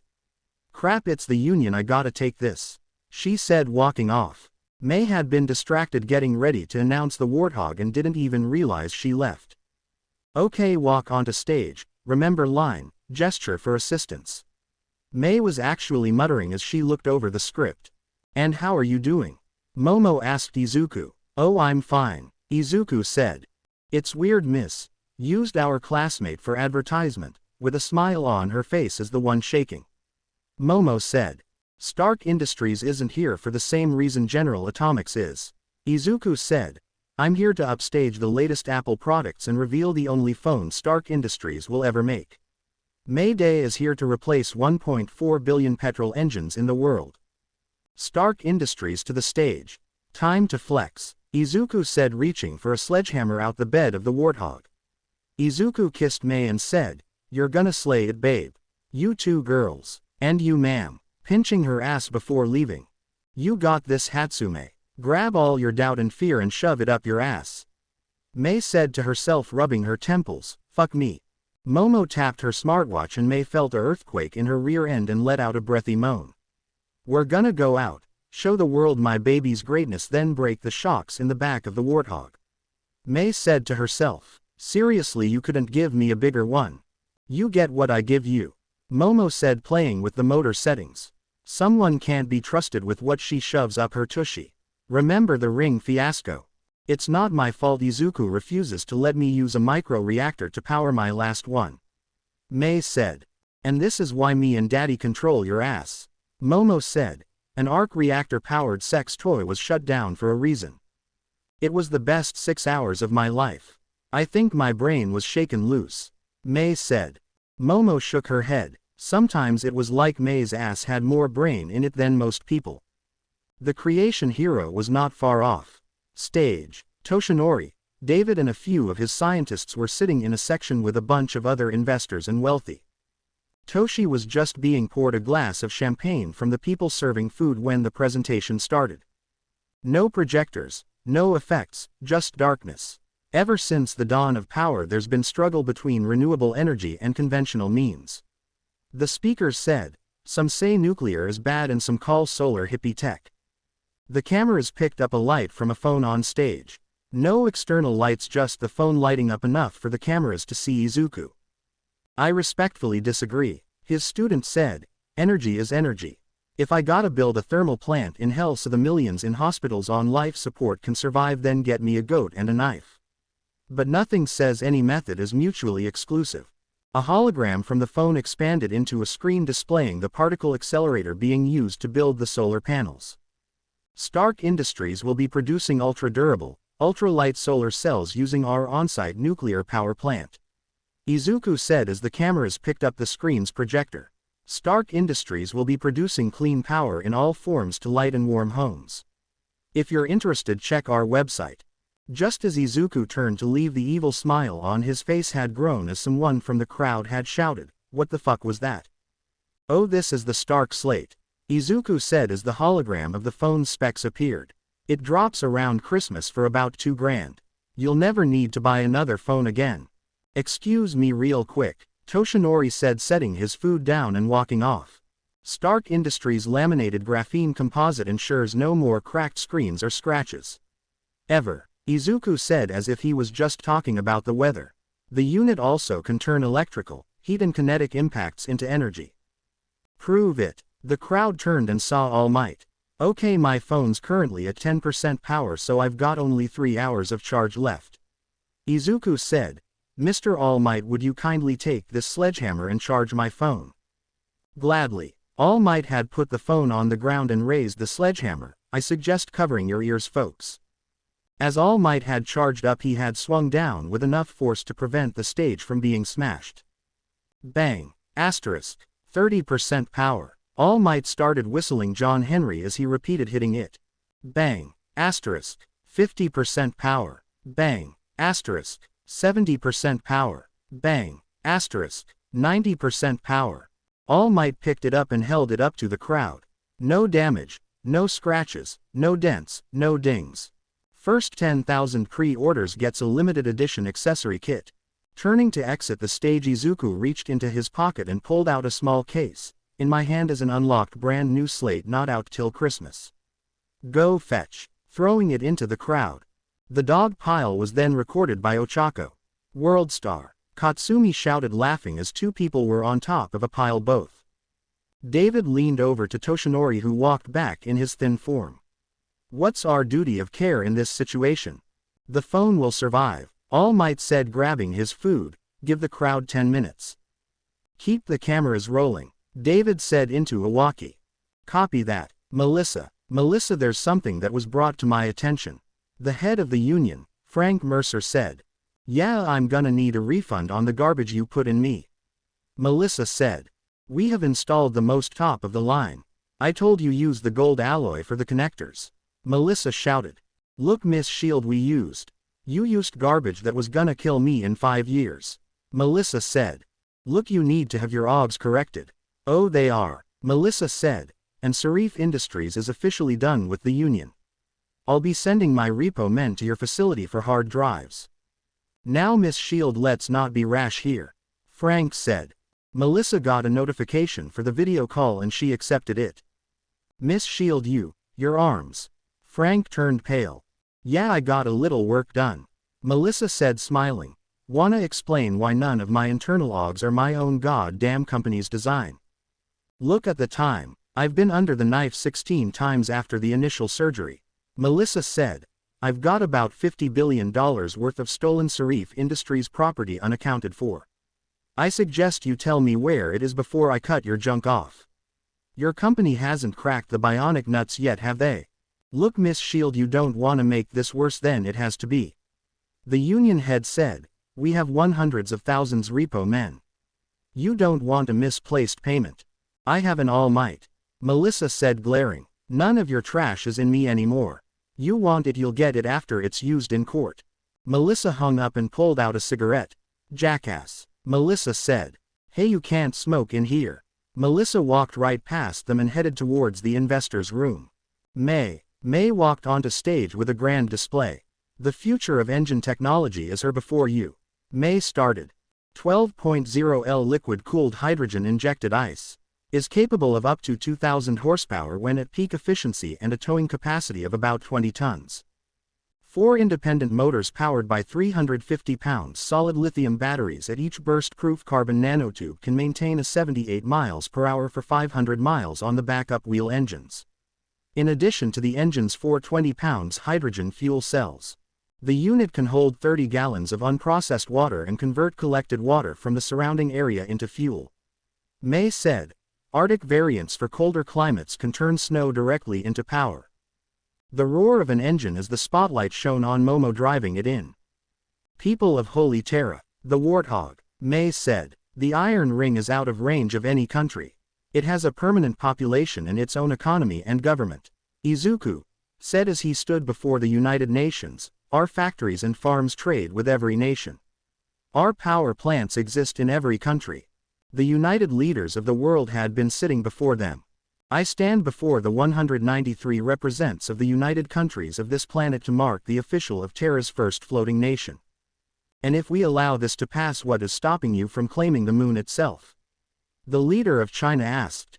Izuku tapped a button showing the moon's recent transformation.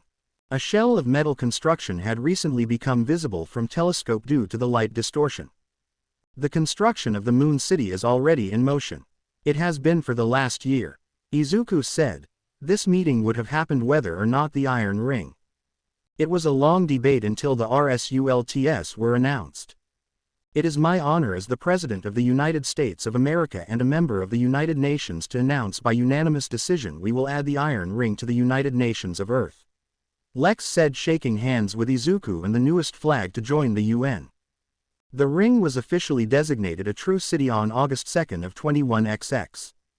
The announcement and the medias around the world had rushed to officially get a peek of the city. The main method to get to the ring was by passenger economy Pelican ships. The seating was much different from conventional planes, being much more compact and with the added benefits of having layered. The seats are utilized in such ways to keep cost low, Izuku said, explaining as he just stood and grabbed a hook, his feet magnetizing to the floor. Each trip to and from Earth costs about $5 total to run, so charging $2 a passenger isn't a death sentence to our economy. How do you keep such a low cost? One asked. Because the ships are designed and built with titanium alloys and carbon nanotubes. Each one can remain in the air indefinitely and are capable of lifting 66 metric tons without a change in speed. The highest one has ever gotten off the ground with was 100 metric tons, but it was slowed by the load. As the airship pulled into the loading bay, an arm grabbed the ship and a path appeared. Yes, I am aware of the ship. I know who they are. A tall blue woman said, seeming to be speaking before looking over her shoulder. Ladies and gentlemen, meet Cortana, an AI companion to all of the Iron Ring's people and the Chief of State. Always happy to be of I stance, she said, winking before turning around. Allow me the honor of welcoming you to our beautiful city.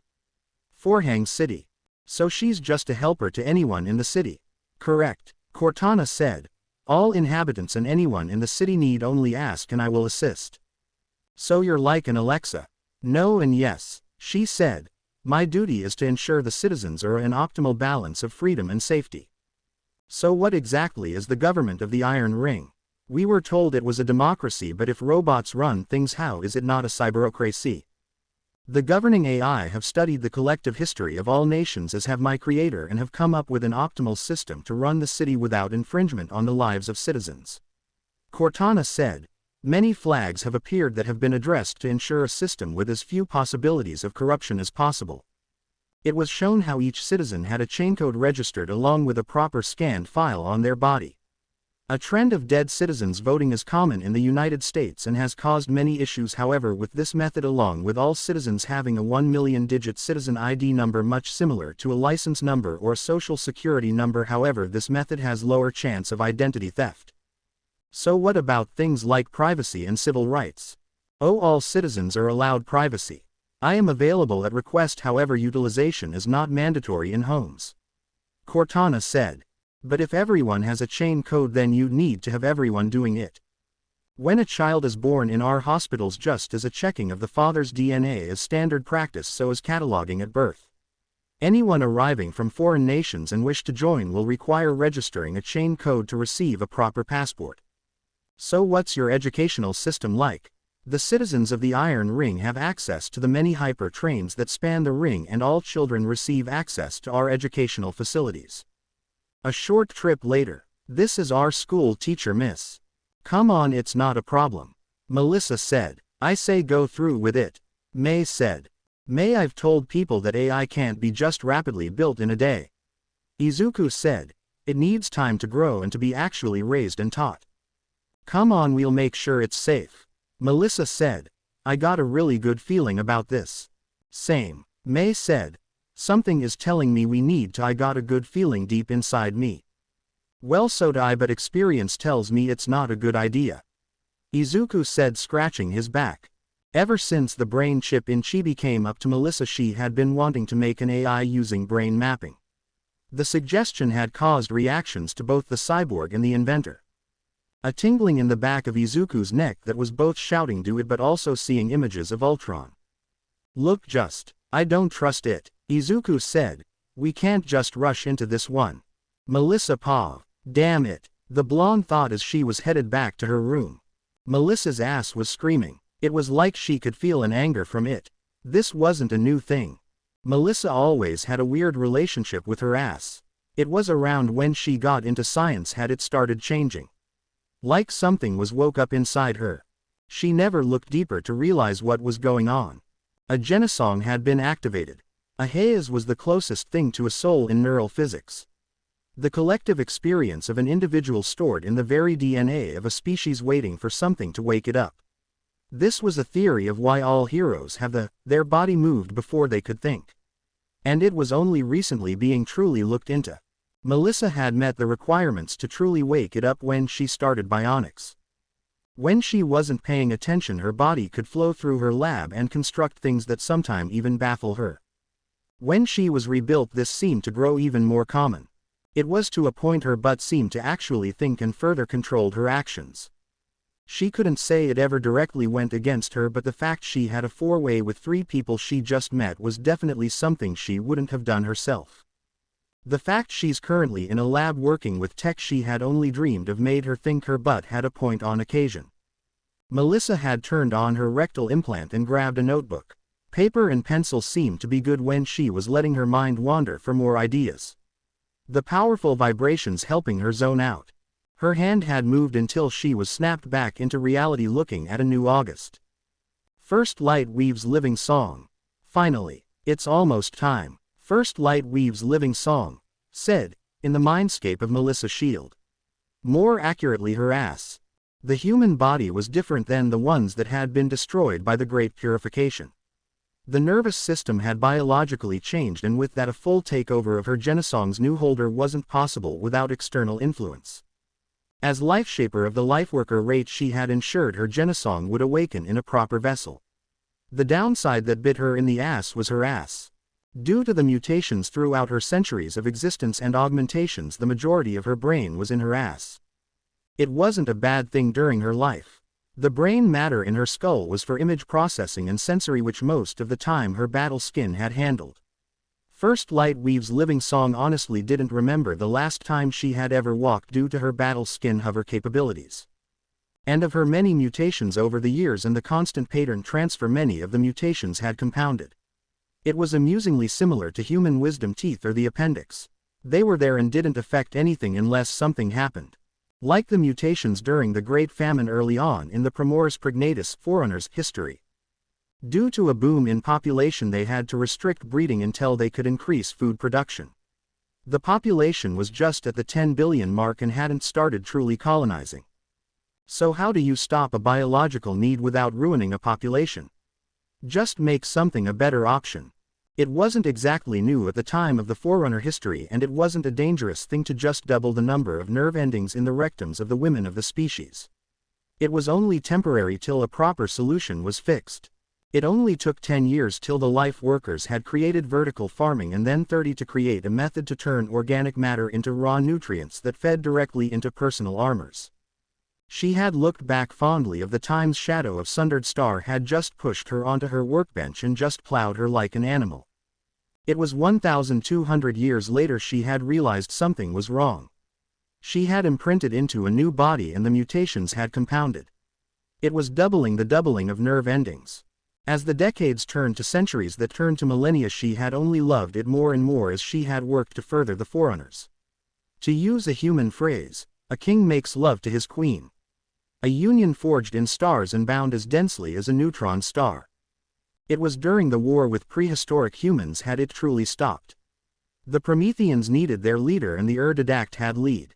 The Librarian had always looked back at the moment she had to lock away her husband in the cryptum with distress. When the new didact was chosen from the builder rate, there was no other candidate better than Bornstellar Makes Eternal Lasting to take up the title of ISO didact. Ambitious for projects and ideas, even Faber complimented. The pattern transfer had been successful. It wasn't until much later that it was discovered what went wrong. The memories were imprinted, but the consciousness was not. Knowledge, yes. Fighting capability, yes. Personality, no. The manipular of a long line of builders, second only to Faber in talent without a previous pattern transfer or mutations, was supposed to be a perfect transfer. But it was when she had addressed him a decade after the imprint, when his neural pattern should have shifted into her husband, did she learn about the mutation in the young Forerunner. He had stayed Bornstellar Makes Eternal Lasting and adamantly refused to respond to Shadow of Sundered Star. I took what was useful and just deleted when I saw useless.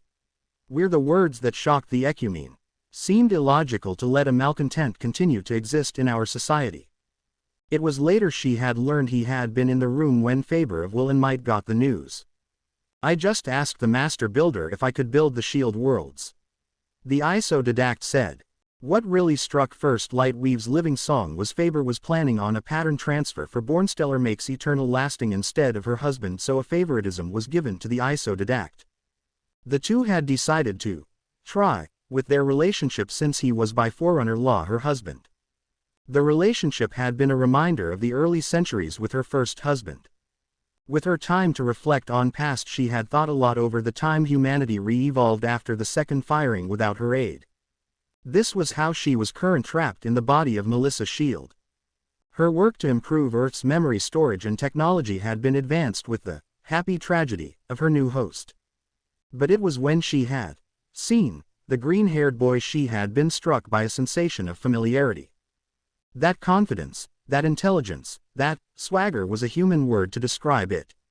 There was her husband. She could tell Shadow of Sundered Star was there. Or Bornstellar Makes Eternal Lasting. There was a feeling in her that just knew he was there.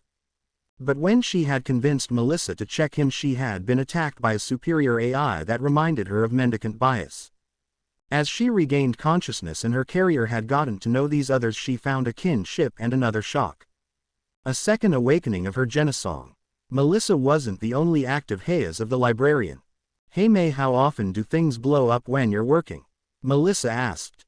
A lot. Izuku and Momo said. Hey, it's called progress. May said. May Hitsumi explained. I had the same problem before my OGs. Melissa said.